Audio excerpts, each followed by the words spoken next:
Rajat ji, good morning. Good morning. Good morning. Good morning, sir. Good morning. Morning, sir. Good morning. Good morning to her everybody. साहब कैसे हैं आप रजत जी? बढ़िया. Okay, should we start? Yes, sir. Okay, शुरू करिए.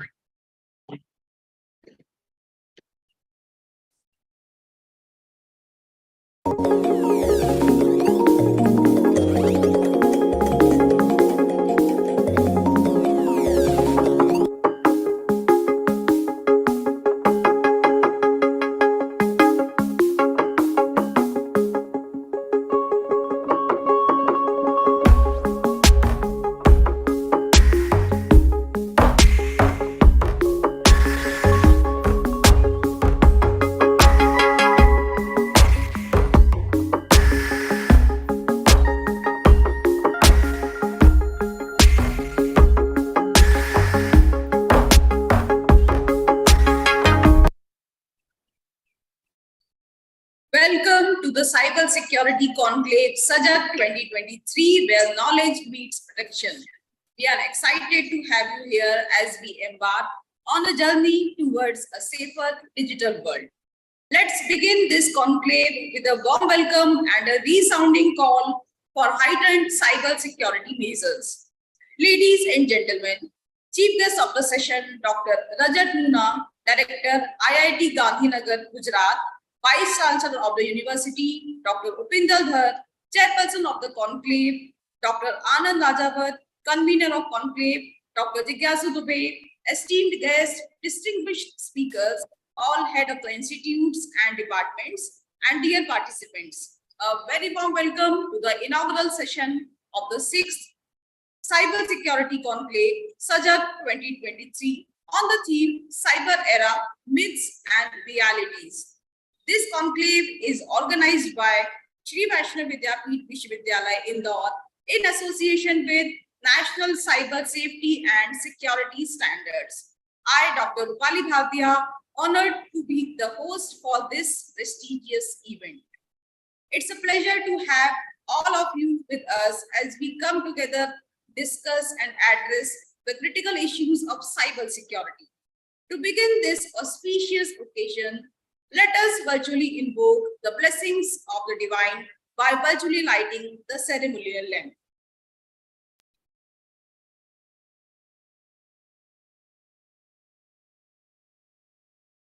या कुन्देन्दु तुषारहार धवला या शुभ्रवस्त्रावृता या वीणावरदण्डमण्डितकरा या श्वेतपद्मासना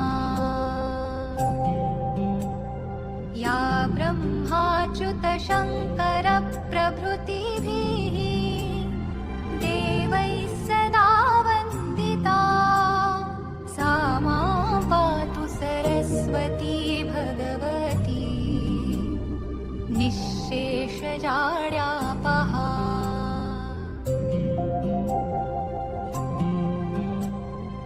शुक्लां ब्रह्मविचारसारपरमा आद्यां जगद्व्यापिनीं वीणा पुस्तकधारिणीम् अभयदा जाड्यान्धकारापहा हस्ते स्फाटिकमालिकां विदधतीं पद्मासने संस्थितां वन्दे तां परमेश्वरीं भगवतीं बुद्धिप्रदां शारदाम्.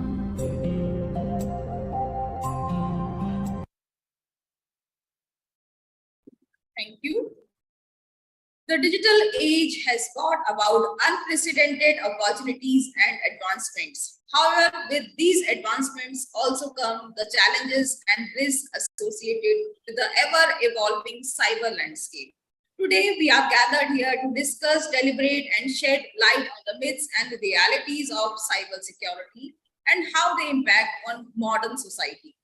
To grace the inaugural ceremony of this Cyber Security Conclave, SAJAG 2023, we have with us Dr. Rajat Muna, Director of IIT Gandhinagar, Gujarat, as chief guest. I request Vice Chancellor of University, Dr. Upinder Dhar, to welcome our chief guest, Dr. Rajat Muna.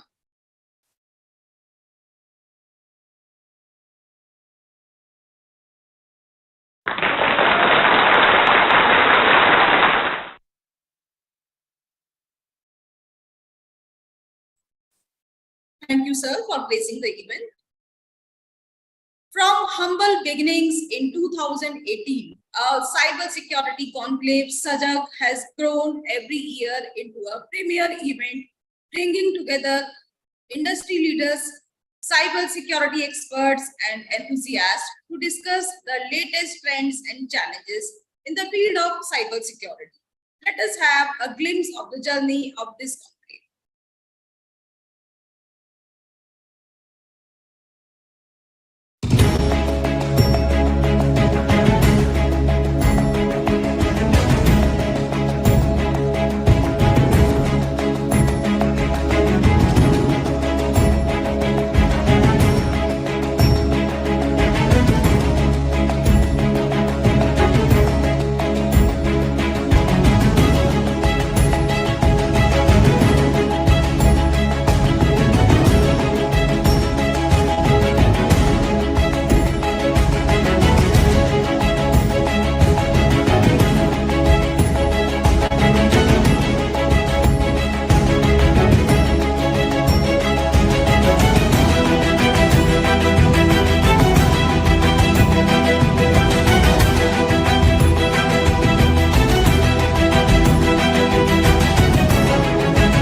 Thanks to organizing committee for capturing all the special moments and making them available to us.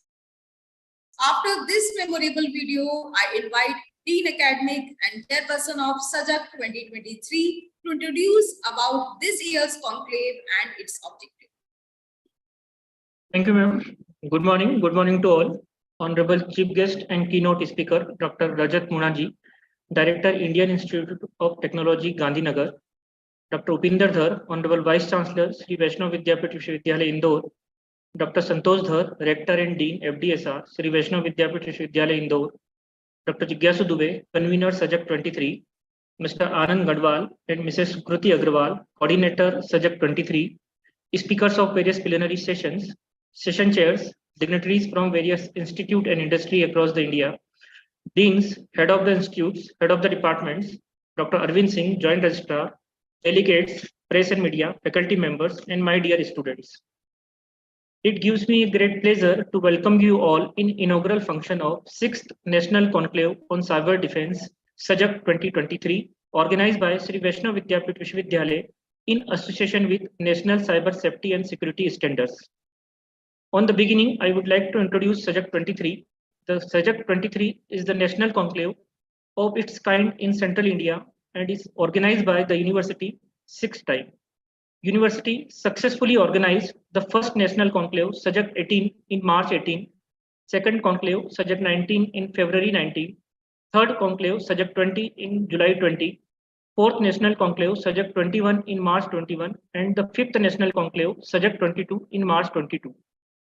The sixth national conclave on cyber defense SAJAG 23 seek to change the paradigm of how we look at digital space and security, critically measuring the impact of cybersecurity on business operations and their security implications.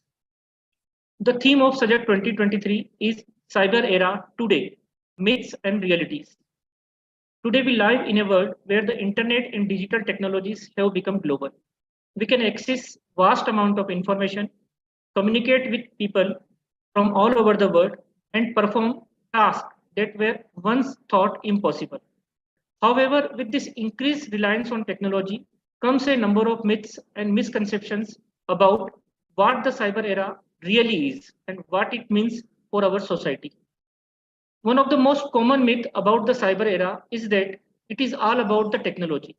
While it is true that the development and advancement of technology is a critical component of the cyber era, it is not the only things that matter. The cyber era is about people, society, and how we interact with each other and the world around us. The reality of the cyber age is that it is about people, it is about how we use technology to connect with each other, to learn, to work, and to make our lives better. We can now communicate with anyone, anywhere in the world at any time. Another common myth about the cyber era is that it is inherently dangerous. Many people believe that the internet is a dangerous place full of hackers, cyber criminals, and other malicious actors who are constantly looking to steal our personal information and cause harm.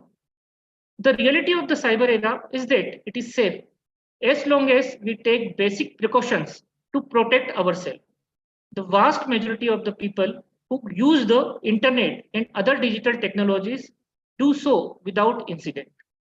The cyber era has given us rise to new technologies and tools that help us to protect ourselves from cyber threats, such as antivirus softwares, firewalls, and encryption technologies. Another myth about the cyber era is that it is bad for the society.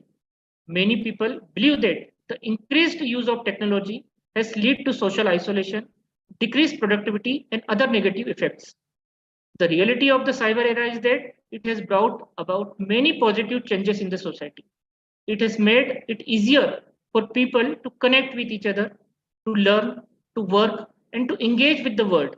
The internet has given rise to new forms of social interaction, such as social media platforms, online communities, and video conferencing tools. Another common myth about the cyber era is that it is a threat to privacy. Many people believe that the increased use of technology has made it easier for governments, corporations, and other entities to watch on our activities and attack our privacy. The reality of the cyber era is that it has created new opportunities for privacy protection. Advances in encryption technology have made it possible for people to protect their online communications and transactions from prying eyes.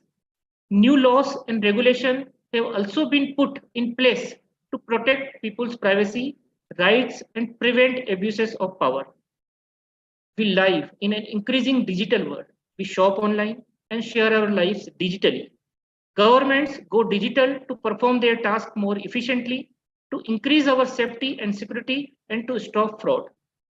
Similarly, business adopt digital technologies for new systems and services that are more efficient and more personalized. All these systems collect huge amount of personal data and use that information to monitor or influence us, without many of us being fully aware of this. Common myths trouble our vision and lulls us into indifferences. It is time we woke up, challenge these myths, learn to recognize poorly designed systems, and replace them with more privacy-friendly ones.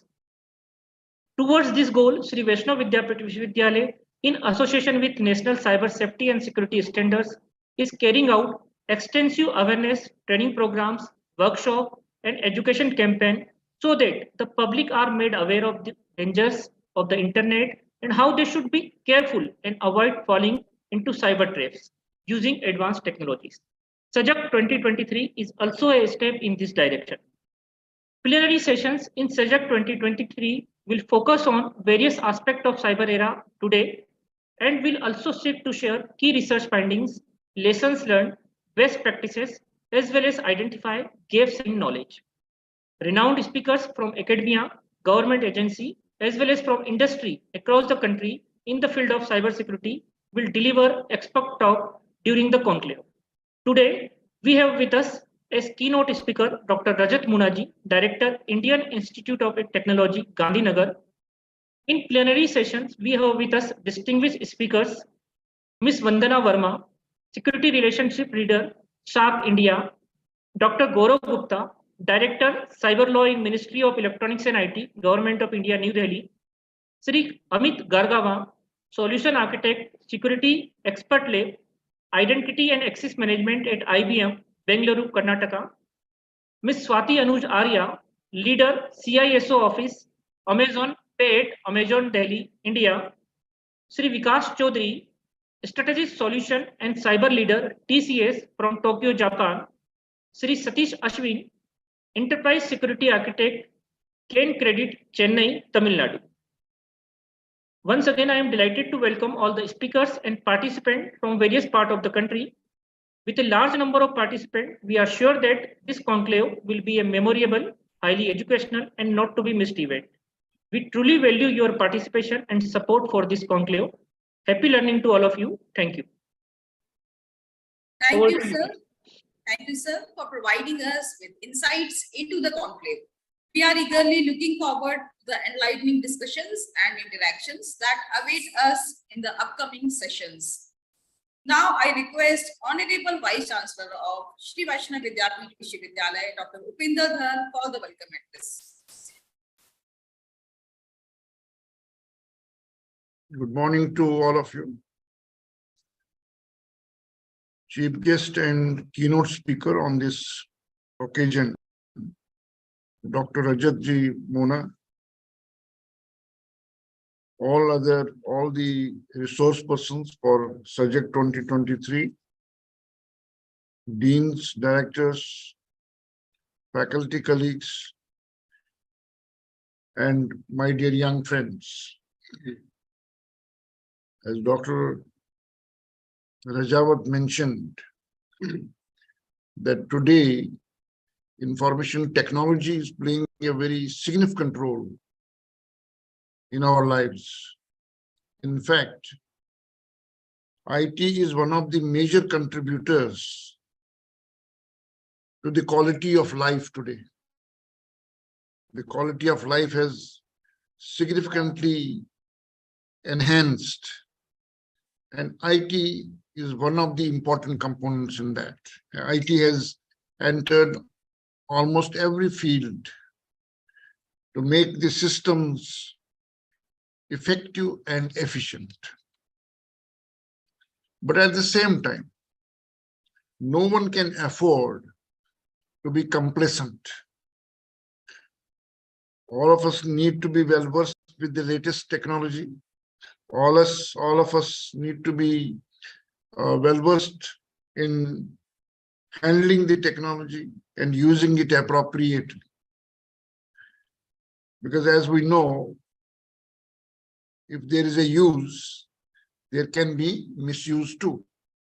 Therefore, to prevent any kind of misuse, awareness and correct information is very important.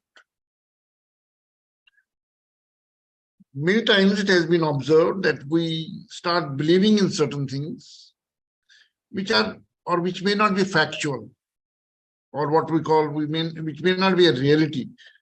They are myths. Simply one person spreading and other persons start believing it. We need to prevent ourselves from following such dictates which may not be based on the facts. And interestingly, these are very, very common beliefs, very simple in nature, but then may not be correct. Say, for example, cyber criminals do not target small or medium-sized businesses. So particularly those who are dealing or who are part of SMEs or small and medium-sized businesses. Many people believe that, when it comes to cyber criminals, their target cannot be, or their target may not be SMEs or small and medium-sized businesses. Their targets are bigger organizations, or even sometimes maybe the individuals. Their targets are the corporates, not the small and medium-sized businesses. But the fact is that it is not true. It is a myth. Cyber attack can happen anywhere. Even as I said, in the case of individuals. Similarly, it can happen in the case of SMEs as well. So we need to correct the people who believe in this, that they don't target small and medium-sized businesses, need to be corrected. And such corrections are possible when we educate ourselves, we spread the correct message in the society. Similarly, another belief could be that we are unlikely to experience a security breach. So many times people start becoming complacent. That our security, why should any cyber criminal attack our system? So we are unlikely. So some people may start believing that, well, we are unlikely to experience a security breach. So, but that is not true. Anyone can be the target. Any organization, any person. Similarly, we have never experienced a cyber attack. So our security posture must be strong enough. So, well, we may not have, and a particular organization might not have experienced it so far, but then you cannot take it for granted. You cannot just believe that our security system is very strong, so we need not to do anything. No.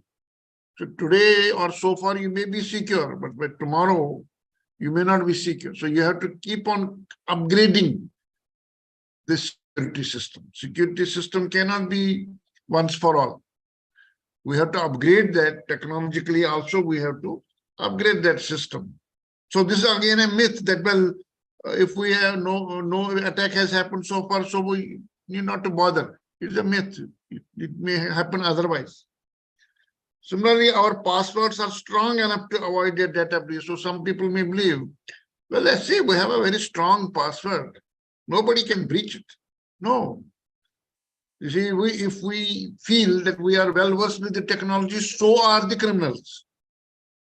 So criminals may be better aware. Therefore, we cannot take things for granted. Okay, since password has been protecting us so far, so no worry. Once we have kept a password, so forever the same password will protect us. No. That's why experts suggest that keep on changing your password from time to time. But if we believe, no, having a password once, nobody can breach it. Okay, I have not given my date of birth or date of joining or any such figure which is well known to others. I have not given it in the password, or we have not given anything, say, Founders Day or Foundation Day of the organization in the password. So nobody would know what is our password. We never know. So there are criminals have the ways to breach it. Therefore, we cannot, this becomes a myth that our passwords are strong enough. Nothing is strong enough, because strong or weak is very relative. What may be strong today may be weak tomorrow. So situation changes. Another myth is that security is the responsibility of the IT department. So leave everything to the IT department. Again, this is a myth. Everyone has to be well versed. Everyone has to know that how to keep the system secure. So simply leaving everything to IT department is not enough. It is a myth. We need to work along with the IP. You see, those days are gone. When we used to think or believe that a particular department is exclusively in charge of certain functions. So you see, today we believe on cross-functional aspect of the organization. It has to be cross-functional. So various departments work in tandem, work together. Even in our education system, we talk about multidisciplinary system today, multidisciplinary education. Same way in industry, there has to be cross-functionality is important. So simply leaving everything to one department is not enough. Every other department has to work in tandem or together as a team and collaboratively. That collaboration is very important. Another myth could be that any antivirus and anti-malware are softwares which are enough to keep us safe. So we are subscribing to a particular antivirus, or we have purchased a particular antivirus or say anti-malware, then we take things for granted. That may not really work. Antivirus and anti-malware software is certainly imperative to keep the organization's network and system safe, no doubt. But technology alone won't protect the entire IT infrastructure from all cyber risk. For mature cybersecurity, the organization must adopt a comprehensive cybersecurity plan that encompasses everything from the incident response plan to insider threat detection and employee training. Continuous training is also important. Like in industry, particularly in the factories, there is always a drill, mock drill for safety. How to keep the system safe, how to keep the infrastructure safe. See, once long back, I had an opportunity to visit one of the ONGC platforms on sea, what we call offshore platform, where you can see only water or sky, nothing else. So there I saw that, well, the mock drill was going on. That time I was doing a consultancy assignment for ONGC. So I saw the mock drill is going on, but for what? It was for ensuring the security, so that everybody is ready, everybody is geared up. Anything can happen anytime. Same way in the case of IT system today, one has to be geared up and ready and prepared. So that's why even for cybersecurity, continuous training is necessary. Then seventh myth can be a password is enough to keep a Wi-Fi network secure. When it comes to Wi-Fi network, people may believe that, well, one password that one has chosen to use is enough to keep a Wi-Fi network secure, which may not be so. In remote working or shared workplace or workspace environments, employees often think that a password keeps their Wi-Fi network safe and secure. But all public Wi-Fi networks can be compromised even with the password. While passwords limit users' access to a Wi-Fi network, the users in the network can potentially gain access to sensitive data that is being transmitted. At a minimum, employees should employ virtual private networks, that is what VPNs, to secure their connections. Similarly, say again, so one cannot take granted that we have a password, so take no. Similarly, Another myth could be that staying compliant with industry regulations is enough to keep us safe. No, we may have to make additional efforts to ensure security. Organizations must consider whether the regulations are significant enough and the scope covers all the critical systems and data. For instance, PCI compliance focuses on securing the credit card data, often excluding the other valuable information handled by the organization. Similarly, another myth could be a third-party security provider will secure everything. So we have engaged a third party, so we need not to worry, have a deep sleep. No, it may work, it may not work. Even if we have engaged this third-party security provider, still a cyber criminal can breach the system. See, another one could be cyber threats only come from external actors or external agents. This is again a myth. People may believe that, well, it is only external agents we have to bother about, because the threat may be from the external agents only, but it has been observed that it is not so. Even there can be certain internal threats, certain internal people, say even sometimes certain employees may become threat for the system. Then another myth could be that we only need to secure internet-facing applications. So only take care of, only secure the internet, everything is safe then. Yes, again, not. We need to make efforts more than that. Similarly, we perform penetration tests regularly. Many times, many businesses assume that they can reduce their cybersecurity risk if they conduct penetration tests regularly. But a penetration test is ineffective on its own, as it is only a snapshot in time. In addition, the organization needs to manage and rectify the vulnerabilities and loopholes in their security posture discovered during the test.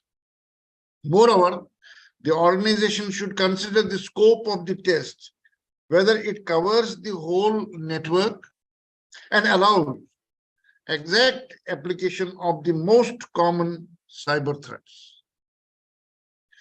It's also essential to consider whether the remediation focuses on the root cause of the risks. Further, one more myth could be that we have invested in sophisticated security tools, so we are safe. Since we have spent a lot of money, therefore we are safe. This can be a myth. Organizations commonly, business organizations particularly commonly, mistake that investing in high-end security tools and solutions can help them build an invincible shield between their networks and cyber criminals. Sophisticated cybersecurity solutions are certainly an essential part of keeping the business secure, but it won't shield the organization for everything. The security tools and solutions are only fully effective if they are appropriately configured, monitored, maintained, and integrated with overall security operations. So these are observations I have made as a layman. I am not an expert in IT. And lastly, another myth could be that we have achieved complete cybersecurity. So an organization, the employees, the people even working in IT may believe that, well, we have achieved complete cybersecurity. Nobody needs to worry. No, know that cybersecurity is an ongoing process rather than an outcome. This we have to believe. We have to understand that cybersecurity is an ongoing process rather than an outcome. It is not once for all. No, it is an ongoing process. We have to keep on updating. New, innovative, and sophisticated cyber attacks evolve with time, putting your organization at continuous risk. So, we need to continuously monitor critical assets, conduct internal audits, and review security policies.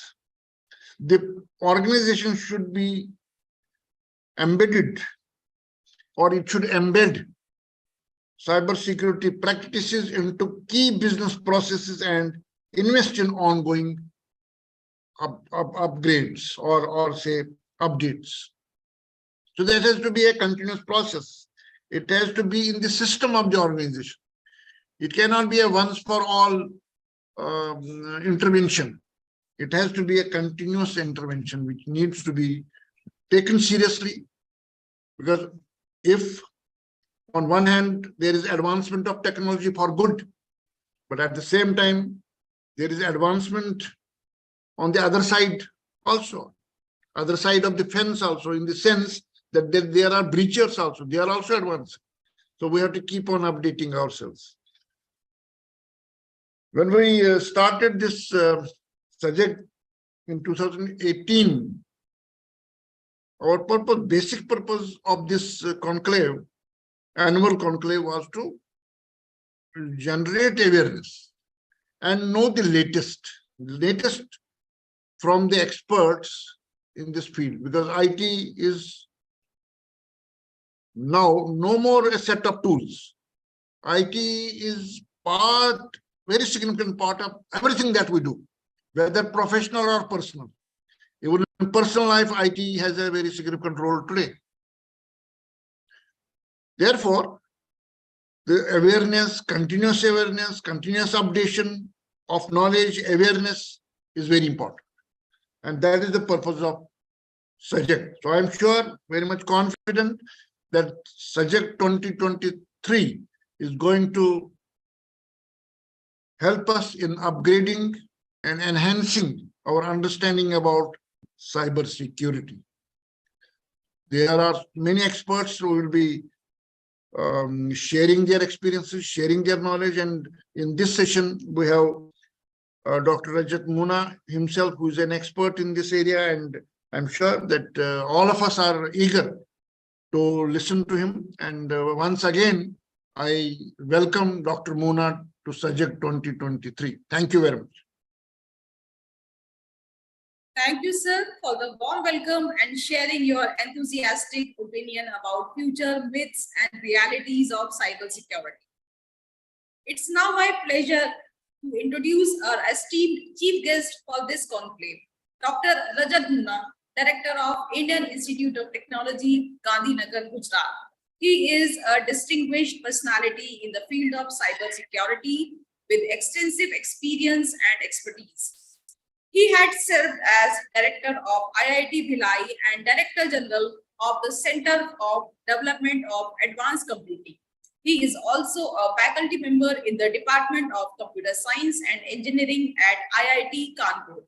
He has authored 18 patents, several research papers and books. Professor Muna holds a BTech in Electrical Engineering from IIT Kanpur and a PhD in Computer Science from the Indian Institute of Science, Bangalore. His research area spans over embedded computing, computer security, VLSI design, and operating systems. Professor Muna is an active member of the Technical Committee of the Election Commission of India for EVM and has been instrumental in defining the EVMs and VVPAT. He has also contributed in defining the National Voter Service Portal and National Electoral Search for Voters. Professor Muna is the recipient of several awards and recognitions, including Indo-US Science and Technology Fellowship, Poonam and Prabhu Goyal Chair Professorship, Vasvik Award for the year in 2010, IESA Techno Visionary Award in 2014, Fellowship of Maharashtra Academy of Science in 2015, National Award of Election Commission of India in 2016 for the best electoral practices, and most recently a special award for IT initiatives by the Election Commission of India in 2022. We are honored to have Dr. Rajat Muna here to share their valuable insights on the subject. I invite Dr. Rajat Muna for the keynote address.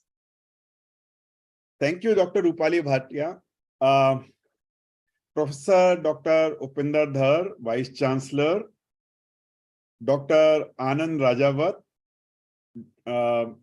the SAJAG 2023 champion and organizer, Dr. Santosh Dhar, the rector, and all distinguished guests, delegates, faculty members, deans, directors of Shri Vaishnav Vidyapith Vishwavidyalaya, all members of various industry champions, students, ladies and gentlemen. It's my privilege to be here talking to you in terms of what kind of safe security spaces are there in cyberspace, and also, though online, also to be face-to-face with many others in this great institution. Let me first of all say, Dr. Anand as well as Dr. Dhar have actually talked about quite a lot of myths and pitfalls of cybersecurity and what is seen as right and what is seen as wrong. But I want to actually go a little step back, and I want to say the following thing. I want to actually compare cybersecurity with the biological life. The human life on this planet has been the work of the nature over several billions of years. The human life has evolved over several billions of years. And today, we have perfected this human life to a level that we actually don't consider it at par with the cyberspace. And I'll tell you some of these things. When we go out in open or even in room, we are bombarded by millions of bacteria and viruses every day. But we don't call them malware. We are actually very, very insecure in the system. We don't consider it to be a malware. We have been attacked by several ransomware. And let me tell you what is a ransomware. The polio virus, when it hits, it cripples one for the rest of the life. It is something equivalent to a ransomware. Okay. When some human being puts a gun on me and asks for the money, extorts some money, it's a ransomware. We don't consider this as a cyberspace attack.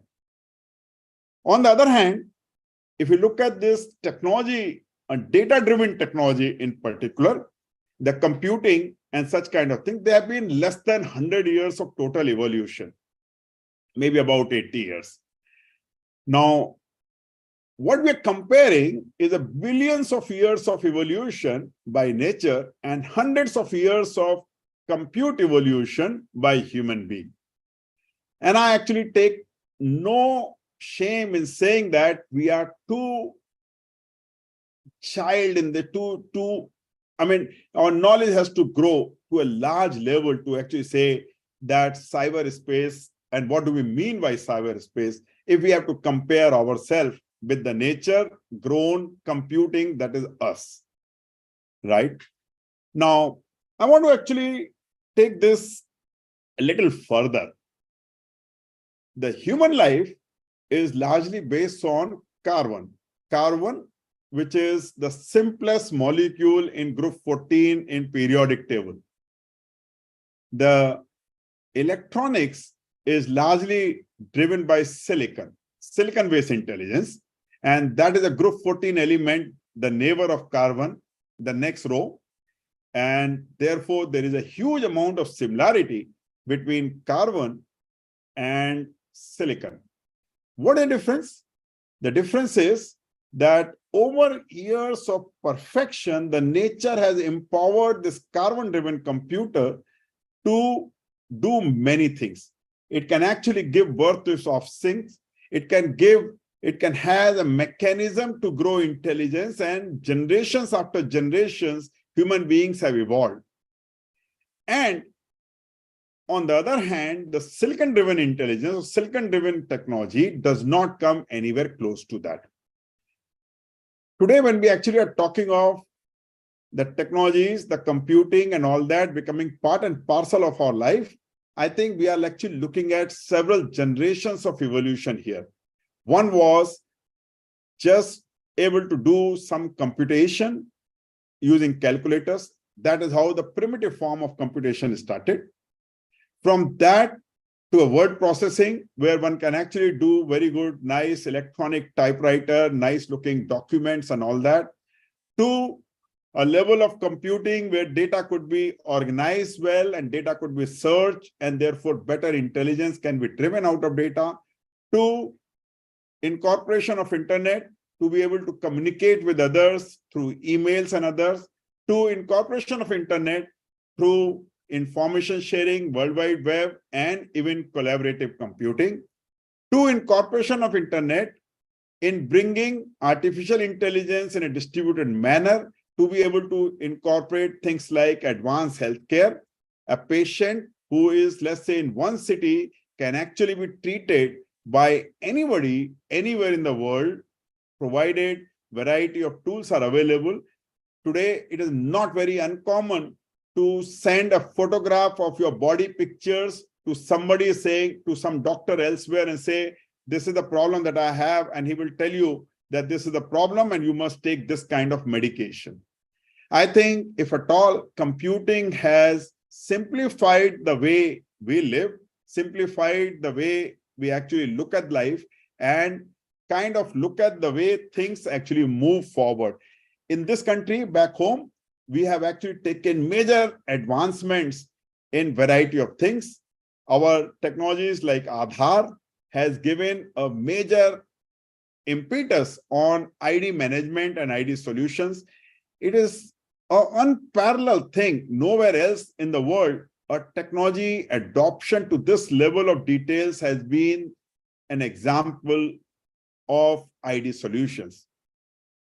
Around this ID, it is possible to now be able to track or to be able to manage things in a more coordinated manner, provide things like, JAM Yojana, Jan Dhan Yojana, and these kind of things have been very enabling factors of how governance is provided to the last mile, to the person who was completely left behind with all these advances of technologies.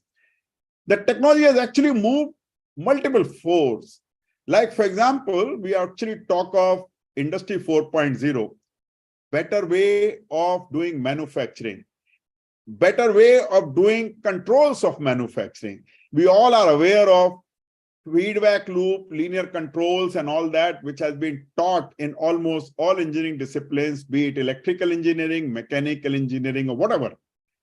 From that to non-linear, it was not a very simple task, but computing actually brought in non-linear optimizations and non-linear controls to the level that things are becoming much better. And today, when we are talking of Industry 4.0, this is a manifestation of use of advanced technologies like artificial intelligence, machine learning, deep learning, which are largely non-linear controls, very sophisticated statistics to bring things and taking controls of failures or identifying potential failures and taking control of that, preventive maintenance and these kind of things much early, and therefore increasing the effectiveness and the yield of a manufacturing process.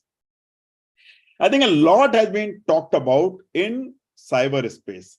Now, when we actually move into cyberspace, what is happening is all these technologies, whether it's a driving license, whether it's electronic voting, whether it is an Aadhaar card, all these governmental services, public distribution system, and Jan Dhan Yojana, direct benefit of transfers, availability of mobiles, ability to apply for driving license and passports, all these things are the conveniences that have been offered to the citizen, but they come at a level of a technology consolidation.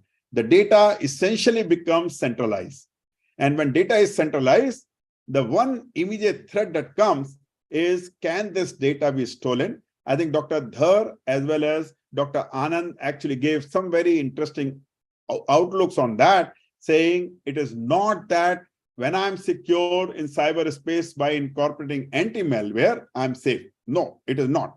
On the other hand, the best anti-malware in a biosystem is my skin, right? Which actually takes control of all the bacteria, viruses, and all that try to enter into my biocomputer, which is my body. They actually are stopped by my skin itself. But the skin is not a detriment to my biosystem. It is actually part and parcel of this biosystem. And my entire biosystem, entire biocomputer, so-called, is actually very, very sensitive to what kind of things can be given to it. It actually decides what it can accept and what it can reject. Organ implants, for example, which is a medical advancement and a very glorious one, I think is a classic example where body's immune system is kind of stopped so that the replaced organ is not rejected by the body. Now, our learning, our mechanism to actually be able to handle this have actually grown enormously. In a cyberspace, we are very, very nascent in that particular forum. And when we look at this, we kind of remain confused in variety of different ways. We often say that cybersecurity is a single manifestation. No, it is not a single concept. Cybersecurity, data security, internet security, and various other aspects of security are independent things. For example, if internet was not there and all my data was on my computer is my body for data, and I can protect it by putting it under a wall, under lock and key and such kind of things.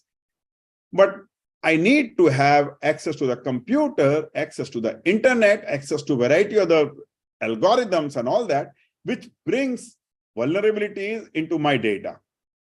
And that coupled with my need to be able to centralize data so that conveniences can be offered actually now brings yet another aspect where my data is somewhere else. And therefore, these issues that actually come in terms of data privacy and data protection, and countries after countries, legal systems after legal systems are taking control of it by providing a legal framework to say how data should be protected, who should be responsible for this and all that. Now, in a cyberspace, malware is a very interesting phenomenon. There are two aspects of it. Generation of the malware, somebody writing a new code to be able to filter, to be able to get data, to be able to go into somebody's computer. And the second one is proliferation of this malware.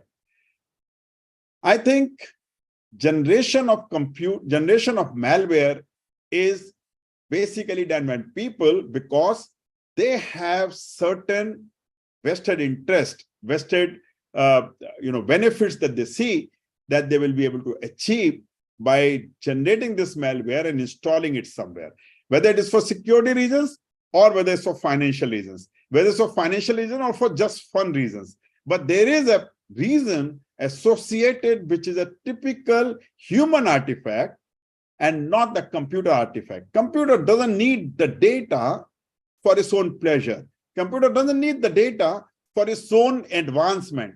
Computer doesn't need data for its own intelligence. Computer needs the data because there is a program written by some human being to be able to get something out of it. And therefore, generation of malware has a velocity which matches the velocity of human being. One person probably will be able to write a malware maybe in a month, maybe in 2 months, maybe in few days, but that's the velocity.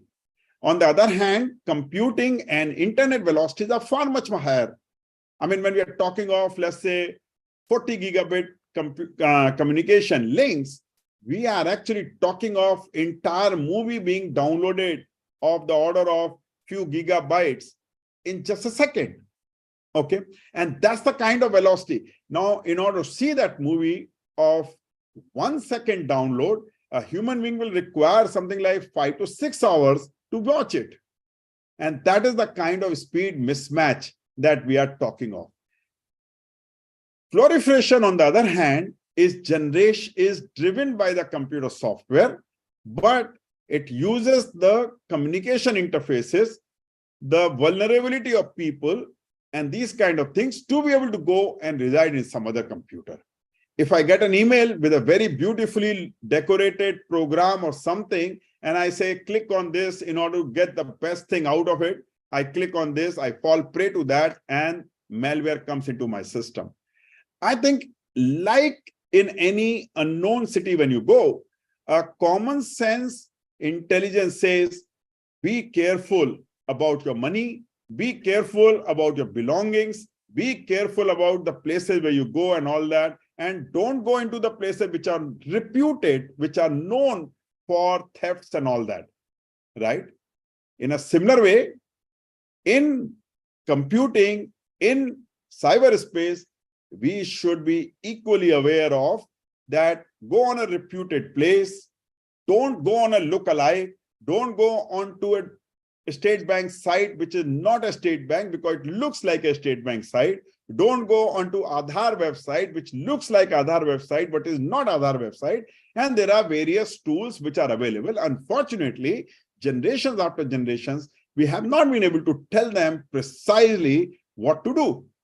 And even when they tell them, people actually don't follow those steps because those are they're counterintuitive for human intelligence. We don't say, go and look at, is the lock icon up or not?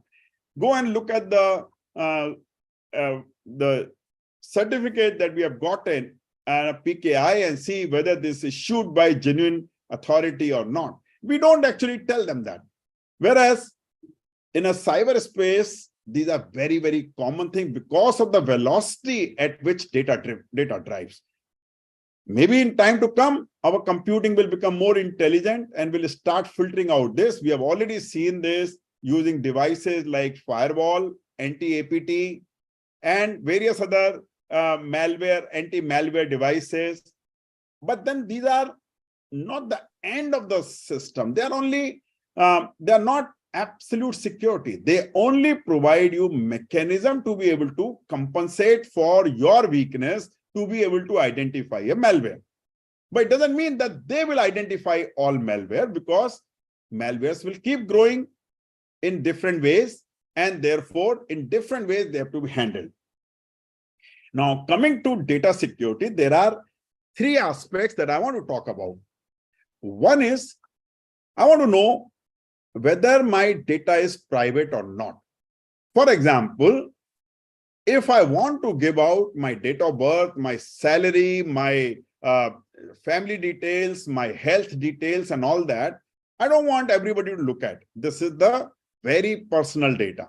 But on the other hand, if I want somebody to be able to look at that I am a director of IIT Gandhinagar, that's a public information.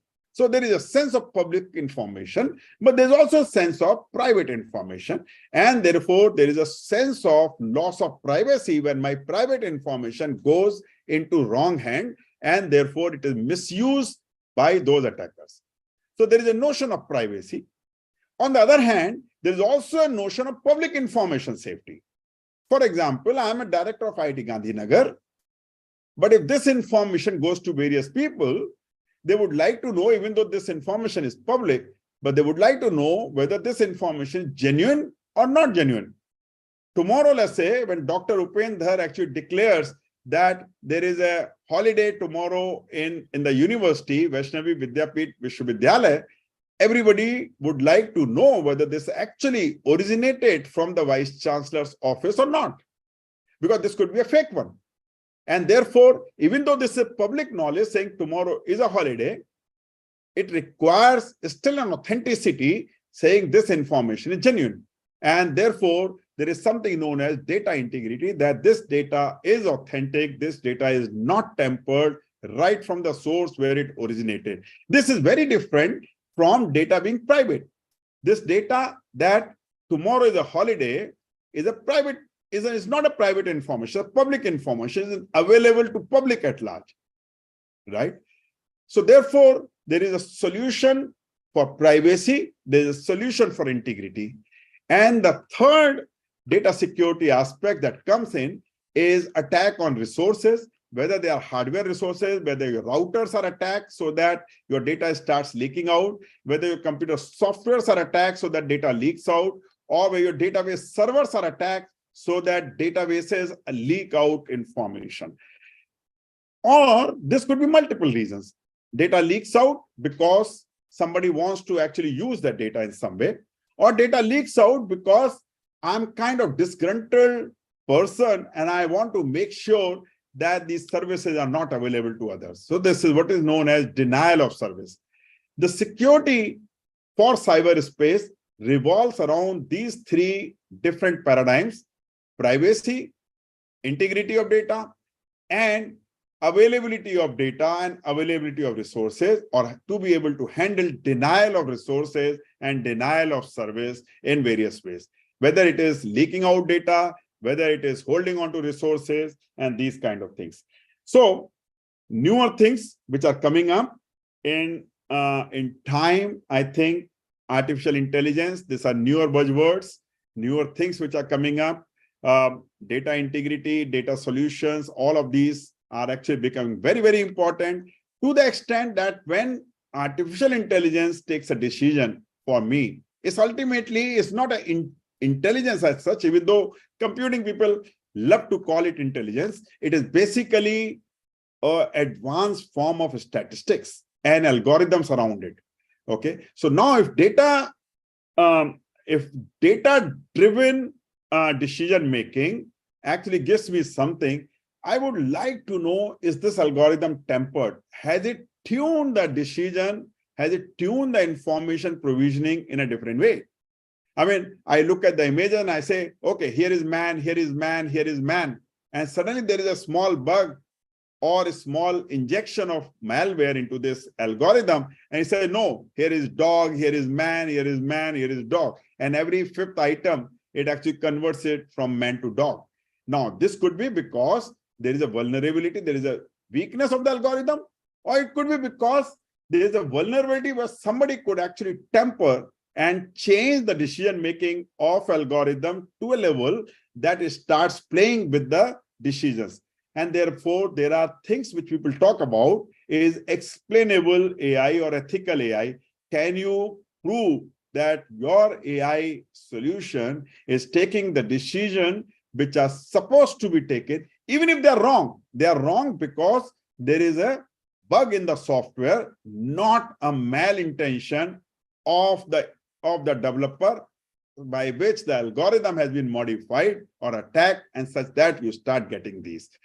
The industry 4.0 is going to be the biggest beneficiary of manufacturing of such technologies.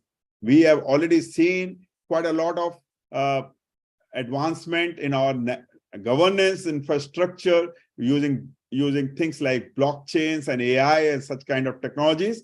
I think we are going to see many more such things, whether in the space of healthcare or in the space of education or in the space of any other thing.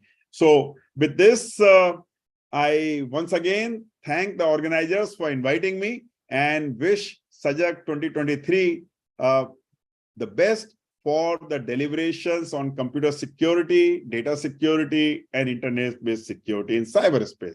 Thank you very much for inviting me.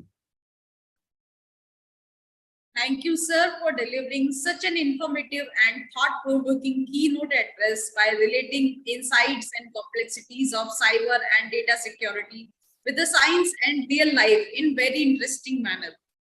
Your insights have set the stage for engaging discussions and deliberations during this conclave. Thank you, sir. As we come to the end of the inaugural session, I would like to invite coordinator of SAJAG 2023, Professor Anand Gadwal, to propose the words of thanks. Thank you, Madam.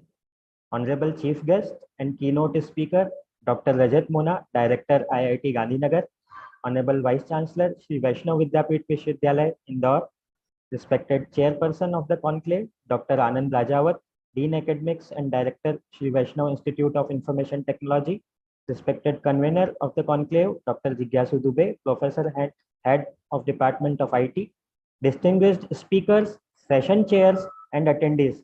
It is with great pleasure and honor that I extend my sincere thanks and gratitude to all of you who participated in the inaugural session of the 6th Conclave on Cyber Defense. First and foremost, I would like to thank our chief guest and keynote speaker, Dr. Rajat Mona, for accepting our invitation and sparing his valuable time and for sharing his knowledge with us. Your talk has set the tone for the rest of the conclave and provided an excellent foundation for the discussions to follow. I would like to express my deepest gratitude to Honorable Vice Chancellor Sir for his constant support and encouragement towards this conclave. I would also like to express my sincere gratitude to Dr. Santosh Dhar, Rector and Dean FDSR, Shri Vaishnav Vidyapit Vishyavidhyalaya, for her constant motivation and guidance towards SAJAG. I would like to express my heartfelt gratitude to Dr. Anand Rajawat, Dean Academics and Director SVIIT, for his leadership and support towards SAJAG. Your vision, expertise, and dedication have been an inspiration to me and my team.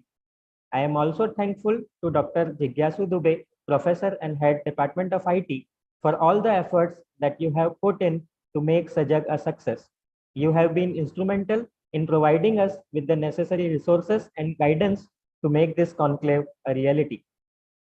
I would like to thank all the attendees who have taken the time to participate in this conclave. Your engagement and commitment to cybersecurity are truly inspiring, and we hope that the rest of the conclave will continue to be as productive and engaging as today's inaugural session. I would also like to extend a special thanks to the working committee members of SAJAG 2023, hardworking IT support team, and the student coordinators who have worked tirelessly behind the scenes to ensure that this conclave runs smoothly. Once again, thank you to everyone who has contributed to the success of this inaugural session. We look forward to the rest of the conclave and to continuing the important discussions and collaboration in the field of cybersecurity. Thank you.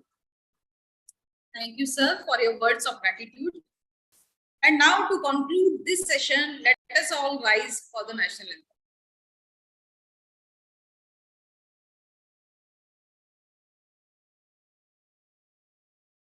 Jana Gana मन अधिनायक जय हे भारत भाग्य विधाता पंजाब सिंध गुजरात मराठा द्राविड उत्कल बंगा विंध्य हिमाचल यमुना गंगा उच्चल जलधि तरंगा तव शुभ नामे जागे तव शुभ आशीष मांगे गाहे तव जय गाथा जन गण मंगलदायक जय हे भारत भाग्य विधाता जय हे जय हे जय हे जय जय जय जय हे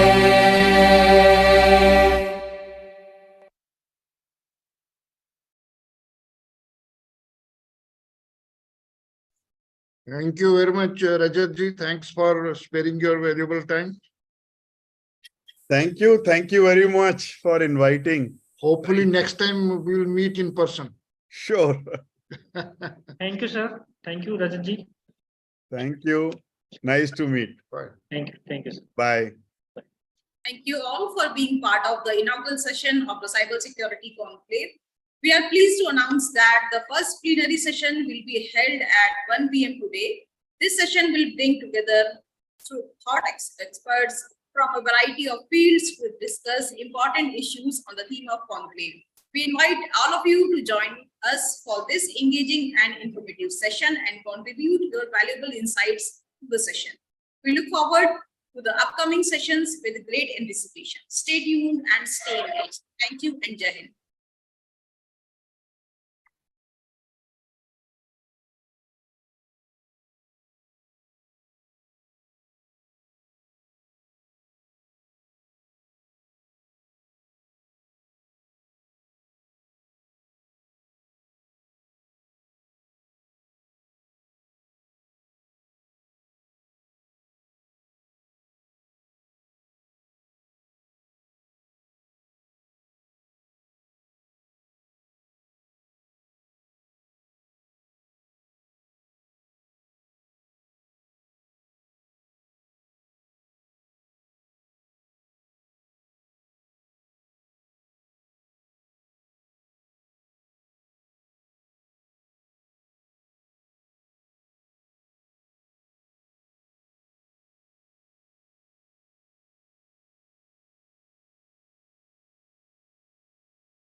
संगीता रेडी हैं आप?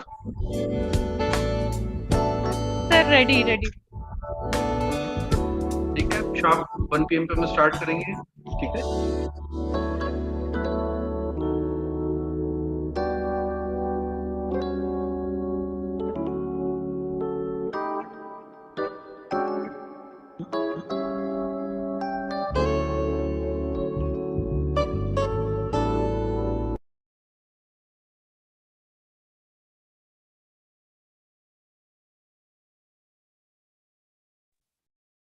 Welcome Vandana ji.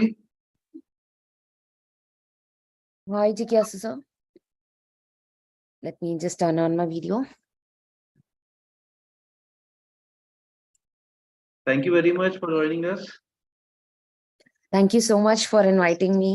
I'm really glad to be part of the platform, and I'm really honored to be speaking at SAJAG. Thank you so much. Thank you so much, sir. Thank you so much, ma'am. Very good afternoon, everyone. Cybersecurity is a shared responsibility. In cybersecurity, the more systems we secure, the more secure we all are. With these words of J. Johnson, I welcome you all after a break. A very warm welcome to session chairpersons, Dr. Santosh Dhar, Rector Shri Vaishnav Vidyapeeth Vishwavidyalaya, Indore, and Dr. V.R. Sampath, Director SPITT, SVV, Indore. Speakers of the first plenary session are Ms. Vandana Verma, Security Relations Leader, Sync India, Sri Satish Ashwin, Enterprises Security Architect, Gain Credit, Chennai. Dr. Gaurav Gupta, Director Scientist at Cyber Laws in Ministry of Electronics and IT, Government of India. We have Chairperson of SAJAG 2023, Dr. Anand Rajawat, Director, SBIT, SVV, Indore. Convener of SAJAG 2023, Dr. Jigyasu Dubey, Head of the IT Department, SBIT, Indore. Coordinators of today's event are Professor Anand Gadwal and Professor Sukriti Agrawal. My dear participants and audience, I, Ankita Singh, feel privileged to welcome you all on behalf of Shri Vaishnav Vidyapeeth Vishwavidyalaya to 6th National Conclave on Cyber Defense, SAJAG 2023, on the theme Cyber Era, Today Myths and Realities. Now I would like to request Dr. Santosh Dhar, Rector and Dean, FDSR SVV, for opening remarks. Over to you, ma'am. The esteemed resource persons, Ms. Vandana Verma, Security Relations Leader, Sync India, Shri Satish Ashwin, Enterprise Security Architect, Gain Credit, Chennai, Dr. Gaurav Gupta, Director, Scientist, Cyber Laws in the Ministry of Electronics and IT, Government of India, my co-chair, Dr. Sampath, students, participants, a warm welcome to first plenary session of the 6th National Conclave on Cyber Defense, SAJAG 2023, on the theme Cyber Era Today, Myths and Realities. Cyber security preparedness is essential for ensuring business operations.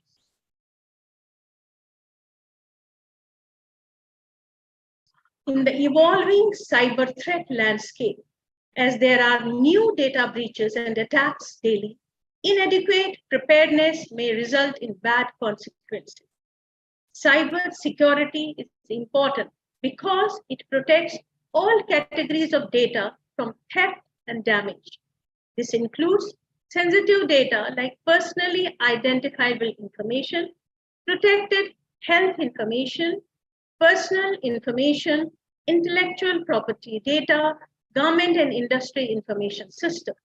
Without a cybersecurity program, one's organization cannot defend itself against data breach campaigns, which makes it a irresistible target for cyber criminals.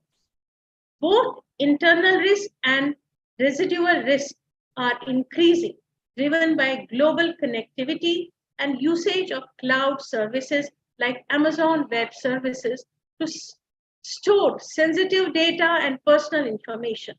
Widespread poor configuration of cloud services paired with increasingly sophisticated cyber criminals means the risk that the organization suffers from successful cyber attacks or data breach is on the rise. Business leaders can no longer solely rely on out-of-the-box cybersecurity solutions like antivirus software or firewalls. Cyber criminals are getting smarter and their tactics are becoming more resilient to conventional cyber defenses. It's important to cover all the fields of cybersecurity to stay well protected. A common myth is that privacy is hard.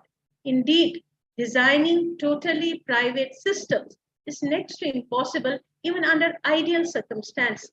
But we should not let perfect be the enemy of good. A little bit of effort and consideration can actually prevent a lot of privacy harm.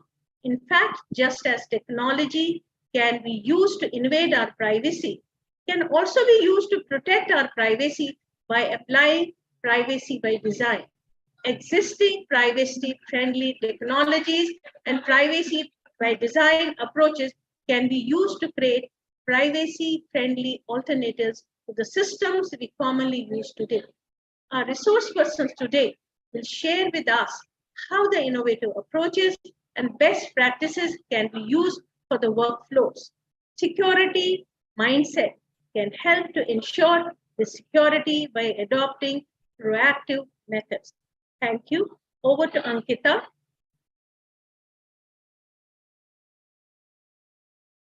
Ankita, unmute yourself. Thank you, ma'am, for the motivational opening remarks. It made audience more receptive to the other programs of the event. Now looking further, our first speaker of the first plenary session is Ms. Vandana Verma, Security Relations Leader, SYNC India. It's an immense pleasure for me to introduce Ms. Vandana Verma. Ms. Vandana Verma is a Security Relations Leader at SYNC with a current focus on development, security, and operations. She has extensive experience in application security, vulnerability management, security operations center, infrastructure security, and cloud security. She is a seasoned speaker and trainer. She also presented at various public events ranging from Global Open Worldwide Application Security Project, application security events to Black Hat events to regional events such as Besides events in India. She is on the OWASP Global Board of Directors. She also works in various communities towards diversity initiatives such as InfoSec Girls, InfoSec Kids. She is a recipient of multiple awards and is listed as one of India's top women leaders in technology and cybersecurity. Now, I would like to request Ms. Vandana Verma to share her views on innovative approaches to securing development security operations, best practices for developers. Over to you, ma'am. Thank you so much, ma'am. Let me just go ahead and share my screen. I hope my screen is visible. Yeah. Thank you so much, everyone, for joining this session and for organizing committee for inviting me to be part of SAJAG. A little bit about innovative approaches, why we chose this topic, because while we talk about DevSecOps or development operations and security, these are the topics which are talked about, and at the same time, it is not talked about as well. There are a lot of myths around it. There are a lot of discussions which do not happen around it. So today's agenda would be around safe dependencies, secure code. I will explain it in detail. Then what is exactly below the surface while we talk about security? A lot of times there are aspects which tend to miss out. So we would be discussing about that. And what are the things that we all need to do to make sure that we have defense in depth to secure from all of the attacks that we've been speaking about. Our esteemed keynote speaker spoke about certain aspects of cybersecurity and what are the attacks. Now, what do we see on the screen? this is something, the futuristic image of something that we want. Like for me, I want everything automated in house, be it geyser, be it AC, be it anything. Like all of us wants that. But are they secure? We are sure, we are not sure. It's still a confusion. We use IoT connected devices. Now, what are IoT connected devices? Which are internet connected devices. We have Alexa, we have many other devices where we talk to and we ask them to do certain tasks for us. Now, when we have these devices, are they secure? Maybe or may not be, because we don't know. We might know about technology, we don't know about technology. If I ask my father or my mother to do something around technology, they would understand a bits and pieces, but not everything. Similarly, for the common people, for students, for us, even as teachers, we might not know everything. There's so much going on in this space. Now, if there is some data which is getting uploaded somewhere, maybe we would get to know, but there are times when we don't even get to know there's something which is happening. There are people who are tracking us. There are softwares on our phones to our devices which might get downloaded. Now, I'll tell you a story. So my brother bought a chandelier, it's called Jhumar, and it was connected with the Bluetooth. Now, Bluetooth connected device, and it used to spin whenever you play a music. Now, I found a hack on the internet. I just need to Google it, that is there any Bluetooth hack available for such kind of devices? And there was a very, very simple script. Now, everyone was very happy with this new device because it was very fancy, and anyone who comes as a guest to our house, they were showing it. So one fine day, we were all sitting together having dinner, and suddenly I ran that script on my phone and it started spinning. Now, everyone thought there is some ghost which has come into our house, which was not the case. Now, similarly, now we have geysers, ACs. Now, I'll give the context around that as well. So right now, the summers are starting, which means it's going to be super hot. If I'm outside, I want my room to be chilled, because when I come home, I want it to be chilled. But instead of it, as soon as I reach home, it's super boiling. I don't know what happened, but somebody got access to my internet connected devices, maybe by using the passwords, getting access to those systems, or could be anything else. It's internet connected. I have not secured it properly because I don't know that how are the things that I need to handle. So what can go wrong? Maybe people are monitoring me. People want to do a bunch of stuff. Now, these are very, very simple techniques, but it is much more than. That's why when we are developing these technologies, when we are working towards these technologies, and we're making sure there is an operations behind it. So developers are developing it. There are teams who are making sure they manage these softwares. But at the same time, if we do not have the security element, it is as good as anyone can get into my house and steal whatever they want. So we need to be very cautious of what we develop. Now, again, it's a big challenge that how do we add security into the development environments?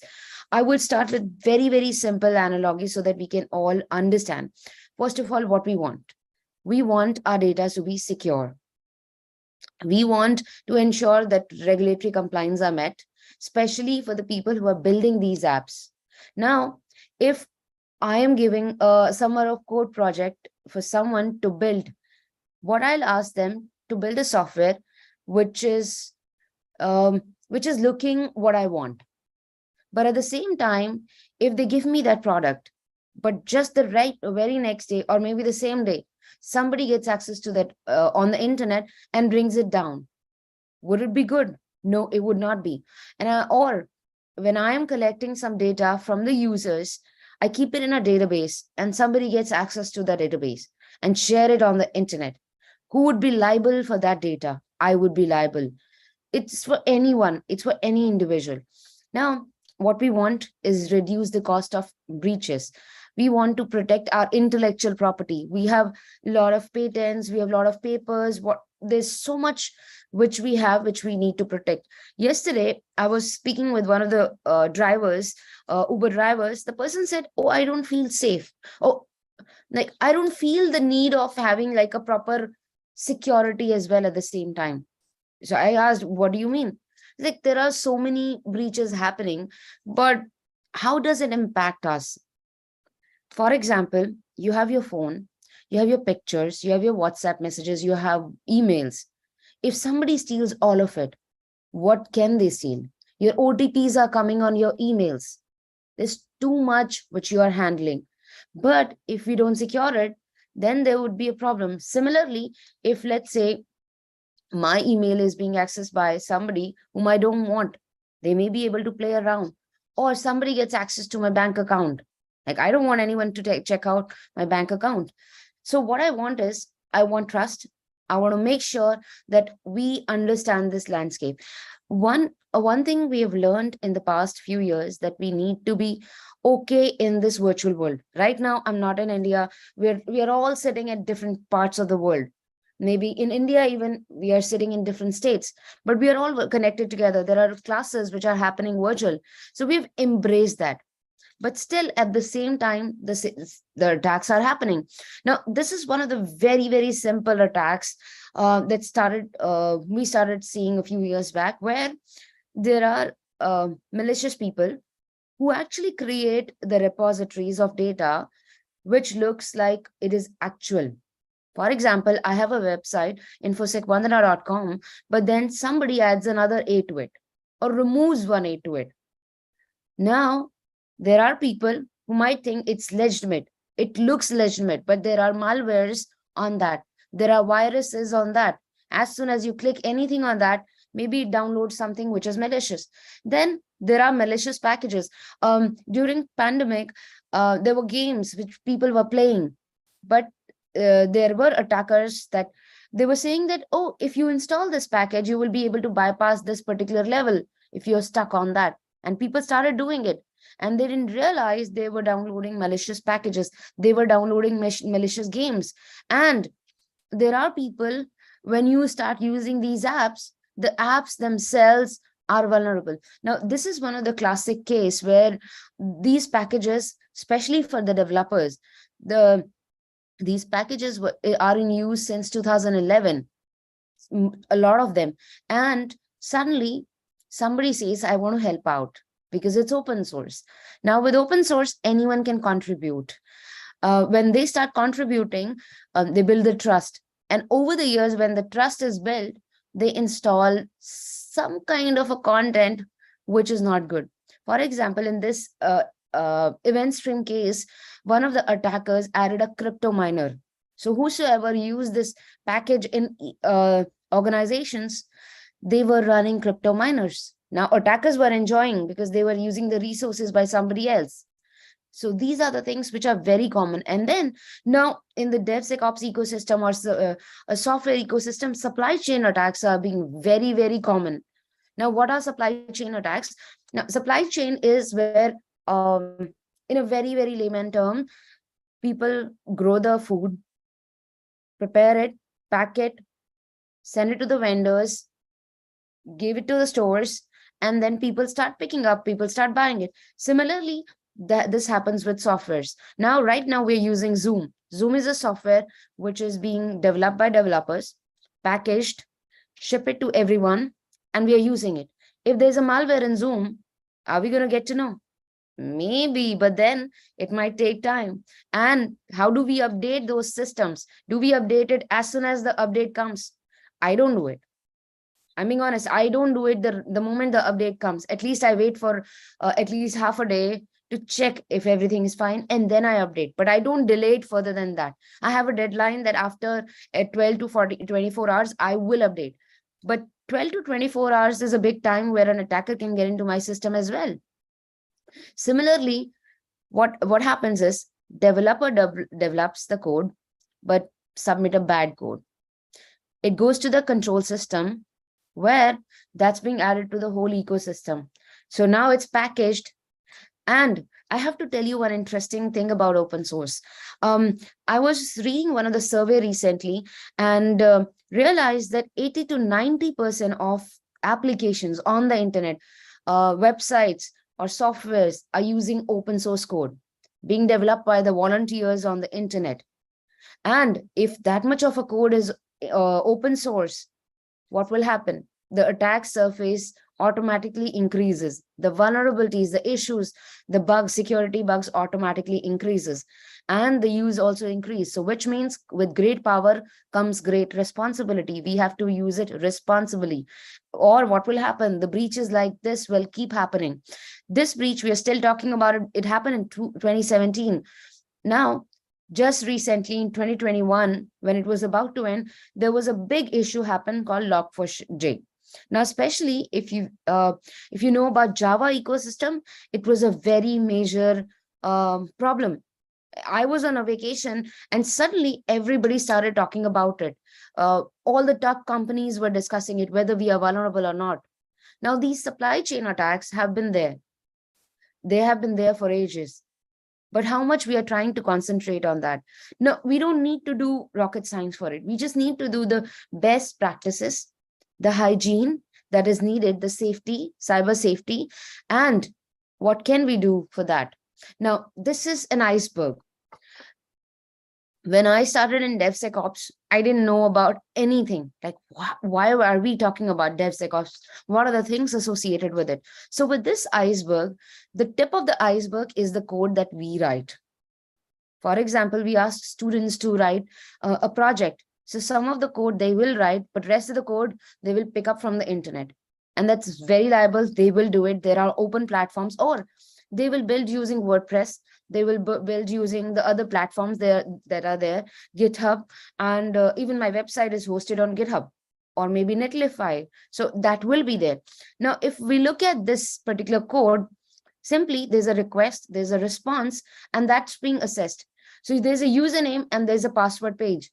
Now, where is it getting validated? Now you type, instead of typing password, you put some in maybe a SQL query, and the SQL query might give you the database of all the professors that are working for SAJAG.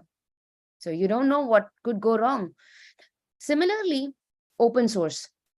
What are the challenges with that? And then containers. We are talking about containers these days. Let's start using the applications which are lightweight and it's packaged in one thing. And not just that, it's like a layer on top of it. These vulnerabilities are becoming even more important. Cloud is another space which is complementing DevSecOps, because we are all moving to cloud. During pandemic, there were organizations which were not even planning to move to cloud. They had to move to cloud. And now all the big organizations to small organizations to mid-sized organizations, they're all adopting. Even colleges I've seen, they're all hosting data in the cloud. And they want to spin up, especially if there's a training session, they want to spin up those cloud instances as early as possible. How does that happen? With infrastructure as a code, where there's a script where I instruct, do this, this, this, this, this. I just need to run that script on my cloud account and it will spin up the whole infrastructure. I can run virtual machines. I can do much more stuff. I can save data. Now, infrastructure as a code is another big layer while we develop our applications. Or what will happen? Misconfigurations. There are millions of data, there's millions of amount that is involved in it. And on top of it, there are risks which are keep increasing. So we need to understand these things very well. What's our code? What's open source? What's containers? And what is infrastructure as a code? And we need to understand that where do we need to fix the security? How does that happen? Where we talk to each other, where we make sure we are developing it securely. Now, how can we do that? We need to make sure that we make an inventory of all the software that we download. We leverage the tools which are available. We embrace automation. We make sure that we are compliant with the security policies, and we build a list of it. List of all the softwares that we use, which can be called as software bill of materials. And then we need to understand container security, where we do not give enough permissions if not needed. We do not need to give the permissions, admin permissions, to someone who don't need it. We don't need to keep, we don't need the capabilities. Let's drop those capabilities. Why do we need to give that access? Now, interesting bit is that if we do not trust someone, do not download it. Now, trusting someone, not as in, now I'm speaking with a lot of friends these days, or there are a lot of new people I'm speaking. So they start trusting me. But when I might have a malware on my website, which they visit, it could be the case. So deploy and vet what you're downloading from the internet. Secrets. Now, GitHub, all of those things. If you are building software, there are a lot of keys, there are a lot of passwords. Do not commit those passwords. Anything on the internet stays always on the internet. So be very, very cautious. Let's use proper access controls, security context, that who is logging in from where and what time. Let's define the network policies right. Let's enforce proper policies. And we need to make sure that we are securely using such ecosystems. What will happen if we don't use it? And especially from passwords perspective, I have an analogy that passwords are like toothbrushes. Do we share our toothbrush with anyone? No. Similarly, never share your password. And on top of it, while we talk about security, there are organizations, banks, and everyone. They're trying to do their best to secure the infrastructure, but at the same time, we need to educate people around us that we need to be secure. Or like my father says, he bought a new phone and he said, you talk about cybersecurity a lot. Now I have a passcode on my phone. So it was actually a pattern. Now, if you Google on the internet, there are a lot of pattern hacks which are available. Just a simple script that you need to run, and even a script kiddie who's very new in the industry would be able to play around with it. So I just ran that script and was able to remove it. So be very cautious. Please keep yourself up to date. Please ask for help if needed. There are a lot of helplines available. If something goes wrong, there's a Cyber Suraksha, which is available, Cyber Cell, and you don't need to pay anything. So please ask for help. That's very, very important. So that's 2 cents from myself. And I want to make sure that if you have any questions, please do post in the chat box. I would love to take up any of those questions.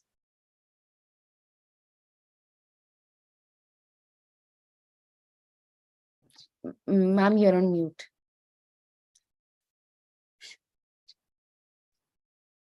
Thank you, ma'am, for gracing our stage with your mind-blowing ideas. I am pleased to say that have been challenged to think outside the box henceforth. You are saying that like dependencies over DAPSEC operations and secure all over this. Thank you so much, ma'am. Now, I would like to initiate question answer session, and all your queries are welcome, but due to time constraint, we are not able to take your query right now. So you can post your query in QA box, and that will be answered by the speakers. Thank you so much, ma'am. Thank you so much. After this wonderful session, we are heading towards our second speaker. Now taking the session further. So we have with us Sri Satish Ashwin, Enterprises Security Architect, Chennai, as our second speaker of this session. It's an immense pleasure for me to introduce him. Sir Ashwin is the founder of the Cyber School NGO. He was under top 50 cybersecurity professionals in the country. He worked and trained state and central governments, legal and law enforcement agencies. He was a speaker at many national and international conferences. He mentored 20 plus startups. He was working with leading MNCs on building cybersecurity strategy. Mr. Satish has mastered in criminology and psychology and pursuing PhD in neural networks and digital psychology. He trained more than 50,000 individuals across the country and authored and co-authored 100 plus international articles and 10 plus books. He has given multiple TV interviews in leading news and YouTube channels. Now, I would like to request Sri Satish Ashwinji to share his views on how a messenger turned into a cybercrime ecosystem. Over to you, sir. Yeah, thank you. Thank you so much for the wonderful introduction. Thank you, sir. Hello, everyone. So I am Satish Ashwin. I'm working as a global enterprise security architect for a leading fintech corporation based out of UK. So, today's topic, what we're going to talk about is more of we wanted to look into how these messengers these days help and promote cybercrime and how cyber criminals use these messengers to do the illegal activities and all that. So this research was done by Kela Intelligence from Israel, and I was like playing a very small role in that research, and which I wanted to present here. And what we're going to see is more of a how to protect yourself end of the day, right? So that is what we're going to discuss here, where we'll be talking about the recent scams. So I've been working with a lot of legal and law enforcement agencies within India, and where we see a lot of end users and customers get affected with these modern cyber crimes, right? So no further delay, let's get started. So, we have briefly seen my profile. So we'll start with what is that we are going to discuss today. So the topics that we're going to see is the cybercrime overview of what is happening around our country and across the globe, and what are the common cybercrime scams that we have. And we're going to see how this messenger has turned into a cybercrime ecosystem where people use for illegal activities, and how personal and corporate data is being circulated within this messenger, and how information stealers work and ransomware, and how illegal activities happen within this digital ecosystem, right? And I'll also give you a quick insight of your career pathway if you wanted to get into the cybersecurity domain, and if you wanted to work in the cybersecurity domain. Yeah. So I'm not sure if everybody know our previous speaker also has said ask for support, right? So you can report cybercrime with no charge, and it'll get addressed. The government has a plan where they are collecting a lot of registering a lot of the users registering a lot of cybercrimes in the National Cybercrime Portal. And we have a helpline number as well. If you have any financial crime that happened, reported within 24 hours of the incident, then it will be very much easy for you to get the money back. By all you have to do is just report, call this number and report the incident. Everything will be taken care of. So looking at the cybercrime overview within our country, if you see, we had 15% of raise. So on Q2 of 2022, I mean, the last year at the same time, we had around 237,000 cases registered in our cybercrime portal. This is a registered case. Then you can imagine how many unregistered cybercrime cases that we might have in the country, right? The registered itself is around 2 lakh. And the Q1 was around 2 lakh, and the Q2 was around 2,37,000, right? And most of them, the high priority that takes is the UPI fraud complaints, if you see. And these are the same time last year we had around 84,000 UPI complaints that is registered for last year Q2. And then we had debit card and SIM card related fraud. And again, you can see the complaints that has been registered in Q2. That is around 26,000 cases that were registered. So these are registered cases in the official portal. So you can just imagine the unregistered cases that we might had during these periods. And this year, the complaints would be pretty huge compared to last year. We might be having somewhere around more than 50% increase, because From last year, many people were not aware of this complaint portal, and this year is something the government has taken a lot of initiative in spreading awareness to registered cyber complaints, and based on that, we might see a lot of increase in this year cybercrime cases. And this particular one, the internet banking fraud was around 192,000 cases registered. And if you see the overall case being the online fraud took a high number of cases where it was about 49.9% cases registered was all related to the financial fraud. And you can see the other financial frauds as well, right, which is taking like 12%, and you have the ransomware attack and social media related crime was is about 16% of crime registered about social media crime. So, what are the common scams that happen, right? So you have the online frauds. So typically what happens is you get scammed by one of these scammer, let's say, they ask you to do some GPay, or you click a link and you make a payment.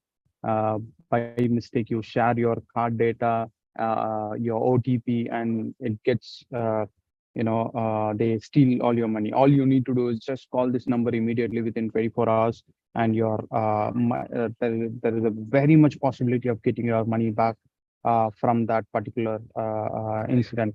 But however, what RBI claims is that if you have shared the OTP, right? So what many people does is, they're not aware of the incident, and so that they share the OTP with the scammer, that's losing their hard-earned money.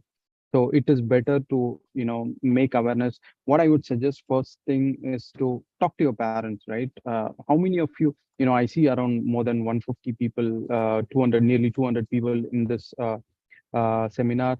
I'm not sure how many of your parents are aware of these kind of crimes. So my point of suggestion is, I want you to take this to your family and talk to your family, help them understand what is happening in related to cybercrime. Right. So the next common threat that happens is the sextortion, where people, you get a video call suddenly, and you tend to, they tend to do a chat, and you build the conversation, and they record all your video, and they start threatening you. Right. So they know your friends because you are connected via Facebook.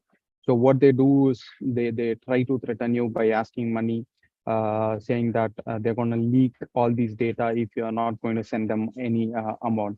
So they'll be like threatening in such a way that they're going to post it to your friends, they're going to send a message to your family and all that. What I would suggest is, do not fall victim for this. First of all, do not attend any video calls from unknown number.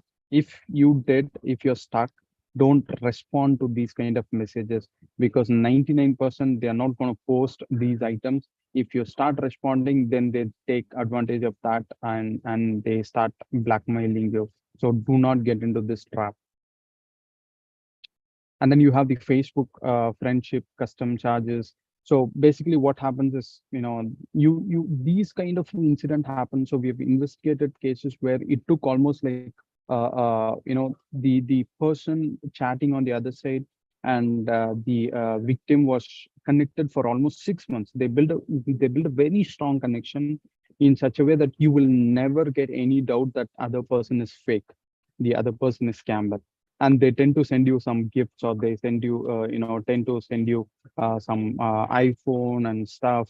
And they say it's stuck with custom, you need to pay some amount to clear the custom charges and all that, right? So this conversation, this kind of scam doesn't happen overnight. It takes time. So they watch you, they talk to you, they emotionally, get yourself attached to them in such a way that you trust them blindly, right? So then they take advantage of that. And this is one common incident that happened, where we have seen a lot of people, community, there's a family which gets married, and after, over a 6 months of period, they divorced it, and they asked for the charge, that divorce charge. right? So this is a common crime that was happening, and these guys got busted because they posted something on the internet and they got caught. And loan apps is very, very common, and that is like impacting a lot of people across India, because these days you have a lot of loan applications that tend to provide loan without even any verification. So what basically they do is, as soon as these untrusted loan app, if you install it, they spy on your phone, where they take all the data from your mobile phone, such as your pictures, your call logs, your contact details, basically, and they will have your location, because as soon as these app gets installed, so if you see, when you install these app, it is going to ask you certain permissions within this app. So if you have that app installed in your forum, in your mobile phone, then it's going to steal your data, and they're going to threaten you with all the data that got stolen from your mobile phone. And the lot of targeted attack happens. So basically, this targeted attack is like something that they watch you. They know that you have money.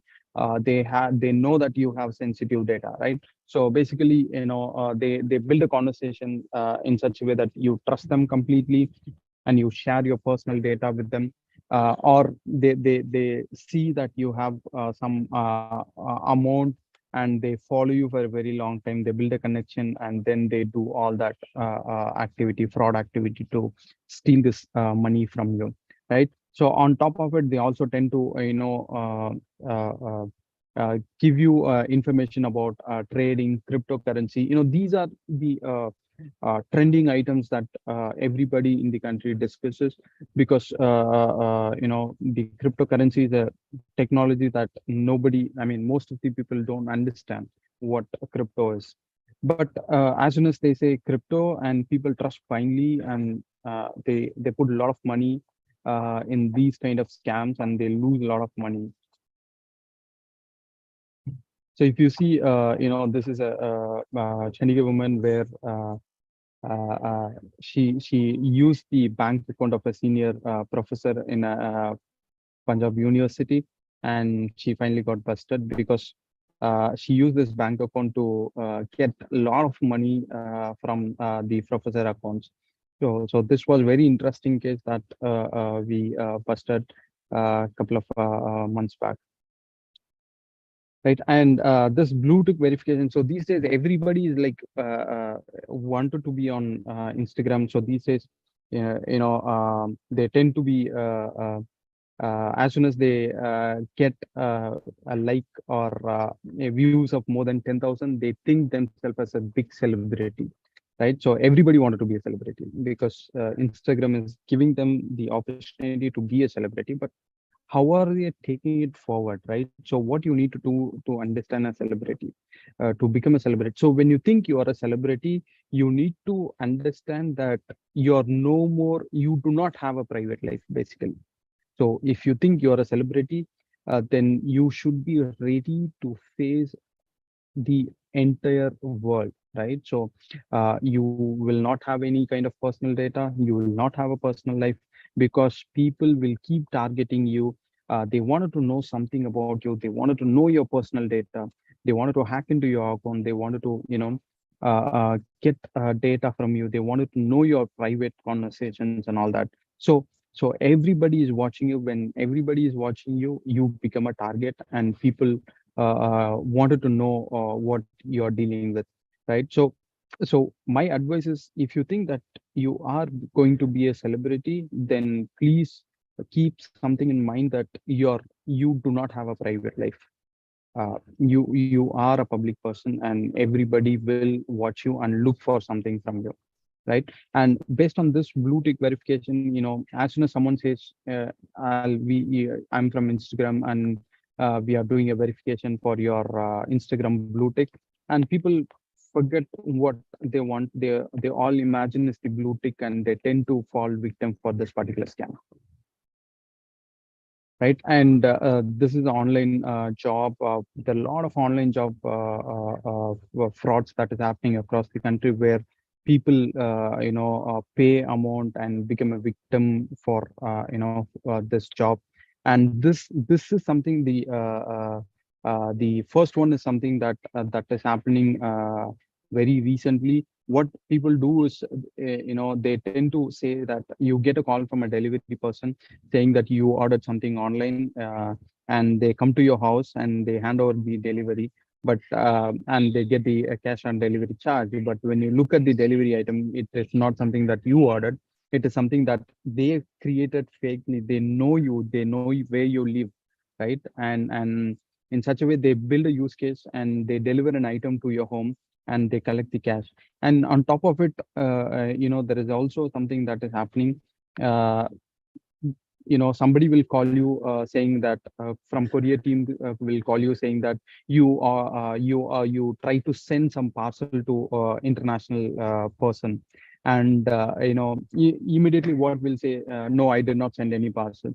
And what that guy will say, if you did not send the parcel, then we are going to report this to police, because this parcel has multiple SIM cards and some illegal items, right?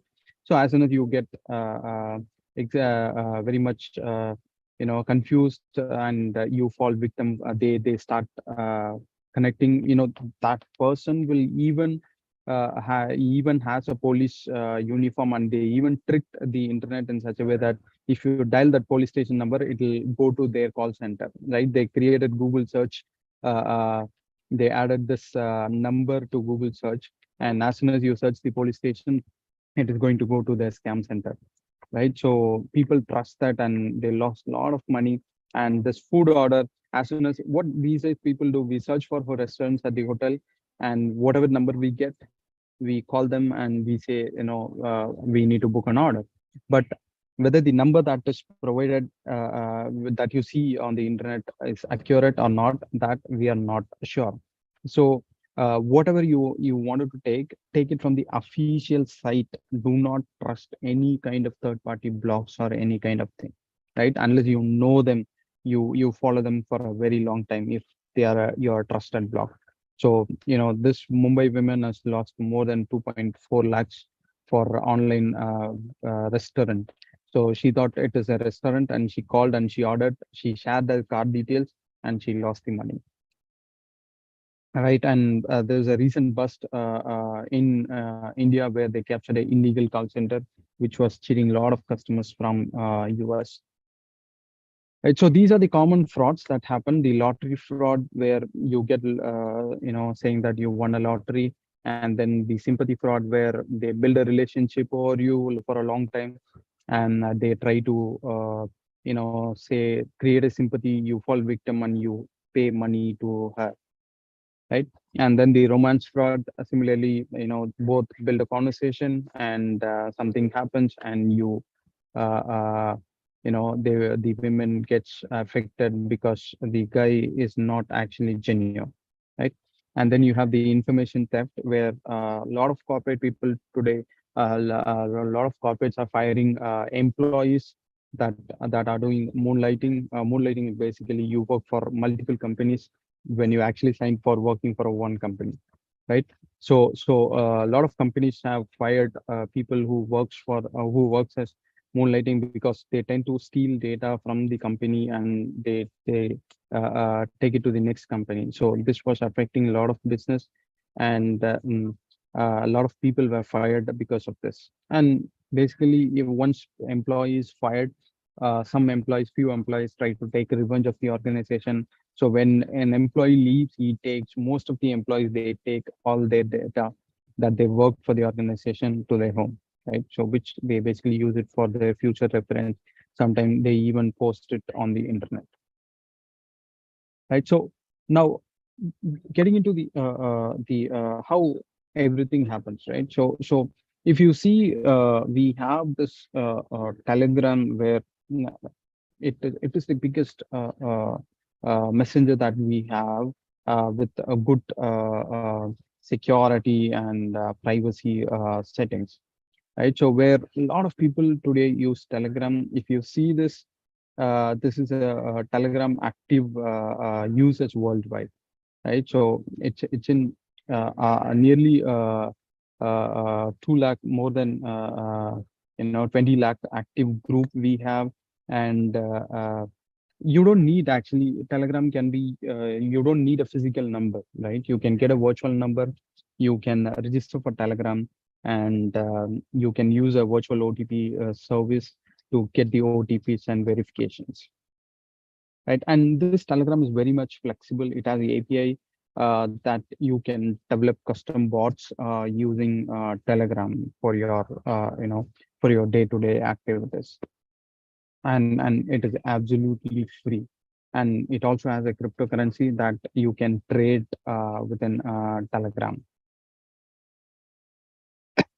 Now, Telegram is not just a messenger, right? So Telegram was basically a messenger, but later people tend to use it for multiple purpose.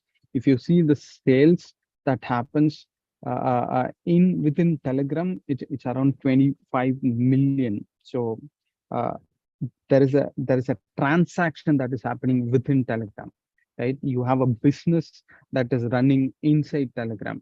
So and a lot of thing from China being the major users, and where 12 million sale happens from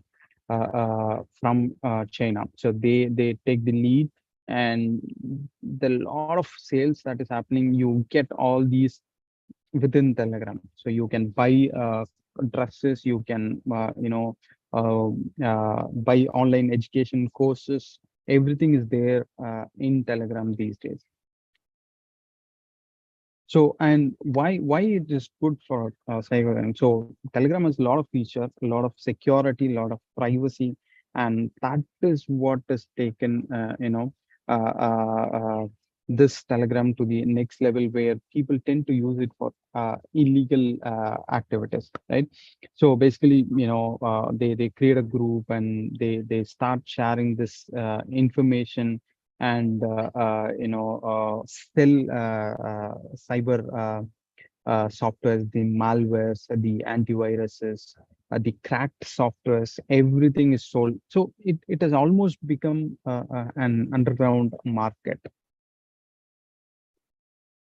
So what are the data that is being sold? So if you see, these are some of the examples that we have, which corporate data being sold in the market. If you see this, it says the database, and it consists of database, the birth of the person, name, full name, the social security number, address, and driver's license number, right? So that is almost like equal to someone's life, where you lose all your personal confidential data, right? And they're selling it in Telegram, and these groups are very much active.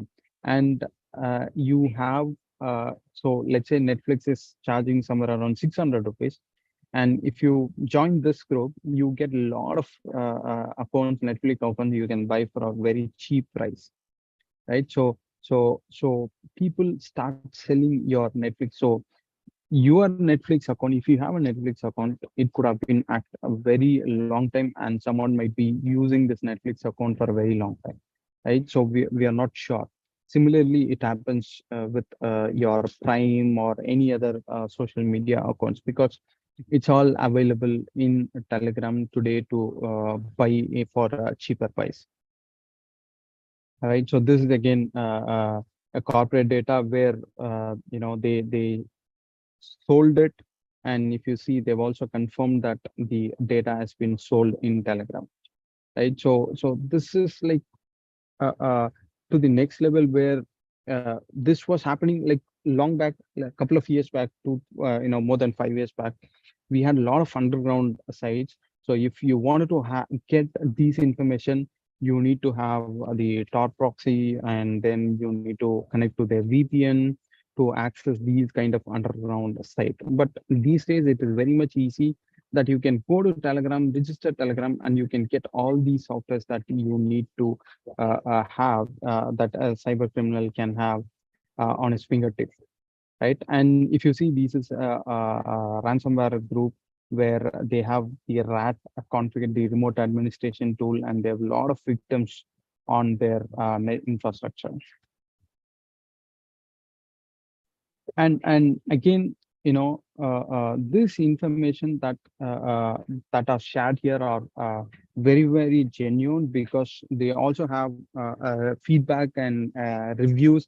So like you see reviews online, right? And similarly, these groups also has that reviews, and if someone is like not selling genuine data, so they have review to the other customers can review these users, and these users will be removed from these online portal. So these are some of the active groups that you see who actually sells this corporate and personal data. So these are some of the active groups that we have today, even today. If you go and check this group, they will have a lot of data being sold on the Telegram channels. Right. So next one is the banking fraud. So this is one of the example. The SMS Ranger, basically what it does is, if it will make a call to you, and parallelly during that time, you need to log into the victim's internet banking, or use a credit card to buy something. And once they do that, they'll get an OTP, and this is an automated call, and the scammer will not make any kind of effort to call that person. So it will be like a customer care call asking to verify, and once they enter the OTP to the automated call, this SMS Ranger will capture that OTP and give it to you, so that people, the cyber criminals, perform the transaction with the OTP that is provided by the end user. And these ATM cards are available in Telegram also. So if you go to any of the group that I shared, these things are available. So where people tend to buy these. Sorry.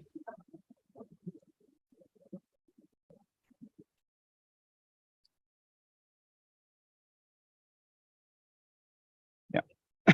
So these are available in the Telegram. So which the intelligence team and other police departments are parallelly tracking these groups, so that no sensitive data related to the government or any other information is shared across these groups, right? So these are the groups that is available, but however, these are like, you can join these group, but the police department and the intelligence is always looking at these groups to see what is happening and what kind of transaction is happening within the online Telegram channel. Right. So these are some of the top groups in Telegram, which actually sells the data, like the credit card data, the customer data, and all that. Right. Similarly, you have people who sells ransomware. So where they also ask for, like, which company you want to attack. Right. If you see this survey, this is a survey created by one of the ransomware gang, where they asked their customers, the users, like which company they wanted to attack. And if you see Coca-Cola being the top, and it got infected as well during that incident. Right. And these are some of the active groups which does the ransomware and data extraction. And again, you have a lot of activist groups which performs these activity, and where they tend to collect a lot of information, and also sell data, personal data and corporate data within this forum. So the intention of Telegram when they created initially was totally different, and the ecosystem has now changed totally into a different angle of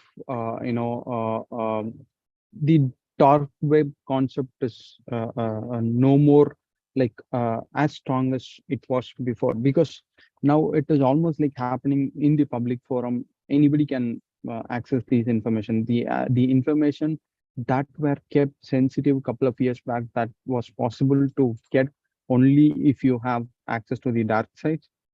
These days it's publicly available, and anybody can actually go and buy this. Not just this, right? So it's not just about card data. You have a lot of goods, costumes that is being sold, the duplicate costumes, that is being sold across the market, and even drugs and weapons are being sold in this particular channel, right? So because they think that Telegram is more privacy, it has more privacy and security, and that is the reason these days these information and these kind of activities are coming actually to the public forum rather being under the darknet. And parallelly, even the intelligence and police departments are also actively involving in this group to identify members who are actually trying to get these kind of data, and if there is any threat to the nation. Yeah, so basically, whatever data that you see on the internet is may be genuine or may not be. Sometimes it might be possible that they put that to trick you. So they I mean, every data that you see here, it's not free. Yeah. So you want some data, you will have to buy it.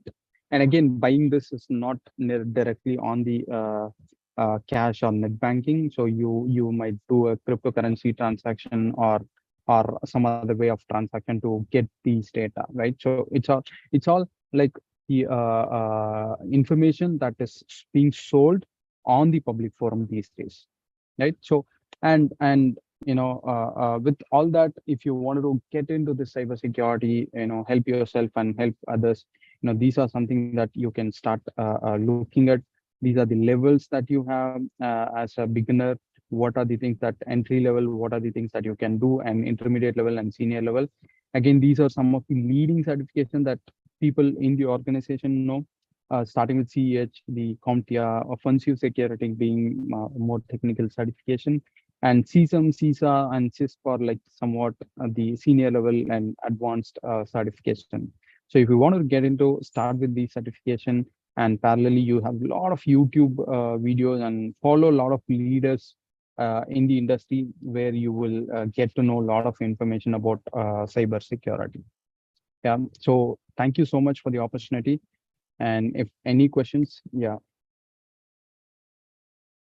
Thank you so much, sir, for being a part of this session and for a wonderful lecture delivered on cybercrime. We are assured that the knowledge we'll have gained will enhance further improvement of this sector. Thank you again. Now, I would like to initiate question answer sessions, so all your queries are welcome. If you have any query, please write in a QA box.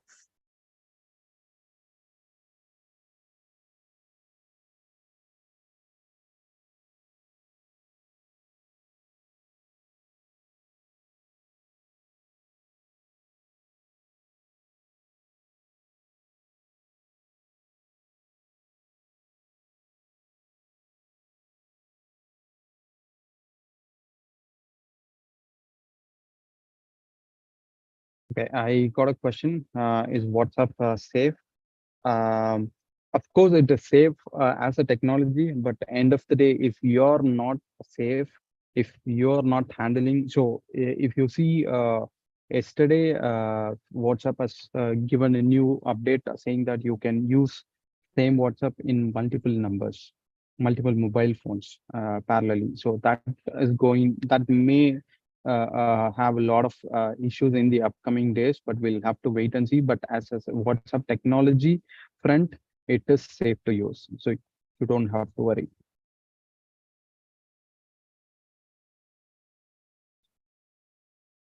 Thank you, sir.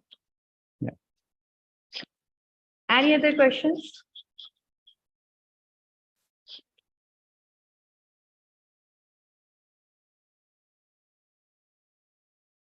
Thank you, sir. Now, yeah, I got another question. How if how do we come to know that which Telegram channel is safe and which is not? Yeah, basically, it is something that you'll have to, if you don't know what group that you're getting into, please don't get into any kind of group. So Telegram as a communication tool, it is very much safer tool. And, but if you wanted to know which group is safe, obviously we'll not know unless until we get into that group and see the activities of that group, right? So which group is safe? We cannot 100% sit in and confirm. But however, what I would suggest is do not get into a group that you don't know about. If WhatsApp is end-to-end encryption, then is WhatsApp saving our data? Yeah, of course. Any these days, like every app that you see on the internet is actually getting your data, because that's how they improve, right? So I'm not sure if you guys, everybody heard ChatGPT. It's a AI model that collects data. Based on the data, it gives you answer, right? So how are you getting advertisements? So you think of something you wanted to buy. You talk to your friend, right, saying that you wanted to buy a nice coolers. And as soon as you type it, next day morning, Amazon and Flipkart will come and blast you with a lot of coolers and a lot of any other item that you wanted to purchase, right? How is it happening? Because they share this data, right? So basically, they say it's data is not shared, but end of the day, every nook and corner, whatever you do on the internet, right? When you convert your physical emotion into digital, it is being stored, it is being processed, and it is being used. Any data that you put, any picture that you take, any picture that you post on the internet, or any data that you type, any comment that you type, it is there on the internet. It is processed, used, shared across other platforms.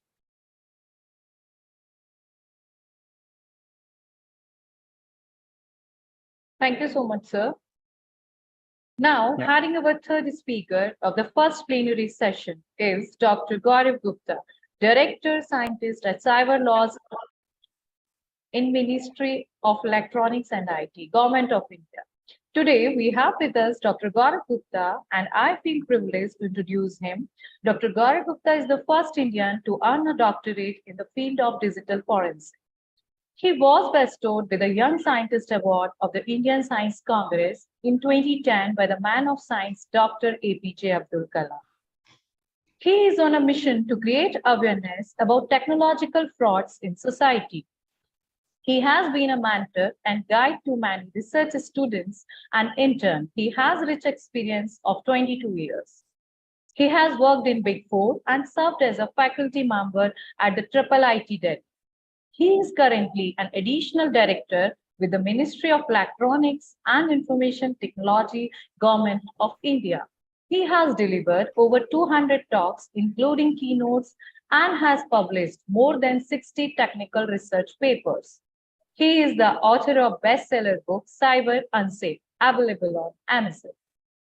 Now, I would like to request third speaker of the first plenary session, Dr. Gaurav Gupta, to share his views on cyber unsafe. Over to you, sir.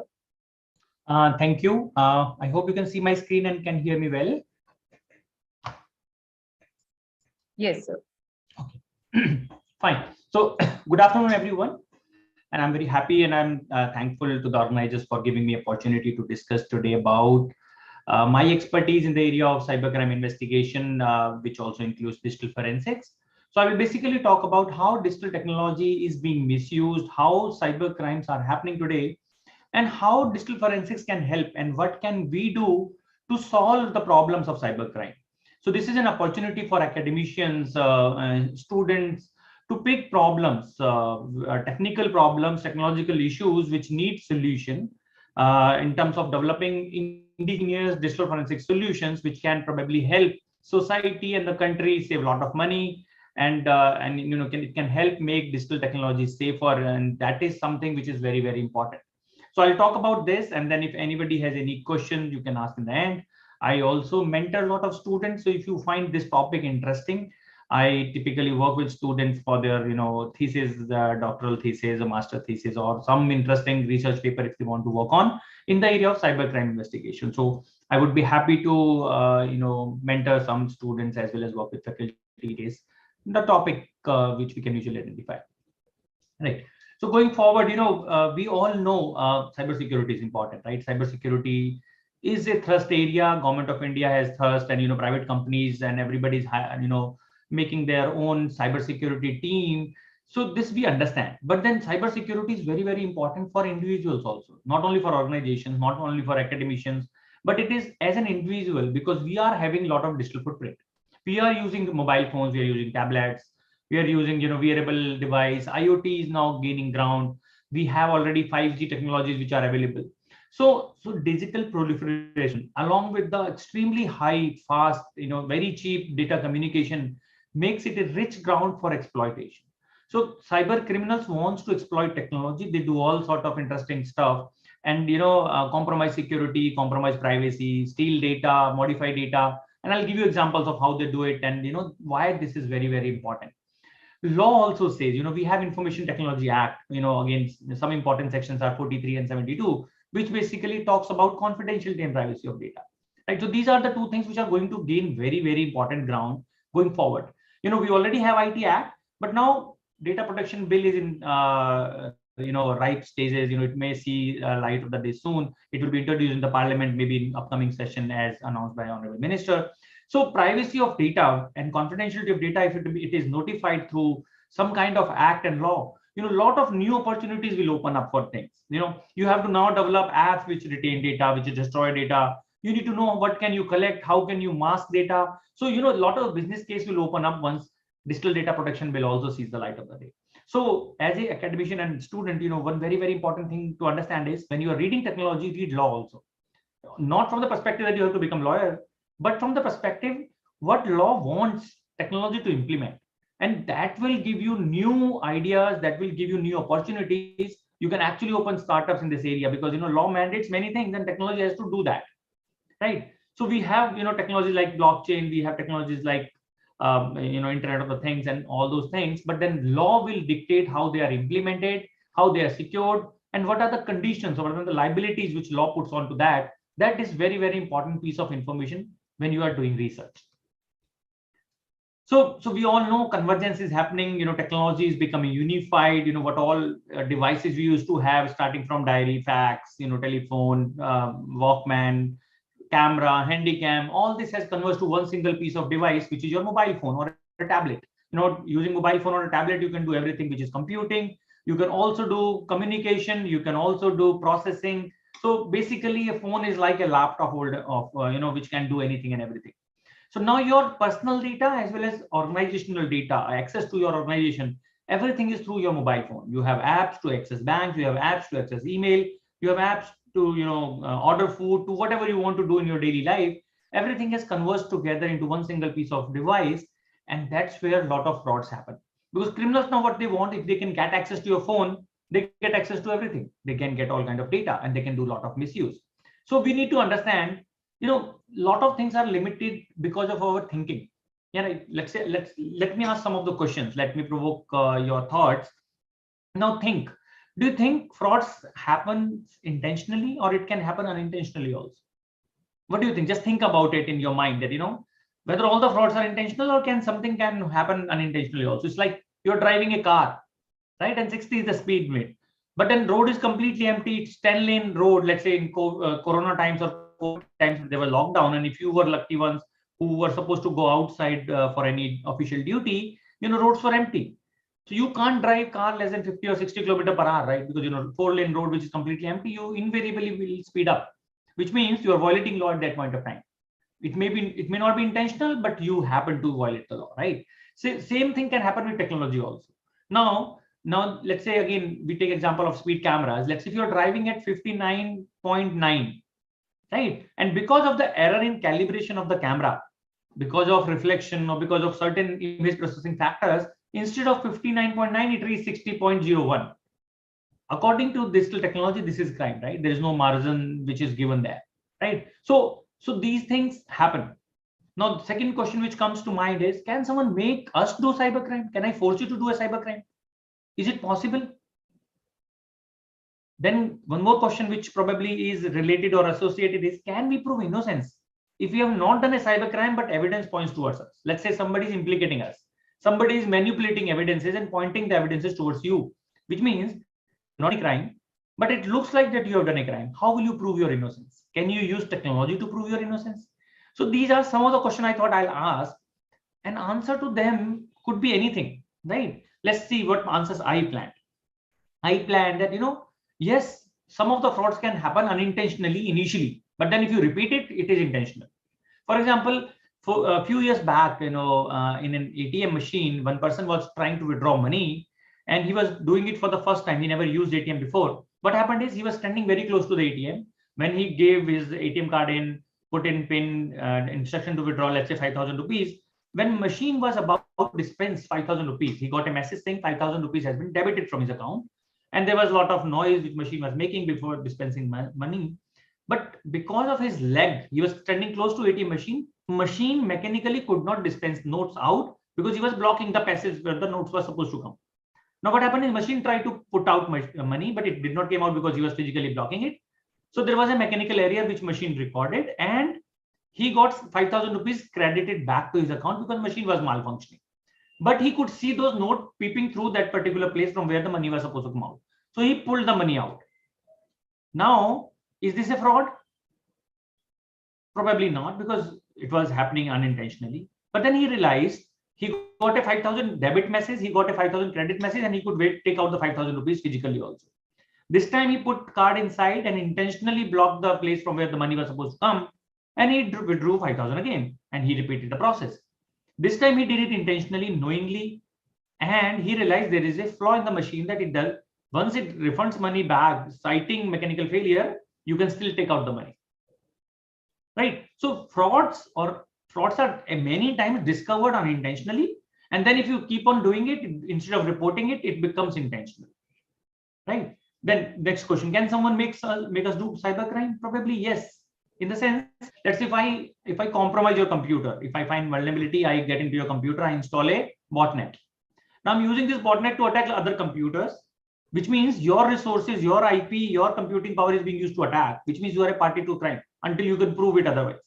So many computers are compromised and are being used to either attack other computers or to store illegal information. Let's say I download secret information and put it in your computer because I control your computer. I hacked it into it. I hacked into your computer and I'm using your computer for Bitcoin mining. So I'm using your computing power. It is generating heat. Your AC is being used. Your electricity is being used. Your bandwidth is being used, and I'm doing Bitcoin mining. That is illegal. So your resources can also be misused. That is also a crime, right? So you could be party to crime knowingly or unknowingly at times because you may not be knowing what's happening to your machine. Again, let's assume that, let's say, I visit your office and I was sitting with you for an hour and you got a personal call in between. What would you do? You will go outside the room for 2 minutes to attend for the personal call. And when you go out, your computer was logged in, your email was logged in. And as soon as you went out, I, as a visitor, went to your chair, opened your email account, which was already logged in, and typed in an email to somebody, threatening him or offering a bribe or abusing somebody. Now you come back after 5 minutes, you don't know because I have sent that email and deleted it from the sent mail. Now, can you prove that you have not written this email? Because it is your IP, your computer was logged in, no break-in has happened. You don't know when and who has sent this email. Your machine was used. So it is very difficult for you to deny, right? But there's something known as authorship analysis. The way you write, the spellings mistake you make, the thoughts, the choice of words which you use for writing a particular scenario, all this scientifically can be weaved into a model according to the authorship analysis, and it can be used to figure out who is the author of a text. Right? So what I'm trying to say is, if you know how computer or technology or digital technology is being misused, and what can you do to investigate? What are the possible investigative techniques? What are the possible solutions? If you know that, then you can use these things to put forward your case that, okay, I have not done it. I'm not the person who has done this crime. I'm not the person who has sent this email and so on. So if you know what all possibly can go wrong and how that is being investigated, or what are the solutions which are already there, You can use those solutions. That is part one. Second is if there are no solution, you can try to develop solutions, right? And for developing solution, one important principle which comes to my mind is Locard's principle. This Locard gave a principle which is a Locard's principle of forensic science, which says every contact leaves a trace. Or we can also, there's one more variation or definition which says you cannot come into contact of an environment without changing it in some way. Which means, let's say I'm giving you this talk. Tomorrow I deny I did not give it. But you are getting a video which is coming through a webcam which is installed on my computer. This video has been captured by the webcam which is there in my office right now, can be proved. Because this video which you are seeing looks perfect, but there might be, out of multi-million pixels, few pixels are dead, which are because of my camera's pixel. My camera has a defect, and that defect is coming in the video. It is not noticeable to your eyes, but it is there in the video. So if somebody tomorrow wants to investigate, he can take my webcam, take a video footage, and take my old video footage, which I'm saying I have not done it from office, and you can match using image processing or computer vision, and then you can prove that I am the one who was using this camera at that particular point of time, and this is a video taken from that webcam, so that I can't deny. So Locard principle says whatever you do in any world, physical or digital, there is information exchange between you and the environment. And if you can identify that information, if you can quantify that information, that means you can identify defects in video, you can identify defects in the audio, you can identify tools, traces on a computer which has been hacked, IP logs, connection logs. So all these things actually will be your digital evidence, right? Like DNA was discovered in late 1860s, right? So let's assume in 1850, if there is a murder and the person who is died, in his hand there are some hairs of the victim. Do you think in 1850 that hair in the hand of the victim could be of any use? Even if there are 5 suspects, can you do something about those hairs? Probably not. But in 1860 onwards, once DNA technology was discovered, you can do DNA quantification.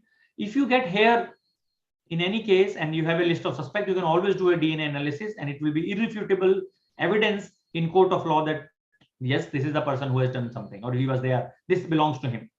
Similarly, if we can develop, like let's say I have done something, some work on document frauds, I can detect a signature of a printer. So if you give me a piece of paper printed from 10, one of the 10 computers you have in your office or organization or institute, I can figure out which printer has been used to print this. It's like a fingerprint of a printer. It is irrespective of, even if you have same company, same make, same model printers, multiple pieces, I can still figure out uniquely a single printer which has been used. And how can I do that? Again, as Locard principle says, when the piece of paper was being printed, it came into contact of that particular printer which printed it, right? So there are certain printer related defects or noise which gets incorporated into the final document which is being printed, which may not be visible by naked eye. You can't see it by eye, but if you magnify it under microscope, you can get those defects. Let me show you some examples. So if you see here, I've taken a document, scanned it using 2 scanners, scanner 1 and scanner 2. So I got 2 scanned images, printed this using 2 different printers, printer 1 and printer 2, which means I got 4 outputs, 1 original document and 4 counterfeit documents, right? The first document was, scanned by scanner 1, printed by printer 1, and this was scanned by scanner 2 and printed by printer 1. So 2 outcomes of different scanners in same printer. Similarly, 2 outcomes of different printer with different scanners. Once I magnify it under microscope, I can very easily see there is no noise here. It is an original document. There is noise in all 4. They are counterfeit. Also, if you see, size of dot is big in these 2 compared to these 2. This is from same printer.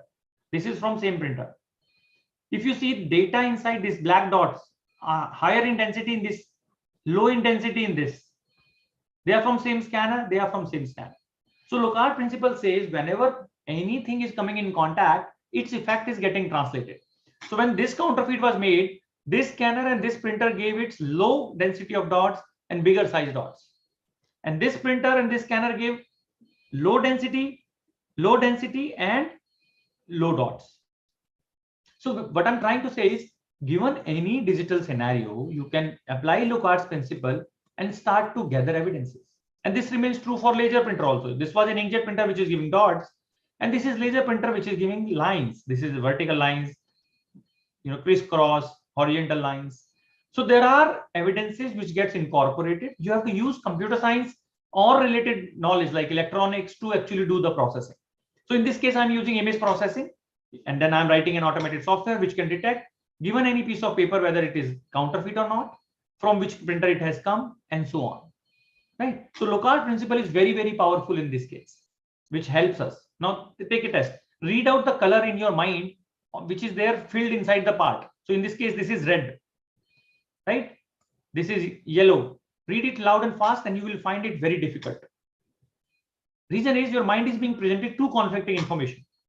So human mind is very interesting, you know. So a lot of technological solutions fail because of psychological reasons, right? The information which is given to humans, you know, criminals know how to present the information so that they get confused. And that's where a lot of educated people fall for phishing attacks or OTP related frauds. Reason is education has no role in terms of, you know, how your mind responds. They know subconsciously how a person's mind responds, and accordingly they leverage it to do frauds. I'll show you more examples of this. Now think of these scenarios. Let's say you lose your phone. Your phone, when you lose, let's say accidentally or forcibly, it could be locked or unlocked. I have a phone which is unlocked and I can lose it. I can have a phone which is unlocked. I can lose it. Somebody can snatch it from me, or I can just drop somewhere. I don't know where I dropped. It can go to hand of a criminal. It can go to a hand of a normal person. Right? Now think of it. What will you do if you lose your phone?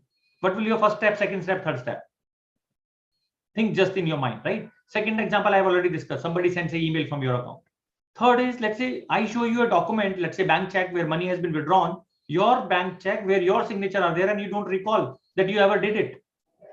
I show you an intimate video of yours where when we never indulge in such kind of activity, but there is a video recorded with your face.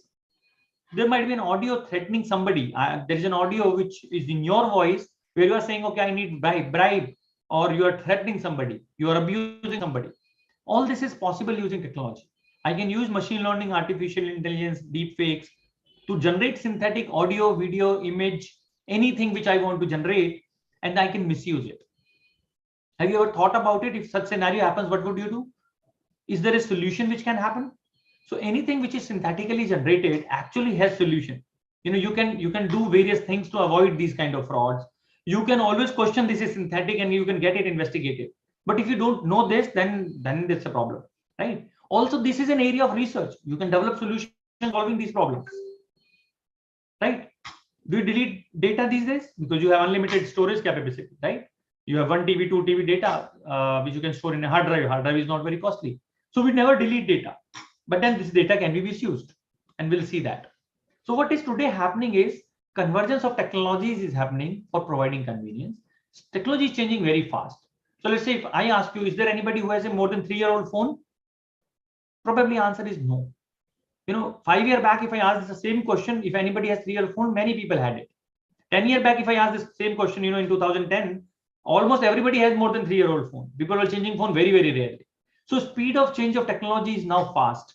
And that's where security becomes important every now and then, because new things are coming, new sensors are coming.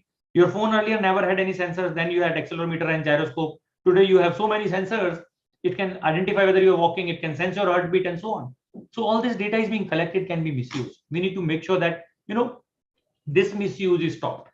And that brings me to the question, if I ask, what makes cybercrime possible for criminals? Answer is all of us. We cyberspace users, either we are not aware or we are not careful. And if we don't read about how crimes happen, if we don't get awareness, you know, these things will happen. Criminals will do frauds because, for example, if you lose your phone, you don't know what to do. I'm sure somebody will say FIR, somebody will say get a new SIM. But in next 5 minutes, if I'm the criminal, if I get your phone, I'll take out the SIM from your phone, put into a new phone of mine, call one of my friend to know your number because it will flash on his screen. And on this phone, which was my new phone and where I put your SIM, I will put your number and install WhatsApp. Now your WhatsApp is working with me in next 5 minutes because you have not blocked the SIM in 5 minutes. Solution to it is also there. In your phone, you can put a SIM pin. If you go to settings and put a pin on your SIM, if you take out the SIM and put into a different phone, it will ask 4-digit pin before it works. I'm sure nobody does it. So you can stop a very simple fraud of your SIM misuse by installing WhatsApp by just doing one simple thing. Put a pin using settings of your phone or SIM. Right. So there are technological solutions for this, all the problems. Okay, so think and tell me which of these websites is fraudulent website. Can you figure it out? You have 10 seconds to think. You can type in chat. I don't know whether you can unmute or say which one is fine and which one is not. But the first one is definitely not the right, because it is G00GLE, not Google. Second one looks very, very good, but it is not right because it is not BHEL. It is BH capital I. I and L look same. Similarly, in online SBI, O and I instead of L, I'm using capital I. What is the problem with the last one? ONGC India? It is not ONGC. This is OGNC. So I have interchanged N and G. So in a normal course of time, you will read it like OGNC, ONGC, because your mind ignores a lot of information. And that is where a lot of frauds happen. Now I would request you to read it loud and fast in your mind. Loud and fast. Like, I could not believe that I could actually understand what I was reading.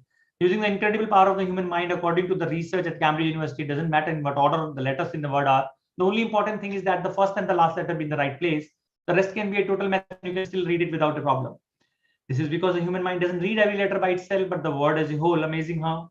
And I always thought spelling was important. Right. So what's happening here is, as an adult, as an intelligent person who has, intelligence, you ignore a lot of unnecessary information to save time. Because if you go through the algorithm, it will be very slow. You don't have that much time. Your subconscious mind takes over and it removes all the unnecessary information. Same is the case in the last point, which says OGNC. You will read it to ONGC in normal course of when I'm sending you a phishing email. Right. So what I'm saying is, criminals know how human mind works and they exploit it. They exploit your emotions. Right? Can you tell me what can you see on the screen? Can you see blocks? Can you see a QR code? Some random thing? And let's say if I put these lines and if I tell you this is L and this is I in white, this is F and T. Can you see lift? And if I remove lines, you can still see lift, but you are not able to see lift in most cases when these lines were not there earlier. So what has changed is expectation. Initially, you were not expecting a letter there. You were not knowing what will be there. Once you have seen it, once you know what to expect, now you can see it. Your mind will focus only on that. Similarly, when you talk about cyber crimes, you know the modus operandi of a criminal, it will not happen to you. But if you don't know the modus operandi, you have never heard about it, you have never read about it. And if the criminal tries it on you, it can happen. So knowing is the information, right? Awareness is the key. So your perspective needs to change about technology by knowing about technology, how it works, how criminals do fraud, and what can you do in terms of awareness, as well as what can you do in terms of technical solution. Can you solve this problem technologically? Probably yes. So criminals basically use your emotions of trust, greed, panic, fear of missing out, threat, disruption. These are the basic emotions which are being used to do cybercrime. There is nothing in the cyber world which goes bad without exploiting one of the emotions. They will say they are calling from the bank. They will say your electricity will be cut off. They will make all sort of excuses, but they will fall under these category only. So idea is they keep on changing their stories, but underlying emotions remains the same. So in today's world, aankho dekhi and kaano suni may not be true, which you used to say once upon a time that, whatever you see by your eyes is true. But using AI, using synthetic technologies, deep fakes, I can make anything and everything counterfeit. So you need to take everything with a pinch of salt, right? So social media, a lot of information leakage happen on social media. You post a photograph, after taking it from your phone, you post your GPS location, you post type of camera being used. It's an iPhone or an Android phone, how many megapixel phone, what is the focal length, everything goes in a photograph. You're leaking information. You do things free. Free means, I will discuss that, I think, going forward. You have technology like AI, ML, where you use deep fakes, like this person does not exist.com. This generates artificial faces of the people who do not exist in this world. It just makes random non-existent people's faces. And you can go and check this website. Data you create remains forever. Even if you delete, even if you format, even if you whatever you do, data never goes away. And that is again being misused. You buy a new phone, you give old phone after doing a factory reset, everything can be recovered and can be misused. It may have your personal videos. It may have all other apps, credit card numbers, chats, everything will be recovered and will be misused. Right?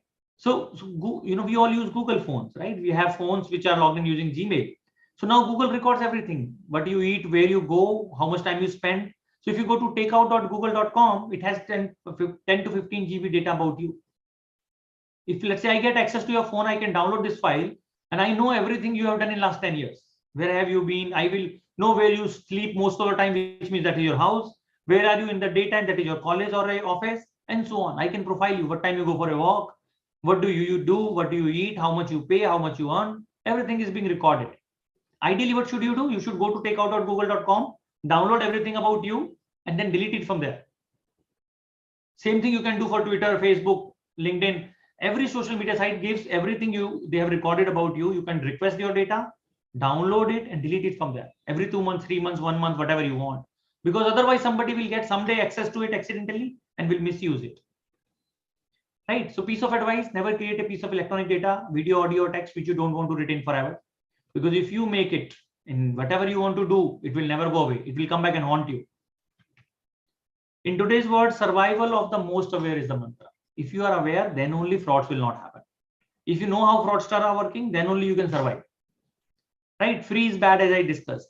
Free Wi-Fi, somebody will snoop on your data because it is not encrypted. Juice jacking, you are charging your phone at airport, and free charging cables which are there many places, restaurants, they all put malware in your phone. Ransomware will be installed. Data will be stolen. You get a USB drive lying somewhere, pen drive in parking lot or in a conference, they all are infected. They are meant that you will insert in your computer and they will install ransomware, malware, or some kind of virus and steal your data. Never use anything for free. Hardware keyloggers are also there. Small piece of device which can connect at the end of your keyboard wire at the back of your CPU and will record everything. Nobody checks at the back of CPU whether there is an extra device. Right? So prevention is better than the cure and also applicable in digital world. You need to figure out what can go wrong. Read about it in newspaper is one great source of information. There are books. I've also written a book. I'll discuss about that. So what I'm saying is figure out how cyber criminals are doing fraud and be aware and take precautions. And then try to develop technological solutions so that you can help others also avoid such kind of crimes. Right? So this is the book I was talking about. This is a story book. It contains 62 myths and realities. Each is around 2 to 4 pages storybook, and it also tells you what not to do. It also identifies some of the problems, technological problems which needs to be solved. So some of my students are taking their class projects as well as master's project based on the problem statement mentioned here. So you can also try to think about it. So it's like this. It has some statement which talks about whether it's reality or it's myth. So like this technology addiction I'm talking about, and this is reality. And I'm talking about that criminals only target big corporate houses. This is a myth. It gives information, it highlights certain things, it gives you do's and don'ts so that you can take precaution, you can avoid cyber crimes. According to me, 90% of cyber crimes are avoidable. And hence I'm giving you some tips. In today's world, what is happening is a lot of unknown video calls are coming on WhatsApp. They record you in an inappropriate manner. Person on the other side might be in an objectionable condition and they will record a video and blackmail you. So what you should do, any then unknown number is trying to do a video call, never accept it. Anybody is trying to give you a lot of missed calls, they want you to call back. Don't do that. Block them. Put pin on your SIM, as I told. Lock your phone when you are driving and using Google Map, because Google Map does not let your phone gets locked automatically. So instead of that, whenever Google Map is running, you lock it using physical button. So if you lock it, then Google Map will still work on top of it. Lock your Aadhaar biometric, because your Aadhaar is linked with bank and there is Aadhaar enabled payment system which is available. So if somebody gets your fingerprint, which they can get from any property transaction you do, because on property transaction you put your fingerprints using stamp padding, they lift your Aadhaar number and fingerprint from there, and then because your Aadhaar is linked with bank, they can withdraw money from your bank account using this. Put restriction using net banking on international transaction, because your credit card, let's say if I get your photograph of your credit card front and back, I can do international transactions, because OTP is only required in India. You should remove the CVV number from the back of your card, because that also can be misused. You should take backups and keep the backup device somewhere else. Many times what happens is you take the backup of your laptop data into a hard disk, and that hard disk is in the same bag as your laptop, and somebody runs away with the bag along with the hard disk. Right? So keep backup away from your laptop. If your laptop is going out, the backup hard disk should not go out. Shred your garbage. Your Amazon box to boarding pass to ATM slip all contain sensitive information which can be used to do a lot of frauds, and we just throw them away. So make sure that your garbage is shredded, personal information is removed and then only it is being sent out.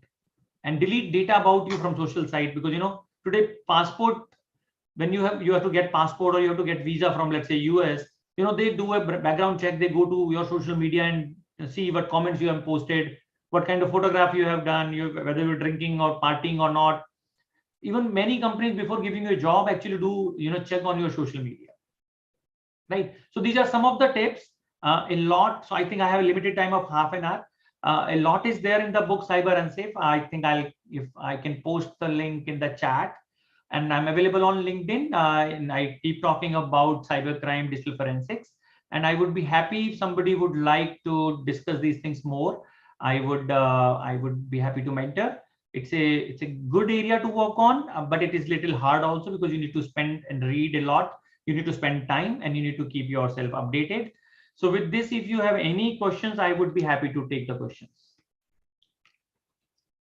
Thank you, sir, for impacting our conversation with such valuable information on digital forensic and confidentiality and privacy of data. It was such a mind-blowing experience. Now, dear participants, if you have any query, you can post query in the QA box. Welcome your queries.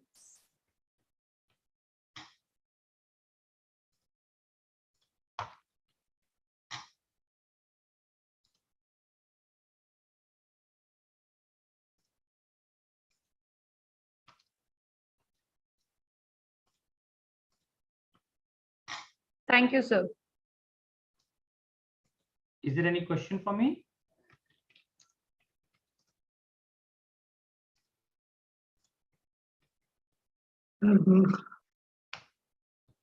I think we proceed further, Ankita. No questions there. Okay. Thank you so much. Thank you, sir.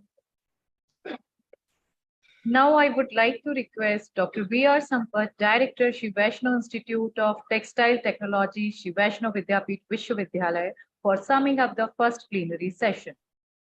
Over to you, sir. Thank you, organizers, for giving me the opportunity to sum up. The first paper on innovative approaches to securing by Vandana Verma, Security Relations Leader. The first question what she asked is, are you secure? And she was telling, we don't know. Yeah, that was the reality. We don't know whether we are secured or not. There are many supply chain attacks which are very common. And one more delicate question, what she was telling, the students writing codes, first they start the code and then they pick up from the internet. All the other coding, everything are from the internet. It was very serious. How can it be detected? Dr. Jigashu can find out something on this. And regarding open source software, the softwares which are used, all the open source softwares, we need infrastructure secure. So I have few questions that time, which I have not asked you. When I was working in Ethiopia, there are thieves who wanted only mobiles. They will take mobiles somehow from the foreigners or their own people also. But if they take the mobiles, immediately within seconds, they will open the mobile. We don't know how they open with a pattern lock or passcode, whatever is there, they will open. How it happens? That was a very big question for us. Because when we lose a mobile, invariably all the expatriate staff who are working there have lost one or two mobile. And my friend who is now in Uttar Pradesh, he has lost nearly 5 mobiles. So immediately after taking away the mobile, they will open it. I don't know how they do it. And one more question which is coming to my mind in that particular paper, why banks are asking to change the password and PIN numbers? What is the necessity? If it is a very secured information, why they want to change it after 90 days, after 180 days? You kindly change your password, you change your PIN number, you change your transaction password. This was one question which I want to ask, but due to the time limit, I have not asked. Mr. Satish Aswin, he was clearly telling about online frauds are more than 50%. It was very clear. And the number of cyber crime has rise fivefolds from the beginning. We have some questions on that. There are some frauds, like even my friend who was working in Ethiopia now came to India. He had a call. You have won so many crores and crores of money. You have to contact this number. He contacted the number and there was a clear response from Canada that so and so bank you have to contact to get the money. So that process was still going on. That particular person from Canada is contacting him, and how this is happening. And there are some mail. Your friend has got stuck in abroad. He lost everything. You have to send some money. That mail is also coming. And it was a clear indication, and he has highlighted all the cyber crimes which are happening in and which have been known to many of us.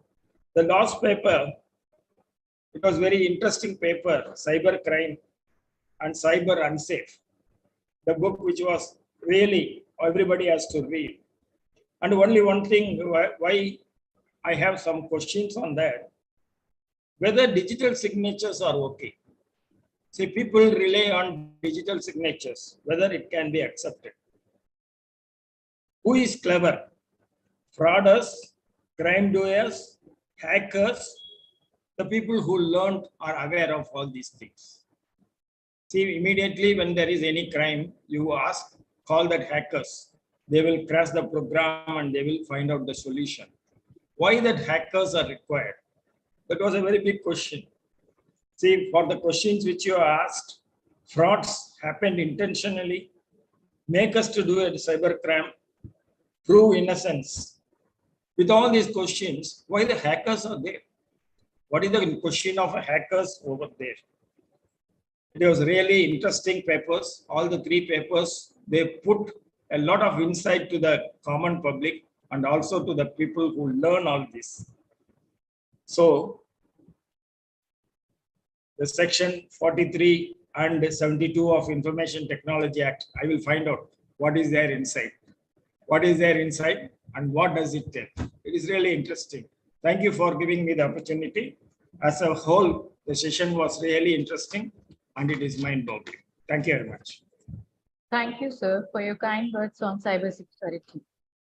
Now, moving forward, and next plenary session will begin after a break at 3 p.m. Thank you so much. I request all the participants to join 5 minutes before. Yes, sir. Thank you, madam. Thank you, Santosh, madam. Thank you, Sampath, sir. It is not a crime to join 5 minutes before. Thank you very much, Jiyasu, sir. Thank you. Thank you, sir.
संभावी मुझे लग रही है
Dr. Guru Prasad ji,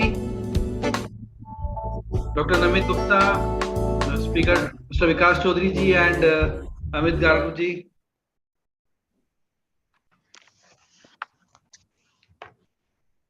Good afternoon, sir. Dr. Jigyasu. Hello, good afternoon, sir.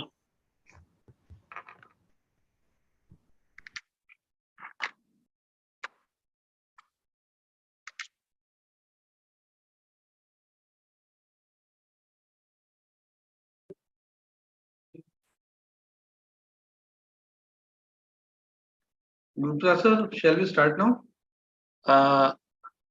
Namit Gupta is also there. He was asking. Yes, he is joining. He is in attendee right now. Yes. Shall I start, sir?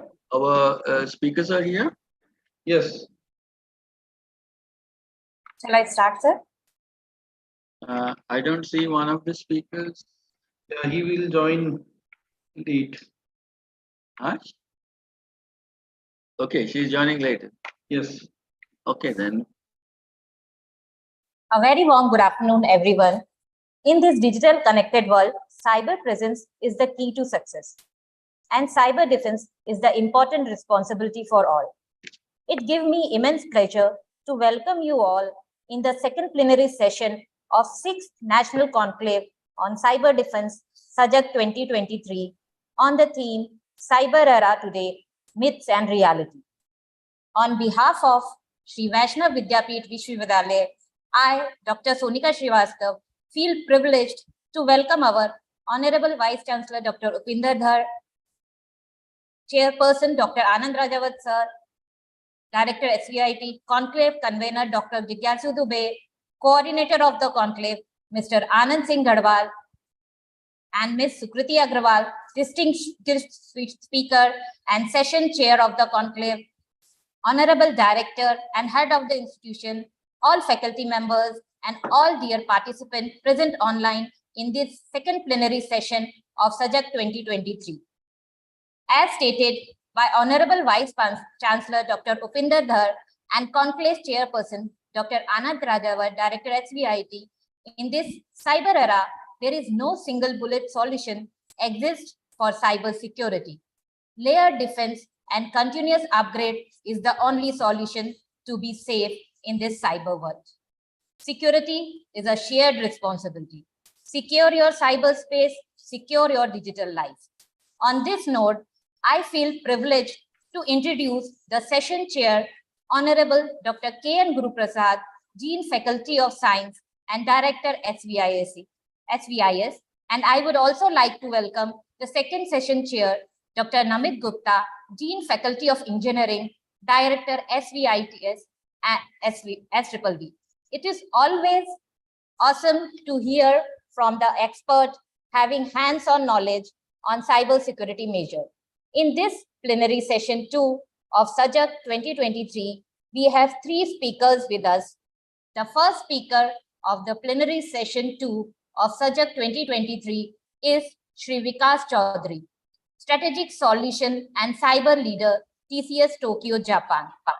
The second speaker of the session, Ms. Swati Anuj Arya, Leader CISO Office in Amazon Pay at Amazon Delhi, India. The third speaker of the session, Shri Amit Gargava, Solution Architect, Identity and Access Management at IBM Bangalore, Karnataka. Now, moving ahead in this plenary session 2 of SAJAG 2023, I feel privileged to invite Honorable Session Chair Dr. K.N. Guru Prasad, Dean Faculty of Science and Director SVIS for opening remarks. Over to you, sir. Thank you, ma'am.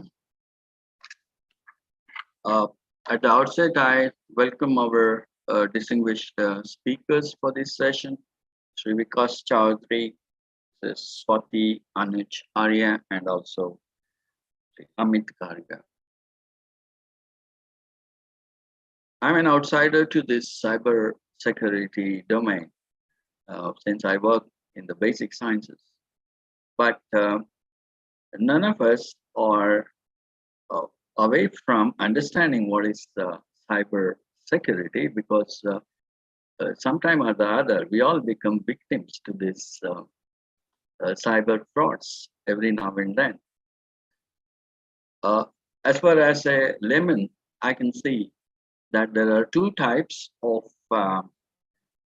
insecurity in dealing with the cyberspace.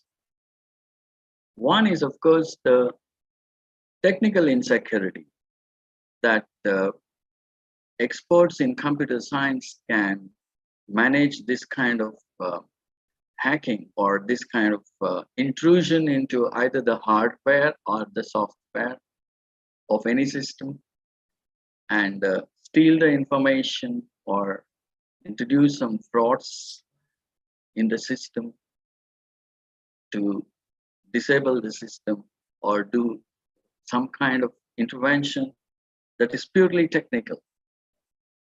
But most of the common people are falling prey to the other types of cyber insecurity, where the criminals, cyber criminals, have an expertise in playing on the minds of the people who are using this internet.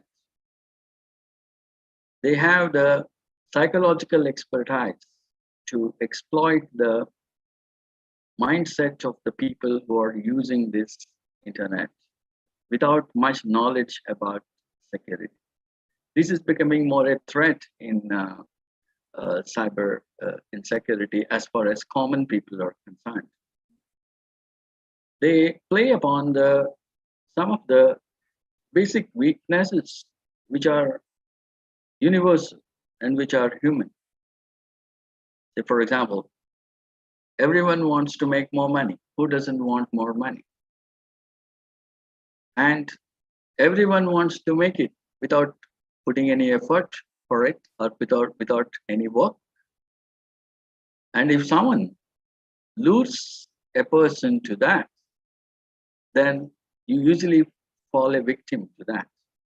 You easily fall a victim to that, and you follow the instructions of that person, and you get cheated at the end of the transaction.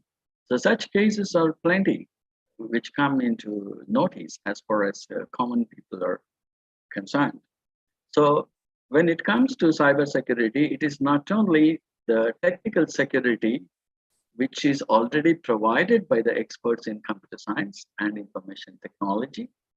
It is also very important about the user, the precautions which the user has to exercise while operating these systems.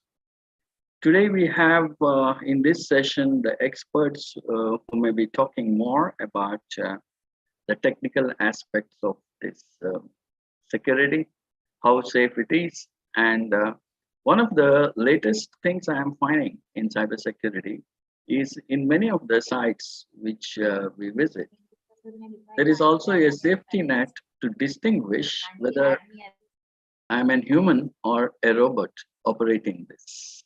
Now, this is also a new thing that is coming into cybersecurity. And I look forward to get enlightened about what is new in this technology and what more research has been done for making our cyberspace more secure. So with this introduction, I welcome the speakers once again, and over to you, madam, to invite the first speaker. Thank you very much, sir, for sharing your views about cybersecurity. Now, moving further in this plenary session 2 of SAJAG 2023, I would like to announce one important point for all the participants to write a QA queries in a QA box we will resolve at the end of the session. Now, moving further with an aim to secure your cyberspace and secure your digital life, it gives me immense pleasure to introduce our first speaker of the session, Shri Vikas Chaudhary. Shri Vikas Chaudhary is currently responsible for driving strategic sales and solution across TCS offering for Japan market. He led TCS cybersecurity business in Europe. He has played variety of roles from being an analyst to an advisor and continues to take pragmatic hands-on approach to solve complex cybersecurity problems. Under his leadership, the cybersecurity business grew exponentially in the Europe continent. Sri Vikas Chaudhary has over 17 years of experience in cybersecurity, governance, and compliance space. He has experience in array of responsibilities, including project and program management, IT compliance and security, business continuity, data analysis and process excellence, business operations, identity and access management, pre-sales and solution. Now, I would like to invite Sri Vikas Chaudhary to enlighten us on the topic cyber hygiene, understand before you act and invest. Over to you, sir. Thanks, Dr. Jigyasu ji, Dr. Ken, Guru Prasad ji. I just want to check if my screen is visible. Yes, sir. Yes. Excellent. So, an interesting forward from Dr. Ken Guru Prasad ji. When he was speaking, I thought he has certainly picked into my mind as well as my presentation, right? But it was great to hear the thought that it's not just about technology, but it's also about the people and process. So I've chosen a topic and I want to call it cyber hygiene because of the digital revolution that's happening in and around us. I would say the hygiene is important, right? And hence it's very important for us to understand before we act and invest. So the act part is more specific to the human being, right? In our day-to-day lives. So the way I have put together my slides and the presentation for today's, I want to certainly set a background and context. I want to get into the corporate issues, right, with respect to cyber, right? Why is it important? And how to adopt a cyber hygiene approach for you to be more secure, robust, and resilient organization.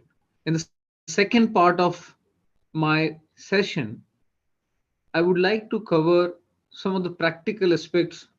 Dr. Ken Guru Prasad ji alluded to some of them, but I would like to give that explanation with the examples and also the safeguarding measures as well. So with that, I'll move into the next slide. If we look at the global data breach heat map, right? What it comes to a mind, if we really look at it, that average of 15% of internet users email account in India is breached, which is a huge number with the kind of population we have. And if I have to put that into a different perspective, the number of cyber crimes reported in India has grown by 15x in last 1 decade. It's by statista.com. In 2012, we were 3477, and by the end of 2021, we have 52,974. The data for 2022 is supposed to be getting published sometime in May. But that's the rise in cyber crimes, and hence it becomes very important for us to ensure that we are safeguarded against these crimes. So why this happens, right? And we have been hearing data is new oil, and that's one of the key reasons for cyber attacks. And let us understand the significance of personal data, right? And I'm sure all of us on this session today know that we give information in different form and shape to different marketing, investment, banking, e-commerce, insurance, healthcare, education, social media, employer, different players, right? But we'll also have to understand that when we give that information, what could happen, right? So some of this information certainly is legitimate and we have to provide in order for us to get things done. But possibly we'll have to be also careful in sharing some of it where it's not required. If I'll have to really give an example of what classifies as a personal identifiable information, right? And I'm speaking and very specific to India as a country, right? I'm not taking global ecosystem into the consideration, but Aadhaar number, phone number, date of birth, driving license, geolocation, all of this are your personal identifiable information, and the list goes on.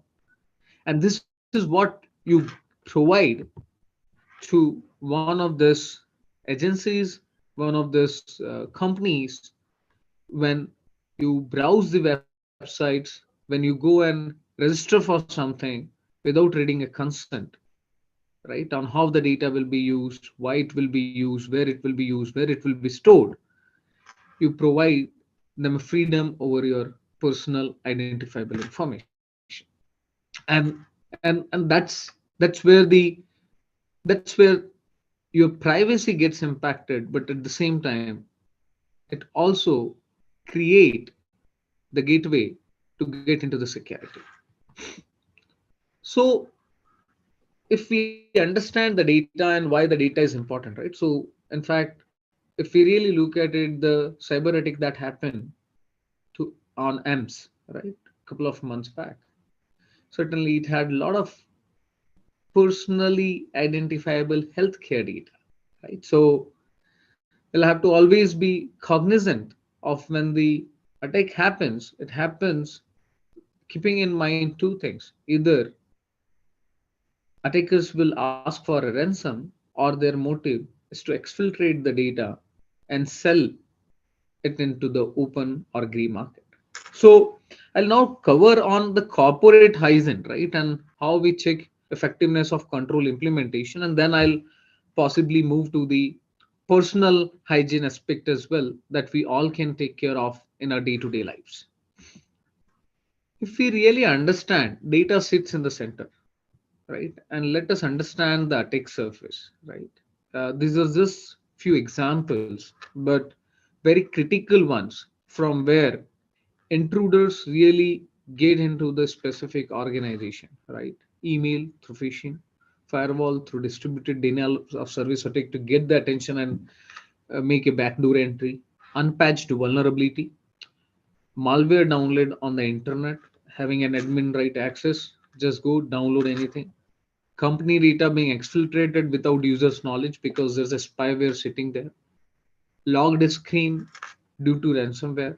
Social engineering. I believe Dr. Ken Guru Prasad did refer when he said that how we use the human emotions and human cognitive capability to extract some of the information that can actually result in a financial loss to yourself if it was about credit card.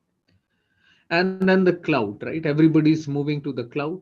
Compliance, law of land, different countries have different requirements to store in personal data.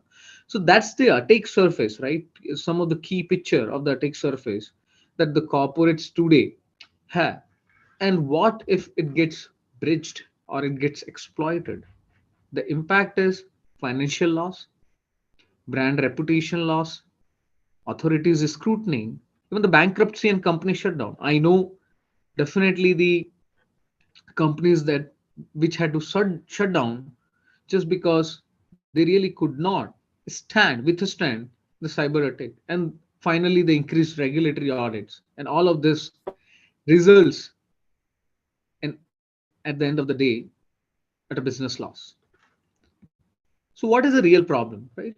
I certainly speak to a lot of customers, a lot of organizations, and the problem that we feel is that most of the organization says that we have the security solutions tools deployed, but the deployed does not mean it's adopted, because there's a lock possibly in a gate, right, in the room, but if you don't lock, it's not adopted. Yes, the security is deployed, but it's not adopted.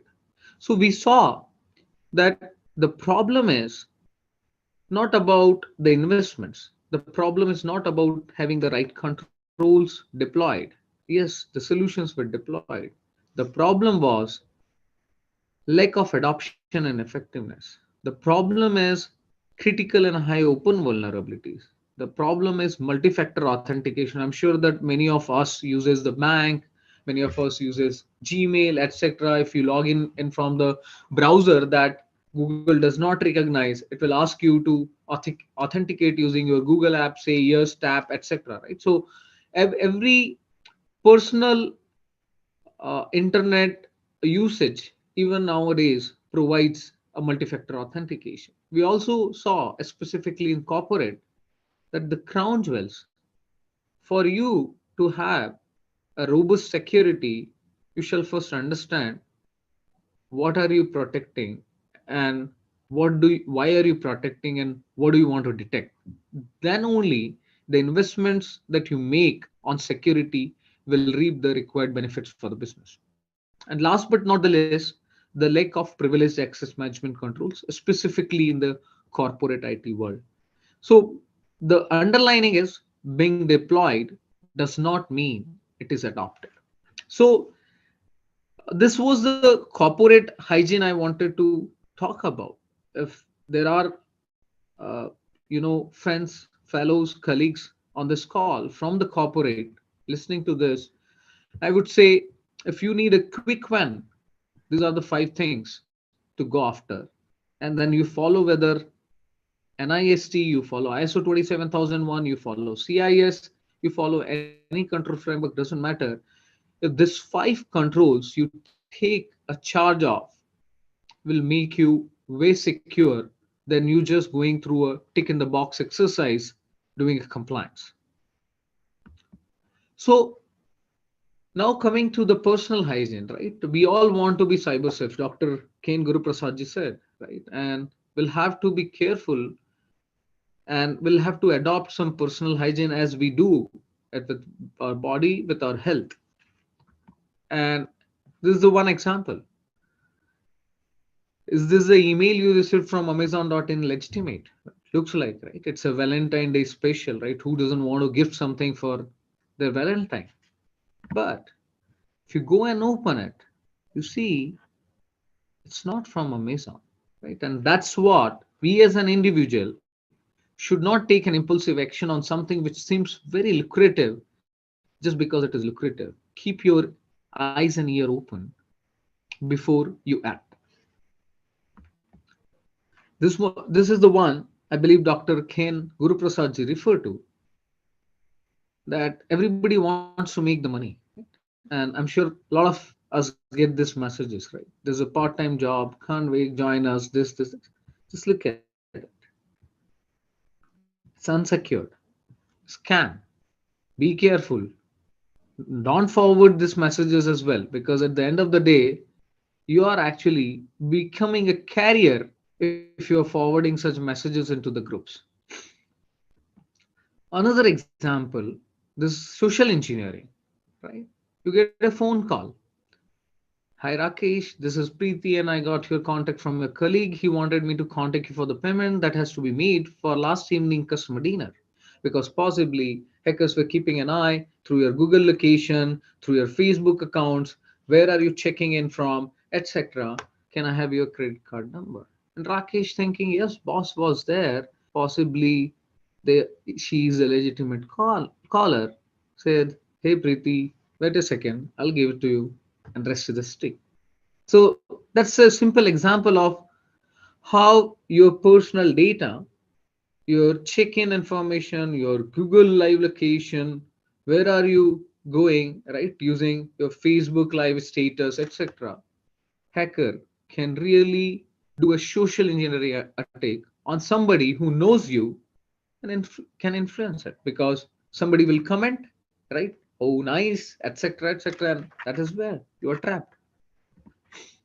Another example, right? Hi Rita, I'm Sanjeev calling from KBC. You have won a lottery and we need your bank details to deposit money in your account. Wow, let me get the details. Wait a minute. You will give all the information. They'll also ask for the Aadhaar number, and they will then ask for the password that has been received on your phone, and you give it, and it's done. History. So here, when you get a phone call from an unknown contact, be calm. Try to establish the identity of the caller. Try to establish the authenticity of the caller. Don't react. Don't be impulsive and acting behind it. So think social engineering. So ask 3 questions before you give any data. What data am I giving? Why I'm giving, and how that data be used? If we ask these 3 questions, and if we don't have the answer to it, don't give the data. That's not required. You shall know what, why, and how. And then that's the technical methods, right? I did not cover a lot on technical methods because I felt for one to be cyber safe, as Dr. Ken Guru Prasadji said, technology is just an enabler. There's a lot that has to be done at a people and a process level in the way you consume the information and you disseminate the information. Certainly, there are technical methods that are required: antivirus, safe web, route and modem hardening. I'm sure I've seen specifically in India versus my global experience. If I want to hack, even in this room, say 140 members are there, I possibly, if just I have their home address, I can go near their home and I can hack into their router and modem without doing anything. So ensure that you harden your router and modem. Very, very basic hygiene for you to ensure that nobody is eavesdropping onto your home network or onto your office network. And as Dr. Ken Guruprasad ji said, security, sapiens, right? Or we, sapiens is human. So you are the weakest link in security. So it starts with us and it ends with us. So let us be more vigilant. Let us be more diligent. Keep our eyes and ear open and ensure that we do not become a victim of the weakest link in security. With that, I'll take a pause and I want to thank you, Dr. Jigyasu ji, for giving me an opportunity on this forum and present my thoughts about cyber hygiene. I hope you find it useful and informative.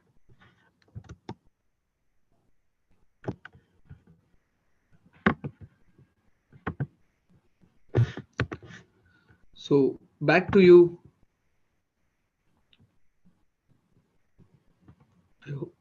Dr. Sonika ji. Thank you very much, sir, for sharing your valuable expertise on different perspectives of corporate and personal cyber hygiene. Your ocean of knowledge on cyber attack surface and importance of data privacy, securing digital identity, and safe social engineering is very vast. We will try to add these key insights of the session to safeguard our cyberspace by browsing safely and by be conscious not to click every link which might be malicious. Thank you very much, sir. Now, I would like participants to share the queries in the QA box.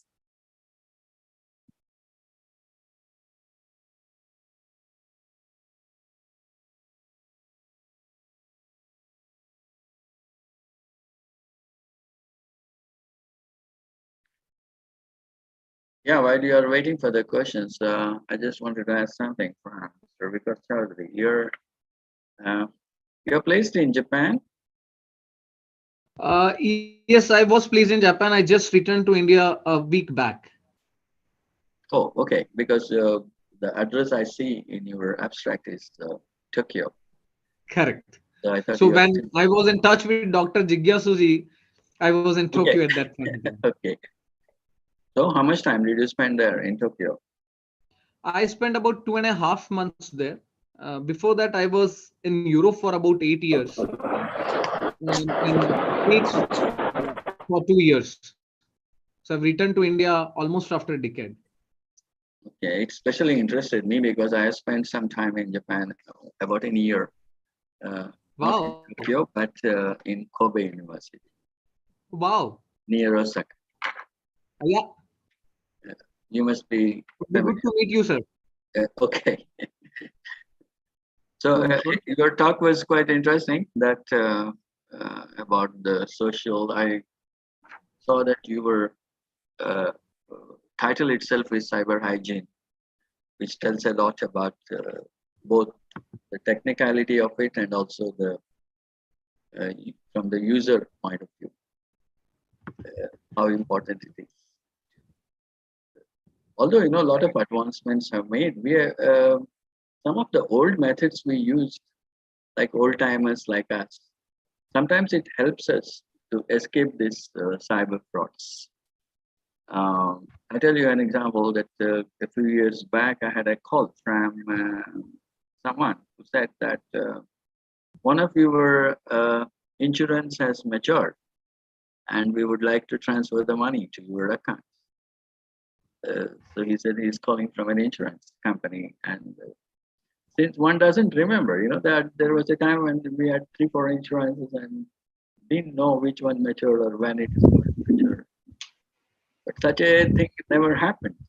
But I was aware that when an insurance matures, you have to submit the policy to the office, and usually the agent used to come to me and remind me that I have to submit the policy so that I can get a check from the insurance office. But this man called and he said, no, we want to transfer it. You need not come here. You need not submit the policy. And you need not do anything. All you have to do is to give your account number. And so, but as old timers, we didn't like the tone of this. Then I told him that, why do you want my account number? You send the check if you are so keen to pay my policy insurance. Because I said I always receive checks. I never transferred the money to my account. So some of these, experiences makes one feel that the world ways were better, more safer. Agree. And great experience. Probably for me to refer somewhere else. Okay. Hello, sir. Can I proceed? Yeah, please. Go ahead. A talk is a voyage with a purpose. The man who starts out going nowhere generally reaches to the success.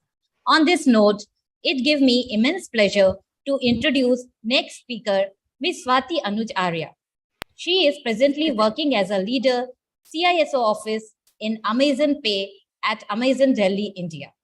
She is an information security professional by choice and trainer at heart.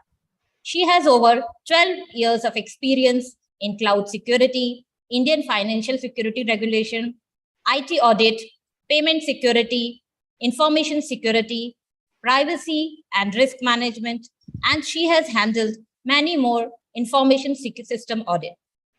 Ms. Swati Anuj Arya had led compliance program at leading payment gateway, banks, third-party processor, IT companies, and BPOs in different geographical locations, including India, US, Dubai, Middle East, Morocco, Singapore, Philippines, and UK.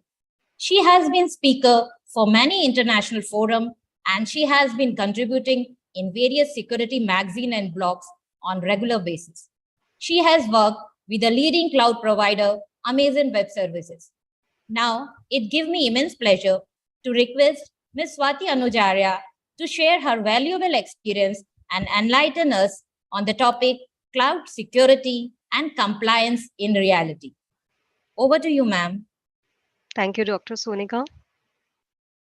I'm sharing my screen. Let me know if it's visible.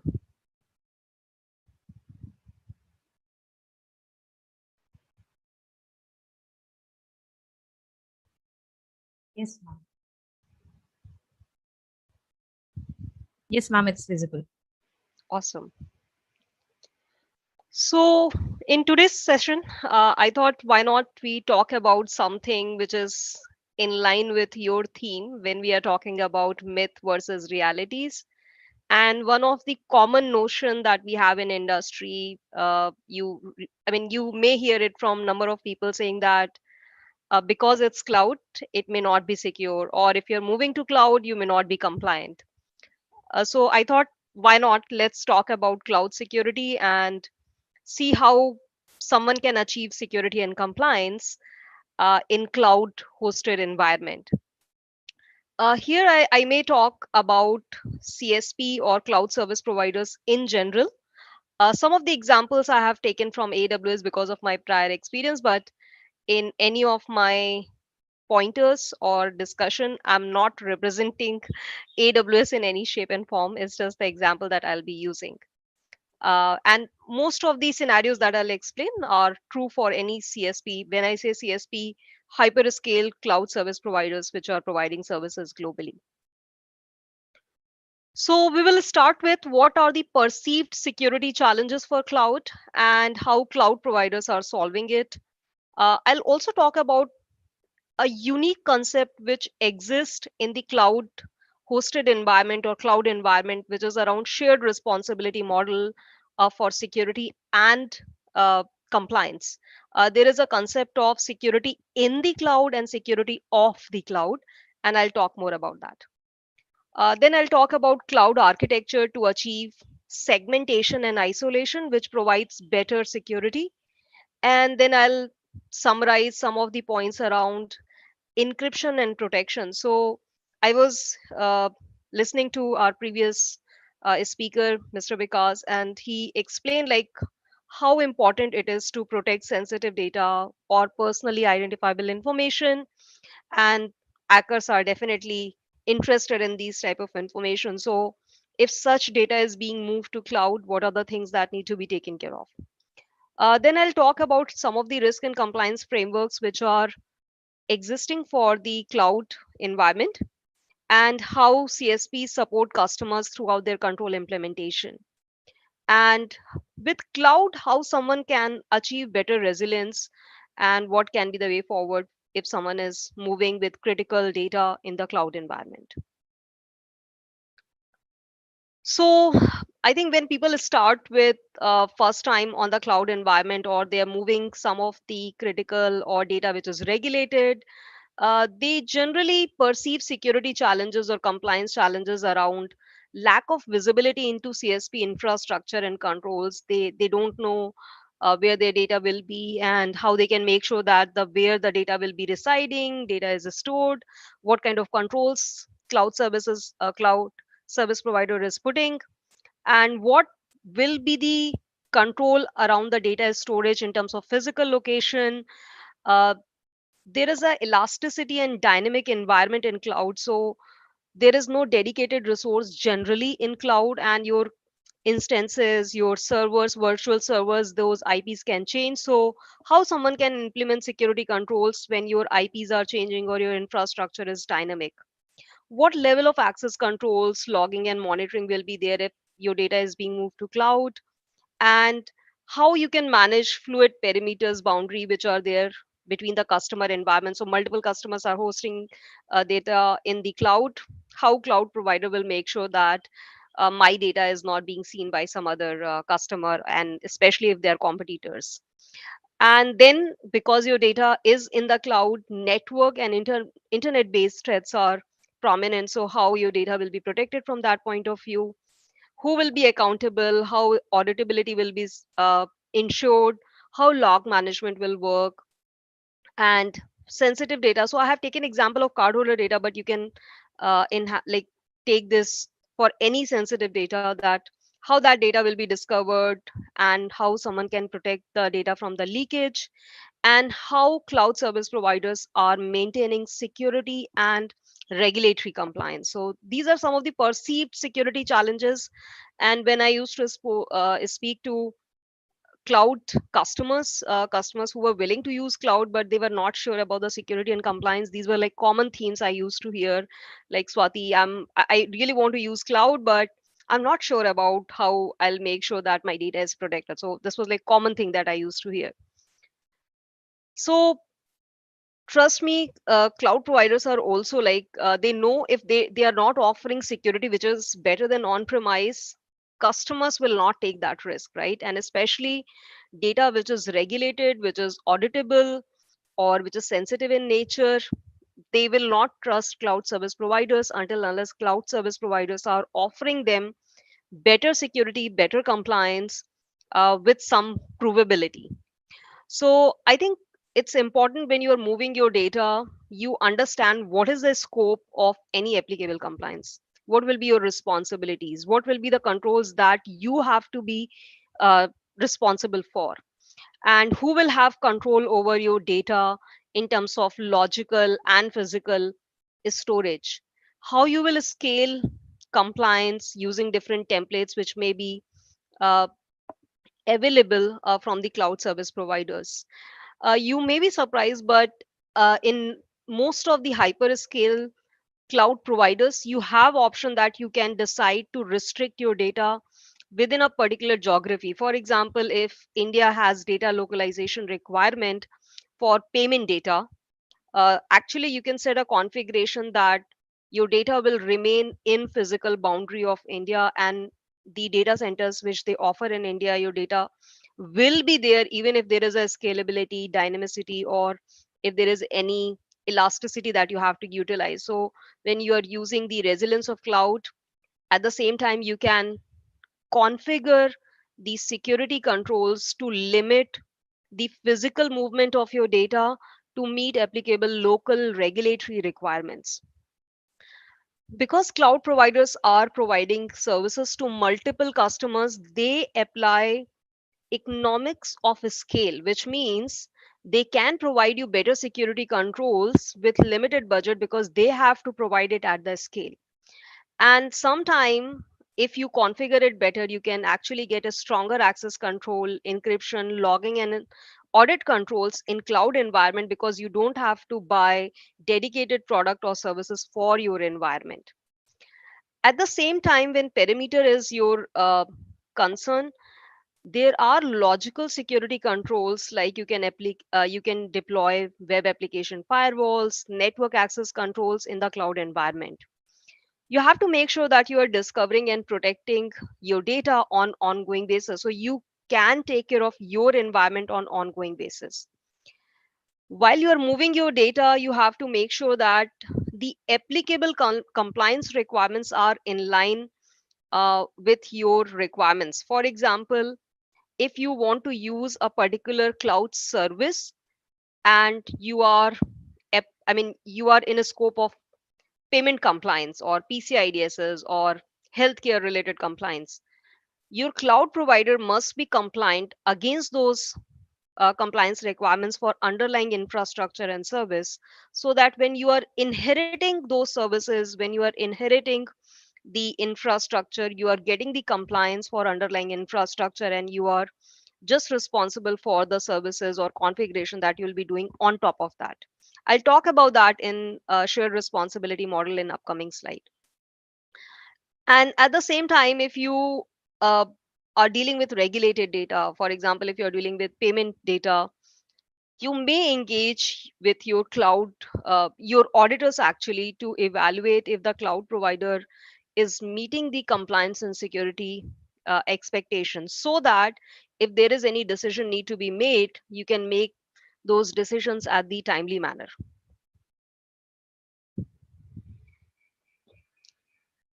I have taken example of AWS for this shared responsibility model, but this is typically works in other CSP environment. The boundary can change a little bit based on what cloud provider you are referring to.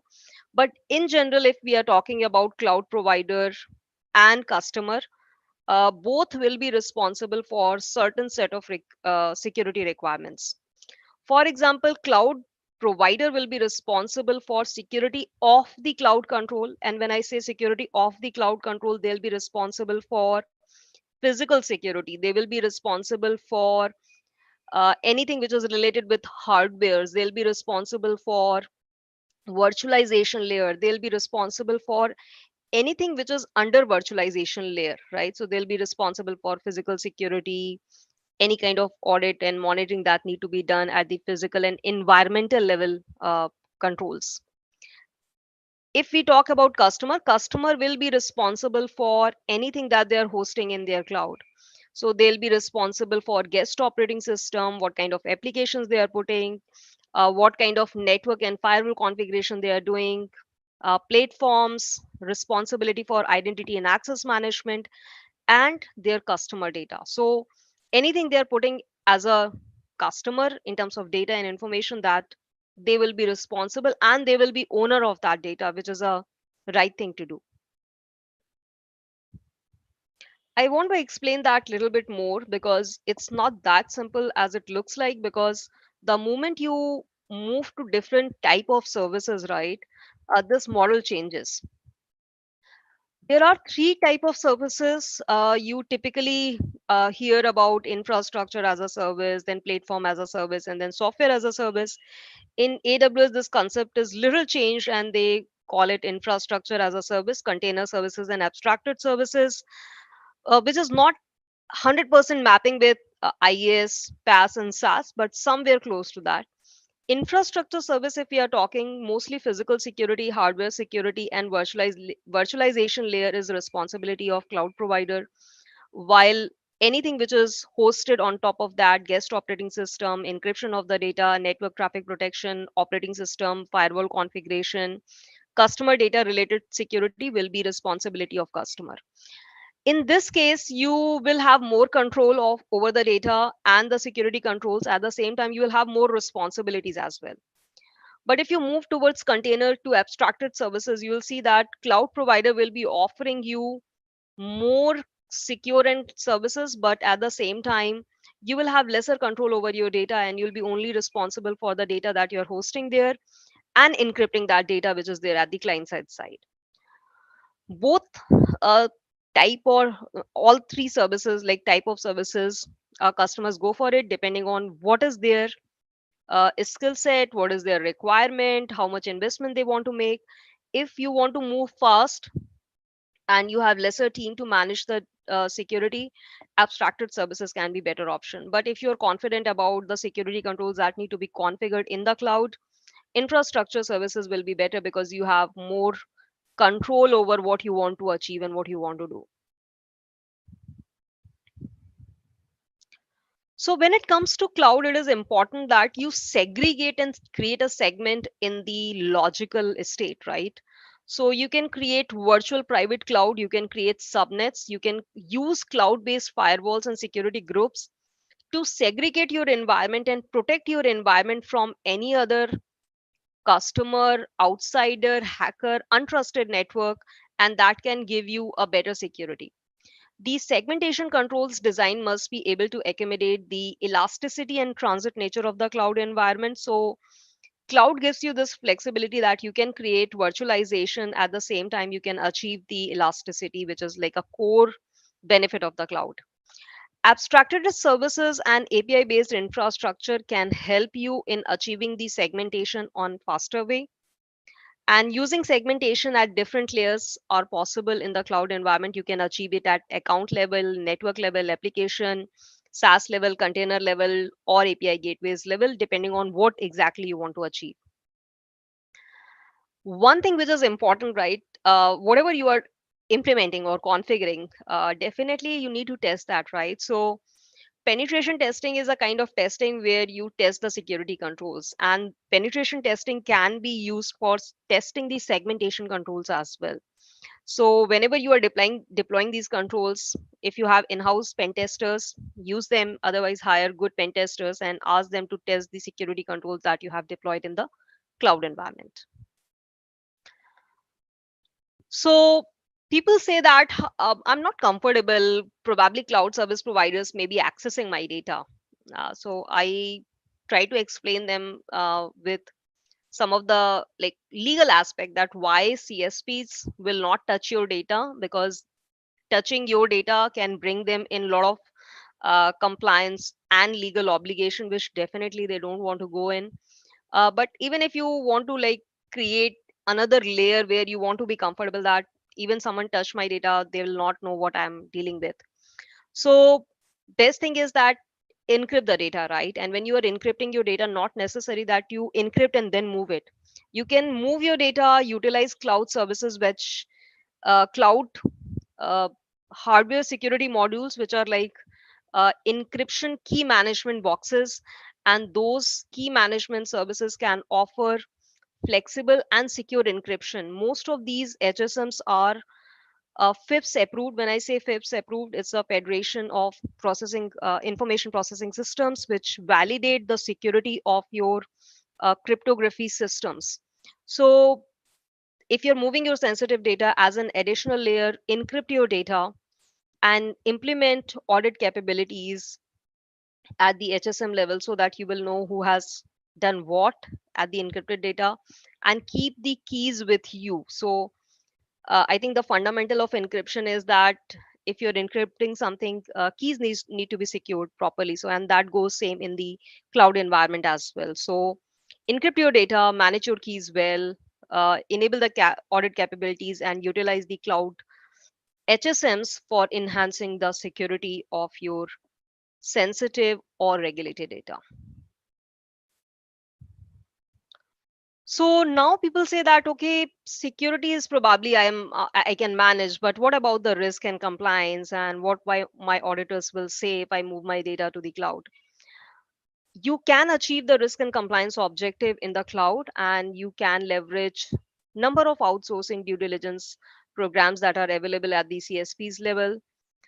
So first of all, you have to define what is your risk appetite and what are your control requirements, right? So depending on where you are doing business, for example, if you're doing business in EU, GDPR may be one of the concern area, right? But if you're doing business in India and you are a like payment company, RBI may be one of the concern area for you. So understand what is regulatory expectation, define your control frameworks, validate your cloud service provider has implemented those controls for off the cloud control objectives, and for in the cloud environment, you deploy the controls for which you are responsible for.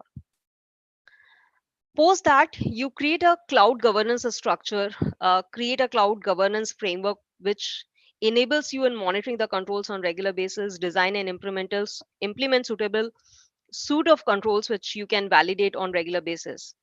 There has to be service assessment process, and there has to be production operation and monitoring controls in place, which enables you on operationalizing some of these requirements. And get independent assessment, control validation. You can hire third party auditors and get the reports and dashboarding on regular basis, so that you have an independent audit reports which can prove the control requirements that you have deployed can be validated if regulators or some independent party is asking for it. Most of the cloud service providers, they know if they have to onboard regulated customers. For example, if AWS is interested to onboard ICICI Bank, I'm just taking random example, right, or some other bank, they have to make sure that the underlying infrastructure is secure, and that security need to be validated by independent compliance auditor. For example, ISO 27001 is one of the like regulatory requirement or security frameworks that most of the banks ask for. Similarly, PCI DSS, they will ask if the credit card or cardholder data information is there. They may ask for some of the framework alignment, for example, CIS or Swift client connectivity related requirements. So these controls are validated by independent parties or independent auditors for the CSPs, and they provide report. Now CSPs are responsible, or cloud service providers are responsible, that if their customers are asking for some of these certifications or audit report, they need to provide it on a regular basis as per the agreement or the arrangement they have with their customers.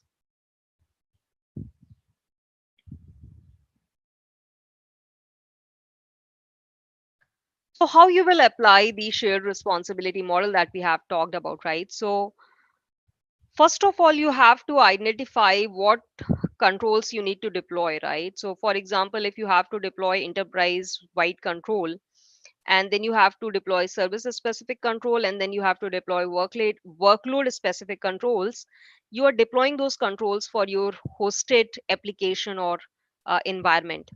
And then you will club it with the controls that have been deployed by service providers, which are validated by their independent auditors like SOC auditors or PCI auditors.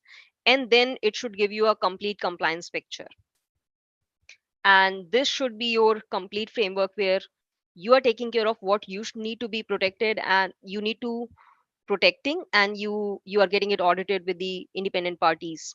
At the same time, you will ask for the validation or independent audit reports from the CSP, and they need to provide you to give assurance that they are also maintaining the security controls at their side. And combining this should be giving you the 100% information about what need to be protected and how it is being protected, who has been validating it, who is responsible for it, all those controls. So all these details need to be available at the end of the exercise. We have talked about cloud controls, which are for underlying infrastructure, right? Like physical security controls. Your SOC auditor will go and they will validate those controls, or cloud service providers auditor will go and they'll validate it. There are controls which need to be deployed by the hosted entities. They have to make sure that they have enabled and configured identity and access management. They need to implement detection controls. They also need to go for infrastructure protection, data protection, like we talked about encryption and key management at the rest and at the transit. And there has to be a strong incident response. Incident response means you need to be able to monitor if there's something wrong. You should be able to detect, respond on timely basis, and you should be able to recover from the incident. And then compliance and governance related services are available from the cloud service providers, which enables you in proving the compliance in front of your third party or independent auditors with ease and comfort. It's important that when we are talking about cloud, the cloud infrastructure is scalable and resilient, right? So the reason why entities go for cloud is they know with the cloud they can be more resilient, they can achieve higher availability factor, higher scalability factor with fraction of time. I'll not give a specific example of AWS in this case, but most of the cloud service providers, they are spreading their presence in different geographical region. They are increasing the availability zone, they are increasing their data centers. And because there are local regulatory requirements which are emerging, they know presence in particular country makes a lot of sense, because they have to make sure that they're offering resiliency, availability at the same time. If there is any localization aspect, that can be also served for that particular country or region. So if you have to start your cloud journey, what exactly you have to do, right? So first of all, you have to identify what are the control objectives for your regulatory requirements, right? For example, if you are healthcare company, right? And you are doing business in US, HIPAA may be one of the compliance requirements. So you have to identify, based on where you are doing business, what type of data you are dealing with, and what are the regulatory bodies which are there in country, which are regulating the requirement for your business. Integrate the shared responsibility model into your control framework. Understand what are the requirements that you have to comply with, what all controls are being already complied by CSP and what you can inherit from them, and what are the controls that you have to deploy and you have to be responsible for. Leverage cloud service providers compliance resources for security of the cloud controls. Architect and review your security in the cloud controls, and consider architecting for continuous compliance. So I think one thing that I have been explaining to different organizations, that achieving one-time compliance is not a big deal, right? Anyone can achieve ISO 27001 or PCI or any compliance that you name, right? But maintaining those compliance on ongoing basis is actually a key thing, right?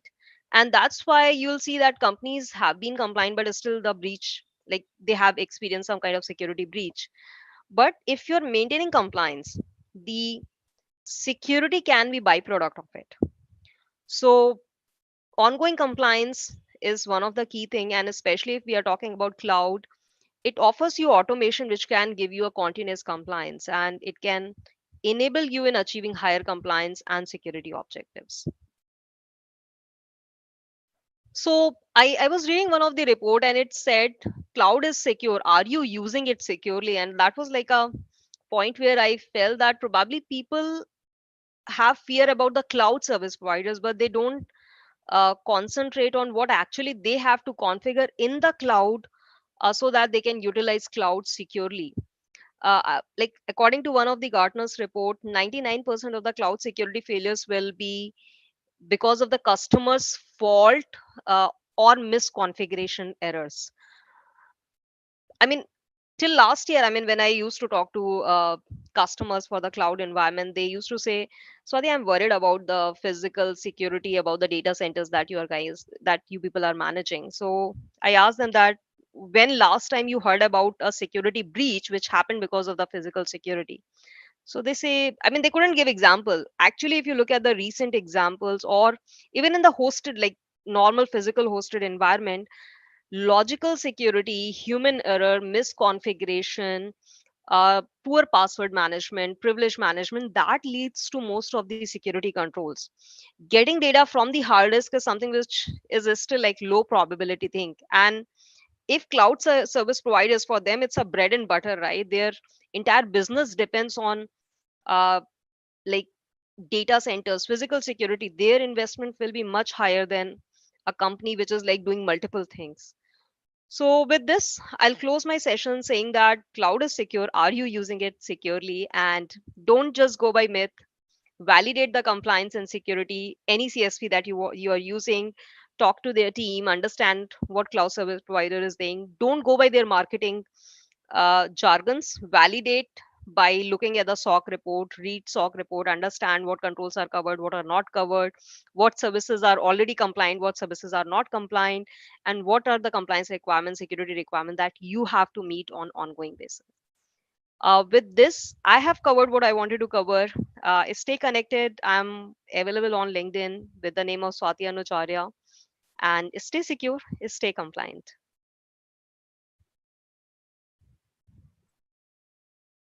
Thank you very much, ma'am, for sharing your expertise in the field of cloud security. Your keen knowledge on AWS cloud helped the participant to think migrating their business startups in cloud securely with minimum of effort. Now, it's time to take control of your security in the cyberspace before it's too late. Now, moving forward, after this wonderful talk, now heading towards, it's my privilege to introduce the next expert, Mr. Amit Gargava. Mr. Amit Gargava is a cyber security architect at Security Expert Lab, IBM. He has overall 14 years of experience in the field of cyber security with specialization in identity and access management domain. And he has worked across the globe at different industries. Mr. Amit Gargava expertise includes solution designing, architecture preparation, and end-to-end implementation migration, and upgrade of IAM solution for enterprises. With extensive technical and customer-facing profile, his job role allows him to work with customer and provide them with the finest technical solution to manage cyber security across their enterprise. He has also delivered multiple training sessions on cyber security and IBM security products. He is certified security architect along with enterprise design thinking practitioner. Now, I would like to request Mr. Amit Gargava, cybersecurity architect at Security Expert Lab, to share his expertise on the topic cybersecurity in execution. Over to you, sir. Thank you. Thank you, Sonika ma'am. I'll just share my screen and then we'll start with the session. So thank you, panelists. Thank you, Guru Prasad sir, for setting up the right context. I'll just begin or extend it to the next level. We'll go into further technical details. We'll try to keep it more interesting for students and you guys. Will in our agenda, what today we are going to cover is, we'll start with the very basics, overview of cybersecurity. We'll start with some interesting facts. Okay, what is the cost of data breach? if a data breach happens, what is the cost from geographic standpoints, what are the different domains that are impacted because of the data breach. Then we'll talk about some of the common cybersecurity attacks. Okay, what are the cyber attacks? What are the sequences which are executed? Okay, then there is a case study of a cyber attack which has happened recently on Uber. Okay, so there is a 19-year-old guy who performed a cyber attack on Uber just for fun. He was just trying to play around with the systems, and he made a big loss to the Uber systems, right? He just released the screenshots, server details, everything. So we'll go through that. We'll cover those details here. Then we'll talk about what are the top attack types in 2020 and 2021. We will compare those, how the cyber world is changing post-COVID, what is happening in this cyber world. Okay, we'll cover those things. What are the preventive measures? We'll talk about that. When an organization is vigilant, when they are aware of, they are taking care of their cyber systems, how they are stopping this. Okay, Uber is one of the case where cyber attack was executed successfully. On the other hand, there was a cyber attack that was attempted on Amazon, but Amazon, being vigilant, was able to successfully control that.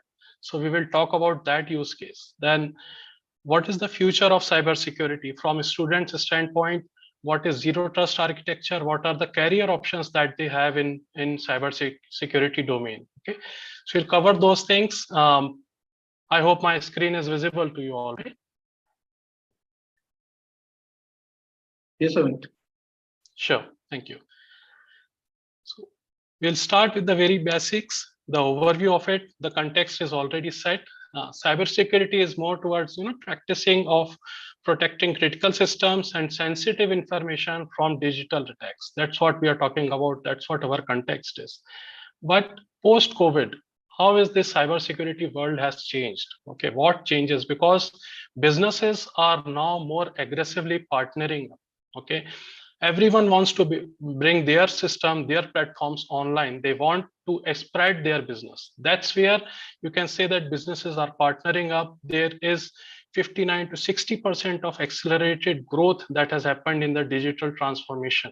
Okay, so the digital world is expanding a lot. Okay, and as a result of this, there are more remote workers that are coming into the system, right? More secure workers are coming into the system. So you have 90% of business leaders believe more remote workers are not secure, because due to the COVID scenarios, most of the things happened in hurry. They are detailed planning and execution was not done in most of the cases. Security systems were done, they were implemented, but there are loopholes around those systems. That's what happened in one of the use case of Uber, which we'll talk about, right? We have increased use of unmanaged and unsecured devices, access to anywhere networks which is not secure. You have the security systems, but were they implemented properly? That's what the question is here, right? There are top 4 security challenges which you always hear from clients, right? Top 4 security challenges is protect data across the hybrid cloud, because cloud system is everywhere. Everyone is using it, right? So how are you going to protect that? That is an important thing here. Then remote workers. Most of the things, people are working from home these days, working from remote locations. So secure remote workers and consumers. How is this achieved? Are they going to achieve it? Is it secure if users are connecting from internet or from Wi-Fi, which is unsecured? How is that managed? Are you able to predict, prevent, and respond to the modern threats? Because threat world is also expanding a lot. So are you able to control that and improve the effectiveness of security programs? So whatever security programs are there, are you on top of that? Okay, those things are the 4 security challenges which we hear primarily from our clients, right? Then what is the cost of data breach? So this is one of the recent report which IBM has performed, right? Here it is, studied about 550 organizations. We report has studied on the data breaches that occurred in these organizations. Okay, it was around, it covers the data of 17 countries and regions. So coming to the numbers, if you will notice, 83% of organizations studied have more than one data breach in a year. Okay, So now you think about it. In a year, 83% of organizations are the ones which are having repetitive breaches on them. 79% of critical infrastructure organizations did not deploy a zero trust architecture. 19% of breaches are occurring because of compromises at business partners. Your business is impacted because your business partner is not making the system secure, right? So these are few critical points which are going around in this cyber world, right? What is new in this? If you will notice, average cost of data breach is increasing. Now with more systems coming into the play, more cybersecurity world, more expanding, everyone wants to expand their business, doing business partnership with their business systems. Now you will notice that the cost of data breach is also increasing as a result of this. So these are just numbers, just trying to set the context why this is important from a business standpoint. If there are organizations who are struggling, who are continuously fighting towards it, upgrading themselves, why is it? Why are they doing it? This is because of these numbers which are there in front of your screen right now, right? Industry wise, if you will talk about which industry was highly regulated, and so first one is the healthcare one. Healthcare is one of the most highly regulated industries and is considered critical infrastructure by the governments across globe. Post COVID, it became very critical, right? From region wise, if you see from region wise, United States is one of the most affected area, we can say. India is also there upcoming. India is growing, and we are at number 14 right now here, if you will notice. And now we'll talk about common type of cyber attack. So there is a lot of information available over internet. New tricks, new workarounds are coming on these cyber attacks, but most of them are just renamed. For example, if you talk about this denial of service attack or DDoS attack, right? So DDoS attack is nothing but you are just overwhelming the servers, right? These attacks, you will overwhelm them and preventing them from responding back. So with this type of attacks which we are talking about, I'm explaining you right now, this is because these sequential steps, see, if a cyber attack happens to any organization, it is not just a single day activity, right? Or it is not just a single attack which has executed. It is a sequential steps which are planned perfectly and then executed. So if I talk about denial of service attack, you can say that you have overwhelmed the systems so much that your servers are not responding anymore. You have multiple bots here, right?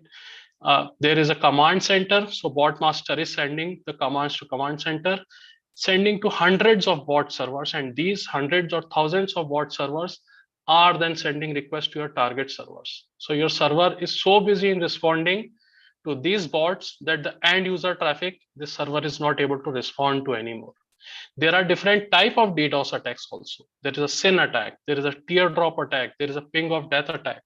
So they are playing around with the protocols, what's the length, what is the bits that packet size can work around. So with this, attackers are playing around with it, and they are just turning the systems down, right? This is one of the most frequently used denial of service attack. It just creates a complete outage to the systems if not controlled properly, right? Then there is a reflection amplification attack. So attacker is there who is sending the request to reflectors, and these reflectors then multiply into a large number and then again resulting in denial of service. So with this problem is that you will not know who the attacker is. So whatever IPs you will block, they will be the IPs of these reflectors. Attacker can multiply these reflectors. You can have thousands of servers and you will keep on blocking those servers and your services will not be available then also, right? Because they are doing the IP spoofing here. So in the packet, they have given a wrong source IP. So all these servers, they will reflect to another IP and your server will keep on busy. It will be busy and it will not be able to serve the real user request. One of them is man-in-middle attack. So in MITM attack, there are different type of man-in-middle attack. Man-in-middle attack basically means someone is there in between you and your server communication. They are listening to, they are seeing what the data is transferred. They can modify that data also. It's an eavesdropping operation that they are doing, right? This is also one of the attack which is very actively happening across the industry, right? Then the top category is the malware attack. Malware attack is basically means something, some software is there which is installed in your workstation, your laptop, or your mobile, and this malware is sitting silently, just doing a discovery on your workstation. And after a time, when the attacker thinks that he is comfortable to lock the system, he can lock it. He can ask for a ransom on top of that. Okay, he can erase the system if they want. So malware is basically some unwanted software which is installed, and with that they can, for example, if you will see here, polymorphic virus, it is one of the malware. So after a period of time, this virus will change its shape, okay, or whatever purpose this virus was doing, that purpose will also get changed. So this is, this is malware is one of the, there are multiple type of malware attacks that happen. There's a Trojan horse attack, there is a logic bomb, there are worm attacks that happen, okay. Then there is SQL injection attack, which creates impact on your databases, okay. Now, when we talk about the recent hack that has happened on Uber, so recently in September 2022, there was a 18-year-old hacker. He was just playing around with the system and he hacked the Uber platform, okay. On Friday afternoon, Uber posted an additional update stating that the investigation is still going on, but they were not able to identify what happened. And then this attacker came on in the web platform, released the pictures and mentioned that I have attacked the Uber systems. I have the proof now. So he released these pictures. If you will see, these are the workspaces. These are their server details. These are their critical systems. He released all these images over internet. This is their AWS cloud server, okay? This is their VMware server. So he released all the screenshots that I have access to their full system now. I have hacked it successfully. And why he did? He did just for fun. But the loss was significant for Uber. Now let's understand what was it, how he executed that, right? So very first thing that guy did is that he executed a social engineering attack on one of the Uber employee. He targeted a person and he received the password of that person, maybe from the dark web. Okay, it was not explained how he got the password. But once he got the password, second thing he executed was a MFA fatigue attack. So as we talked about earlier, right? Multi-factor authentication or second factor authentication is very critical, very important in new platform, right? But be vigilant with it. So what this attacker did is that once he had the user ID password, he logged in into the Uber system and started sending multiple MFA requests to that Uber employee. Okay, and then he called that employee, mentioned that, see, I am calling from Uber IT admin staff. Okay, I know there is something wrong with your ID and you are getting multiple MFA requests, multiple login requests. You just approve it and I'll fix it then for you. Okay, so I was spamming employee. See what he mentioned. I was spamming employee with a push authentication for over an hour. I then contacted him on WhatsApp and claimed to be from Uber IT. Told him if he wants it to stop me, he must accept it. He mentioned that, see, I am from the IT admin. I know what is wrong with your ID. You just approve this request and then I'll fix it for you. Now this person, he was tired with it. So he said, okay, just leave it. I know, okay, you are from Uber IT department. Okay, I am approving it, just fix it so that I can continue my work. That's a fatigue attack. That's a MFA fatigue attack. Right, that's what is the MFA fatigue attack here? If you will notice, you are getting multiple push notifications. You will ignore it for a while, but once your work, whatever work you are doing, it is getting impacted because of this unnecessary push notifications. Unwillingly or unintentionally also, you might click on the approve button and that MFA fatigue attack becomes successful then onwards. So that's what that person did on the Uber employee.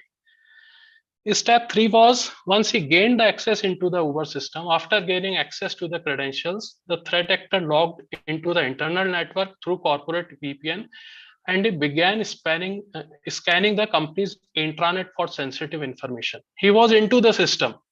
Okay.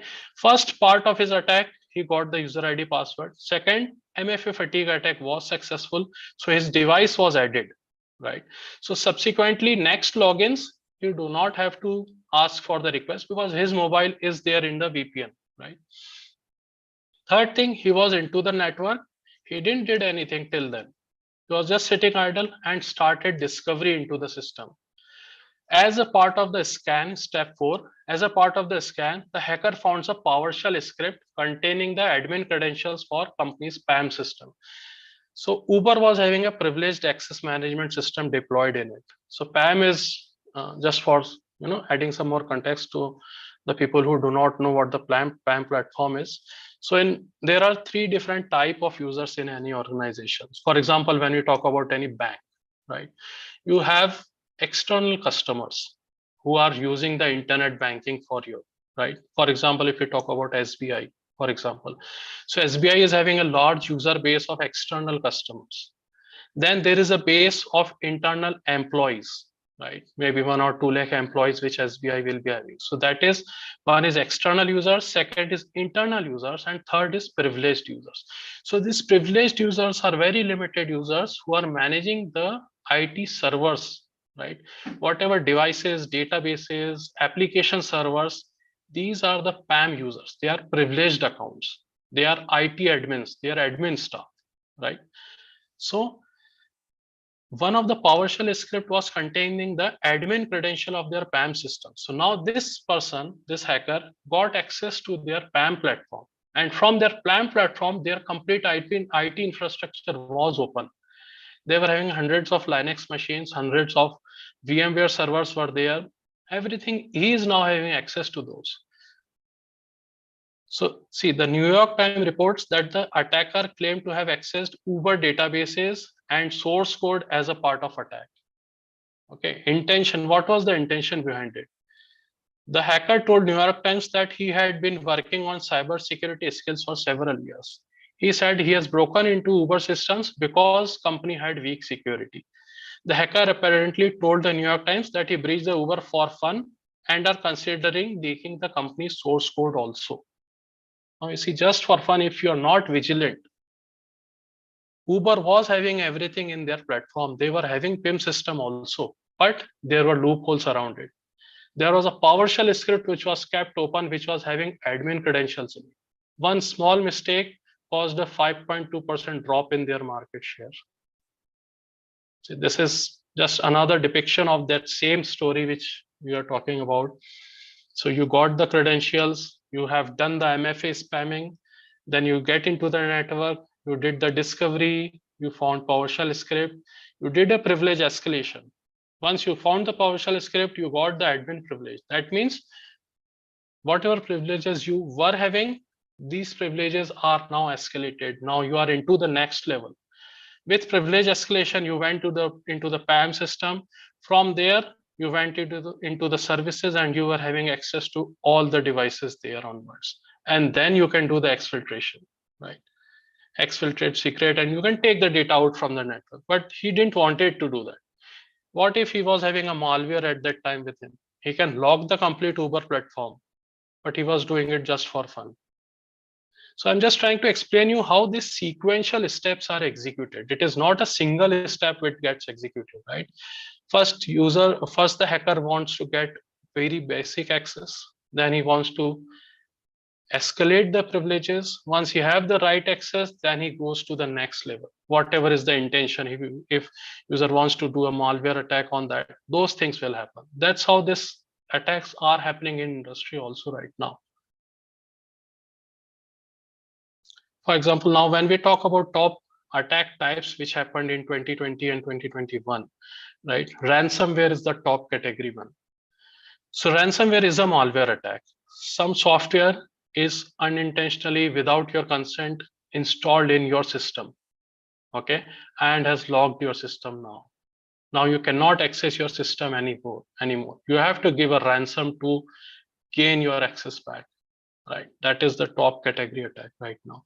There are many other attacks. There is the data theft that is happening, that is credential harvesting, there is misconfiguration, malicious insider attacks. They are also there, they are also happening, but most frequently or most top category one is of the ransomware attack.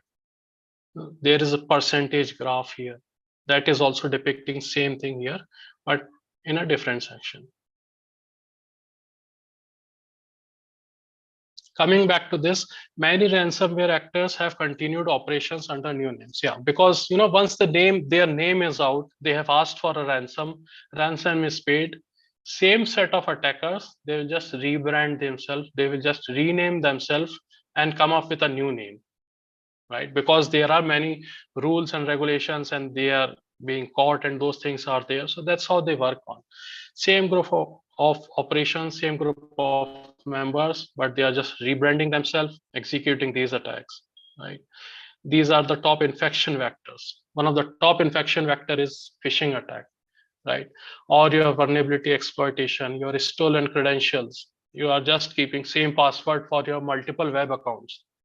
And if your one password is exposed over internet, people know what a normal person is going to access, right? They can start making the attempts to different commonly used websites. For example, your one standard password is there, which you have used for your Google account also, and have used the same password for your net banking also.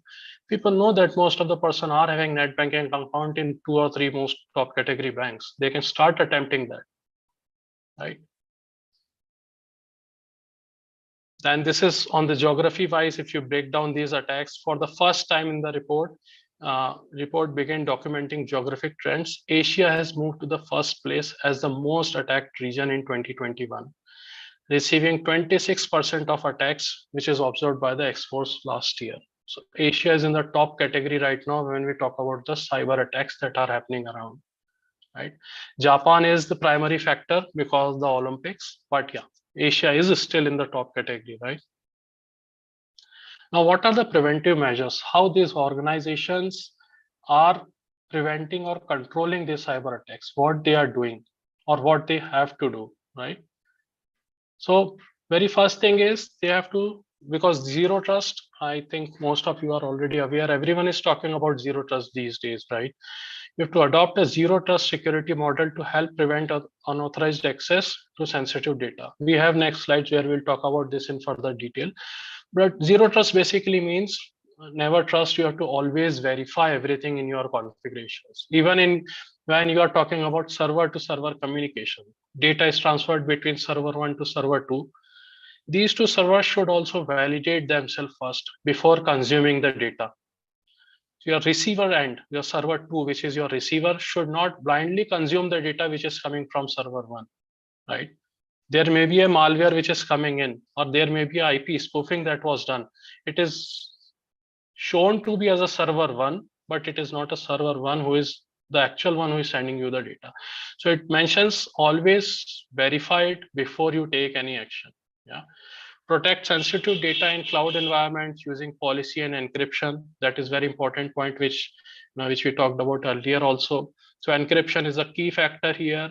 Do not have your data kept in the servers in unencrypted format, like Uber has done that, right? And there was just a PowerShell script which was storing admin credentials, non-encrypted file. So that is an important point here. Invest in security orchestration and automation. Humans can do the mistake. These are the weakest link. Have your automated responses ready for these scenarios. Have your orchestration and automation systems ready. Keep the tools alive and monitoring your system frequently. Keep the logs parsing happening. Any suspicious activity which is happening in system, alert should be generated on that. And how can you achieve that? Have your systems configured as per your requirements. You are having all the systems in your infrastructure, but they are not configured as per your business design, business deployment. They are of no use for you, right? Have your EDR systems, have identity and access management products configured as per your requirements, as per your business needs, as per your design which you have in your platform. You have to have incident response teams and playbooks ready, implement multi-factor. There are many things which organizations are doing right now, right? Everyone is going, they are just learning themselves, learning from others' failures, and expanding their business security. That's what they are doing. A case study of Amazon. So there was a biggest DDoS attack that happened. Okay, it was with this volume, it was never seen earlier with 2.3 Tbps. This was the biggest DDoS attack that happened. But Amazon was having a AWS shield threat landscape. Okay, this is a report, and they were having right systems in place. Okay, this was a AWS shield report. So here they mentioned that in Q1 2020, there was a CLDAP reflection that was observed in their system. Okay, and it was with a previously unseen volume of 2.3 Tbps. Now you can see the previous point which we talked about. You have the system and you have configured it well, and this was able to control the cyber attack. Otherwise, the SYN flood or these attacks, CLDAP reflection attacks, the volume which this attack was there, they would be helpless. They will not be able to control it if this attack was executed successfully. Okay, they have to get the downtime for that, but they were having the right systems in place upfront. So they were able to control it. They have the reports and it executed for, I think, 3 days. A CLDAP reflection attack of this magnitude caused 3 days of elevated threat into their system. Okay, so it continuously executed for 3 days and they were able to control it. That was just because they were aware of it. They are learning through the system configurations, and they have configured the system as per their needs. They know what can happen. They are aware of it. Now we'll talk about what is the future of cybersecurity, where this cybersecurity world is going on these days. Okay. So artificial intelligence is very important these days now. Okay. By offloading routine tasks, AI plus automation enables cybersecurity teams to use scarce human expertise to where it is most needed. There are repetitive tasks, there are monitoring tasks, there are log parsing tasks. These are repetitive tasks. You have hundreds of thousands of logs that are generated on a daily basis. Humans cannot control that, or we can do mistakes, right? You should have same QRadar or different type of systems in place. With this, you can do log parsings, automated parsing, search for any specific codes which you think, and it can generate the alerts for you.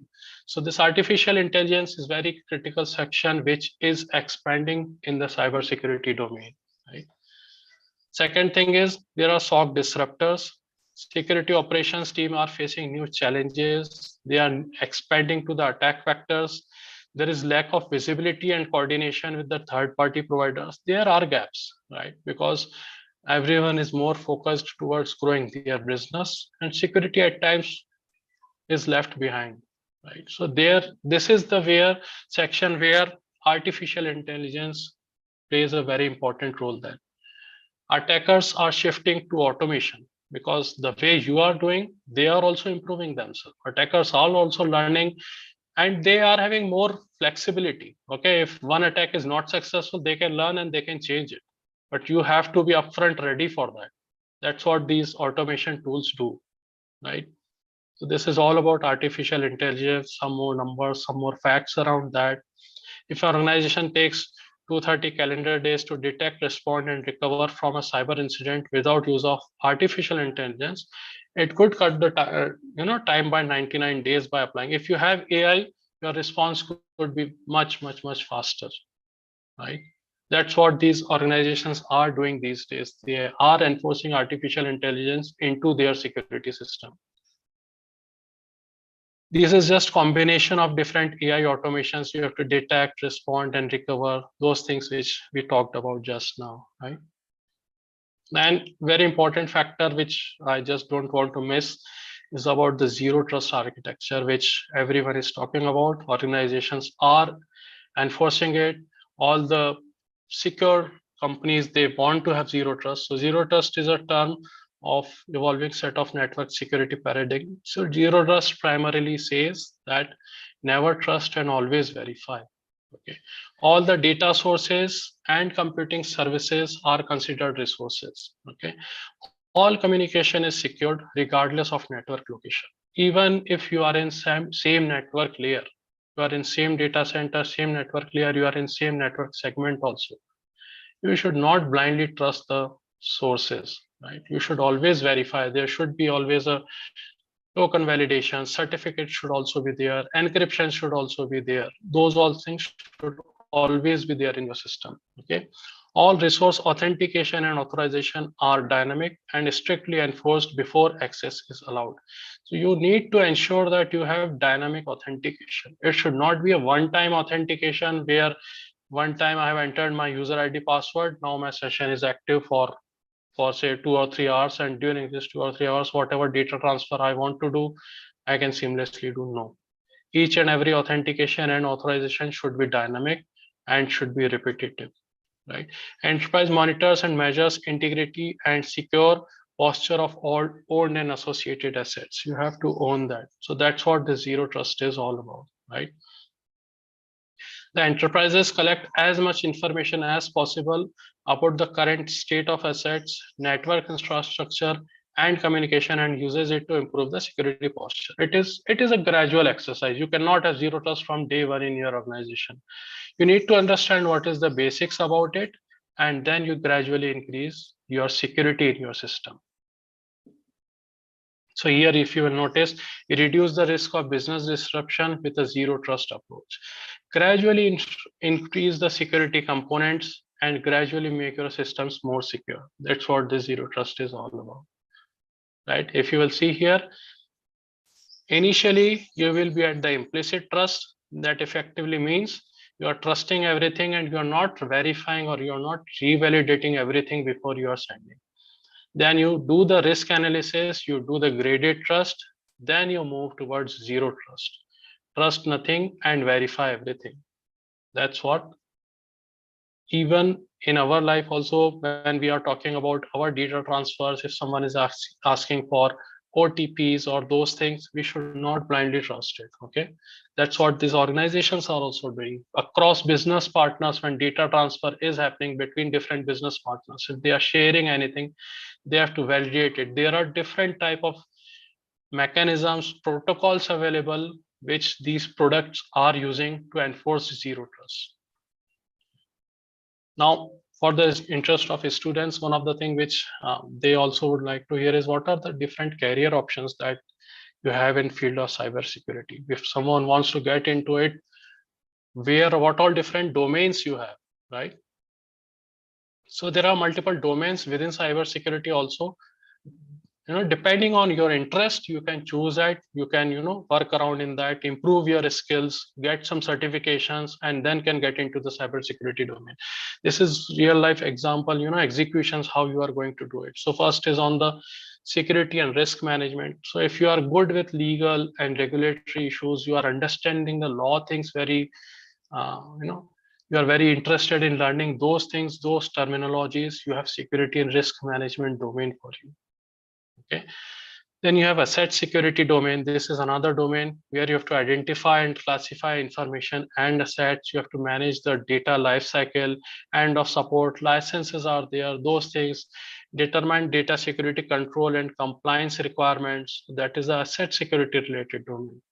You have security architecture and engineering as another domain. So here you do the research, implement and manage engineering process using secure design principles are there. You enforce those principles across your organization, understand the fundamental concepts of security models, right? Select controls based on systems and security requirements. You have communication and network security. So in network layer, when you are interested in network layer, what are the different, deployment patterns, what are the different network layers, at each layer, how to enforce the security, how to enforce that my routers, my load balancers are secure. Those things you can do, you can work on in network security, secure network components, implement secure communication channels across according to design. So you have to understand the design patterns, what are the network layers that are there in the client's environment. You can explore those areas. Then you have identity and access management domain.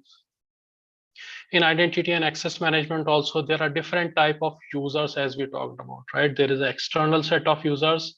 We term it as consumer identity and access management, or CIAM. For example, the banking example which we were talking about. For example, SBI is, say, let's say for example, SBI is there. So there is a set of external users who are using their core banking system for financial transactions. Then there is another set of users which are their internal employees. 1 or 2 lakh employees are there who are using this system. Then there is a privileged set of users who are using their PAM system. So for external users, it is consumer IAM, CIAM. There is IAM, identity and access management system, for their internal users. Then there is privileged access management. So there are subdomains within this IAM. Okay, IAM system covers the user's complete life cycle, users onboarding into the system, users offboarding, role management. Those all things are there. Then you can work on security assessment and testing part of it. If you are interested in doing testing and audit strategies, security loopholes, if you're interested in finding security vulnerabilities, those all things will come within the security assessment and testing. You have SOC team, SOC control centers are prepared. You have to conduct logging and monitoring of activities, apply foundational security operational concepts. Those things are there. And another domain is on the software development security.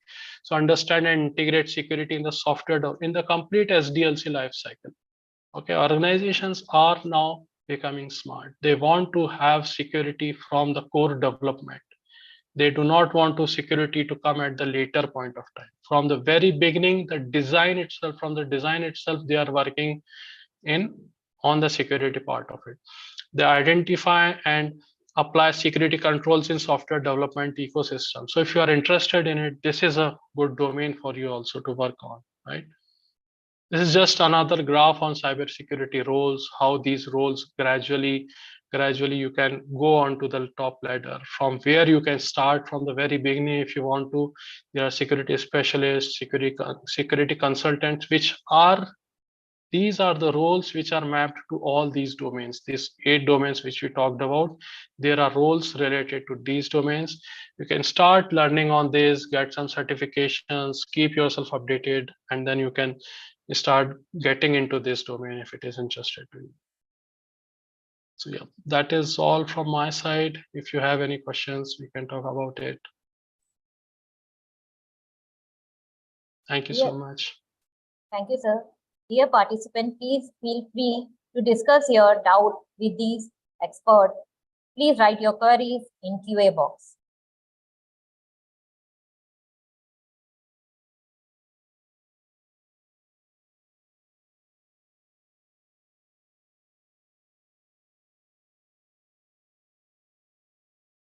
Sonika, please read the question for Amit from QA box. There is one question.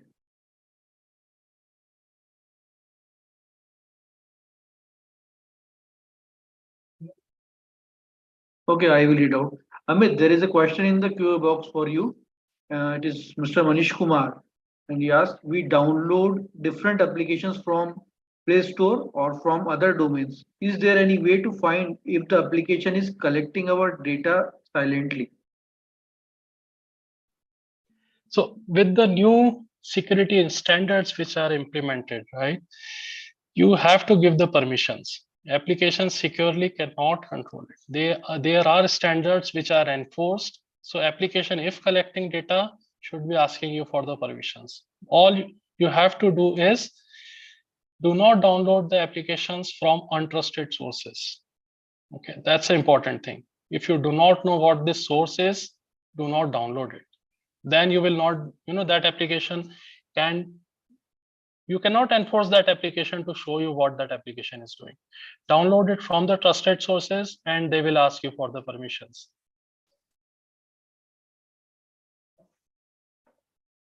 Another question is from Amit Sharma. If someone is graduate from commerce stream, can he make his career in cybersecurity? Sir, I can answer that if you wish. So my first 2 bosses were from actually commerce background. They were CA actually by nature, by education, I would say.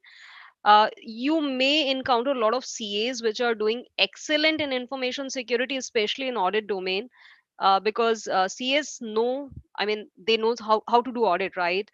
And they go for some certifications like CISA, and they are making good career in information security audit and compliance domain. So I know at least 10 plus people who are in my close circle. They are from commerce background and they are doing excellent in cybersecurity domain. So cybersecurity is more about logical thinking, and CAs are excellent in that.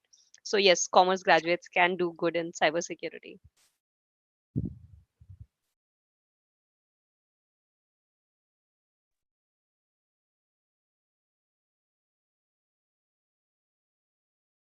Thank you, sir and ma'am, for your valuable expertise on the different topics on cybersecurity. Now, moving ahead in the session with a note, secure your data, secure your future. It's a privilege for me to invite Honorable Session Chair, Dr. Namit Gupta, Dean Faculty of Engineering and Director of SVITS under SVVV, for summing up the plenary session 2 of SAJAG 2023. Thank you, Dr. Sonika. I hope I am audible. Yeah. Yes, sir. So we had a wonderful session today with 3 brilliant speakers. First one was Vikas Chaudhary ji from TCS. He talked about cyber hygiene, understand before you act and invest. The keyword which he started with was that data is the new oil. We know that whole world has been fighting from decades over the oil or over the control over the oil. But now they are fighting, or they are now emphasizing more on the data. He also talked about the significant different sectors like banking, investment, healthcare, insurance, education, public, private sectors, etc. He talked about the attack surface and its impact if it is exploited. He wonderfully told us about the difference between being deployed and being adopted. That was the buzzword that every organizations or most of the organizations say that they have deployed, but then how much have been adopted by the organization? That was the major challenge, cyber hygiene related things. He also talked about certain personal hygiene and its importance to cyber hygiene or impact to cyber hygiene. The social engineering part related to the cyber hygiene and the different methods of cyber theft were given to us by Mr. Vikas Chaudhary. Today's second speaker was Ms. Swati Anuj. Talked about cloud security and compliance in reality.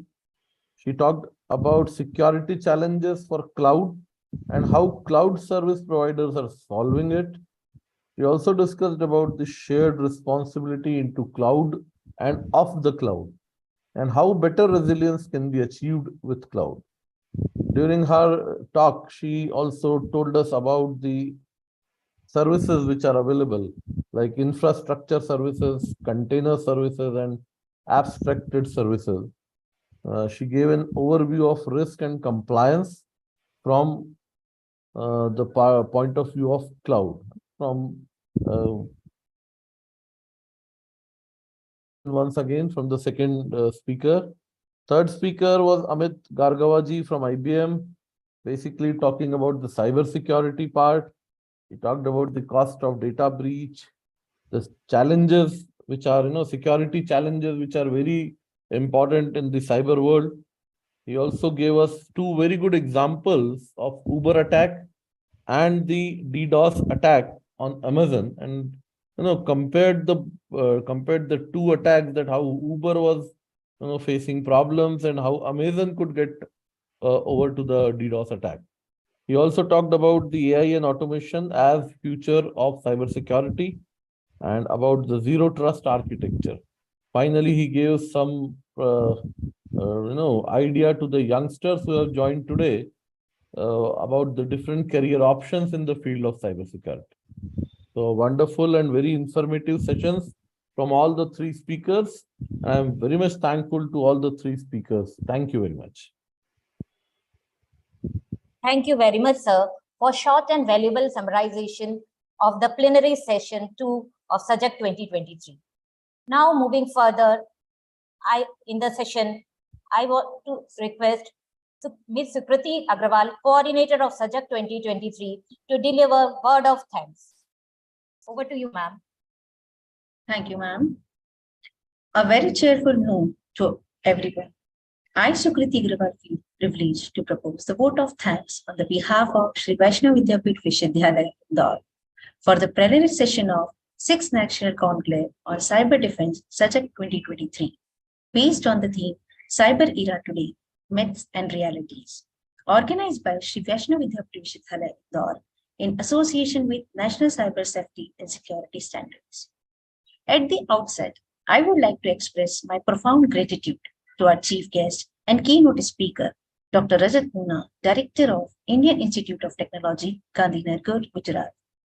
I would like to express my sincere thanks to our speakers of the plenary sessions, Ms. Vandana Verma, Security Relation Leader, SINC India, Sri Satish Ashwin, Enterprise Security Architect, Gain Credit, Chennai, Dr. Gaurav Gupta, Director, Cyber Laws in Ministry of Electronics and IT, Government of India, New Delhi, Sri Vikas Chaudhary, Strategic Solutions and Cyber Leader, TCS, Ms. Swati Anuj Arya, Leader, CISO Office, Amazon Pay at Amazon, Delhi, Sri Amit Gargava, Solution Architect at IBM, for their august presence in the program.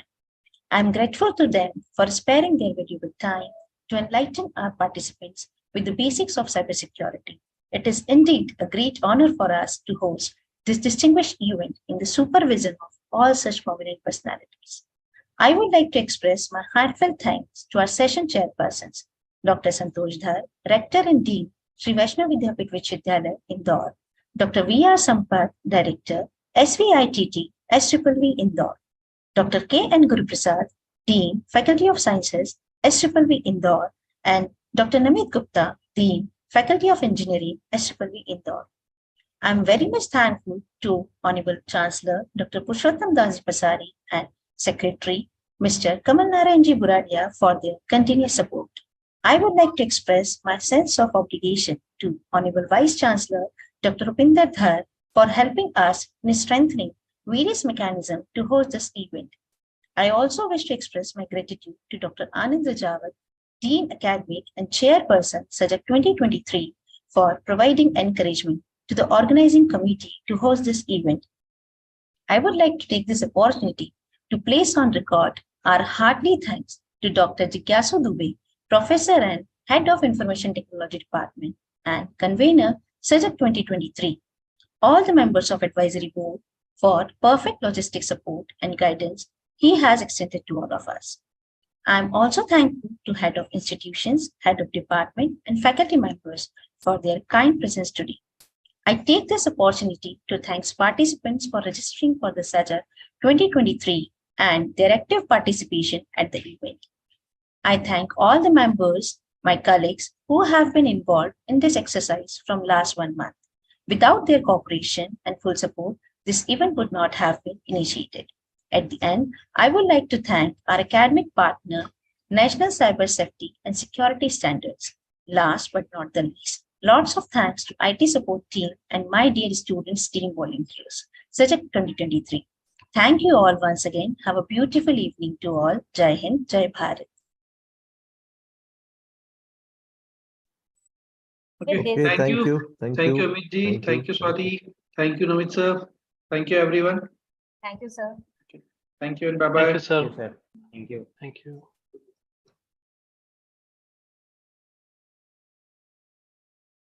With this, we came to an end of 6th National Conclave on Cyber Defense, SAJAG 2023. Thank you all. We are looking forward to stay tuned with us for the next conclave on cyber defense. Thank you. Dear participants, please feel free to fill the feedback form shared in the QA box. The link is shared in the QA box to get the certificate.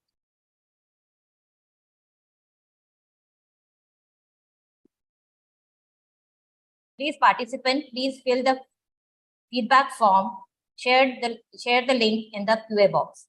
Thank you. Thank you.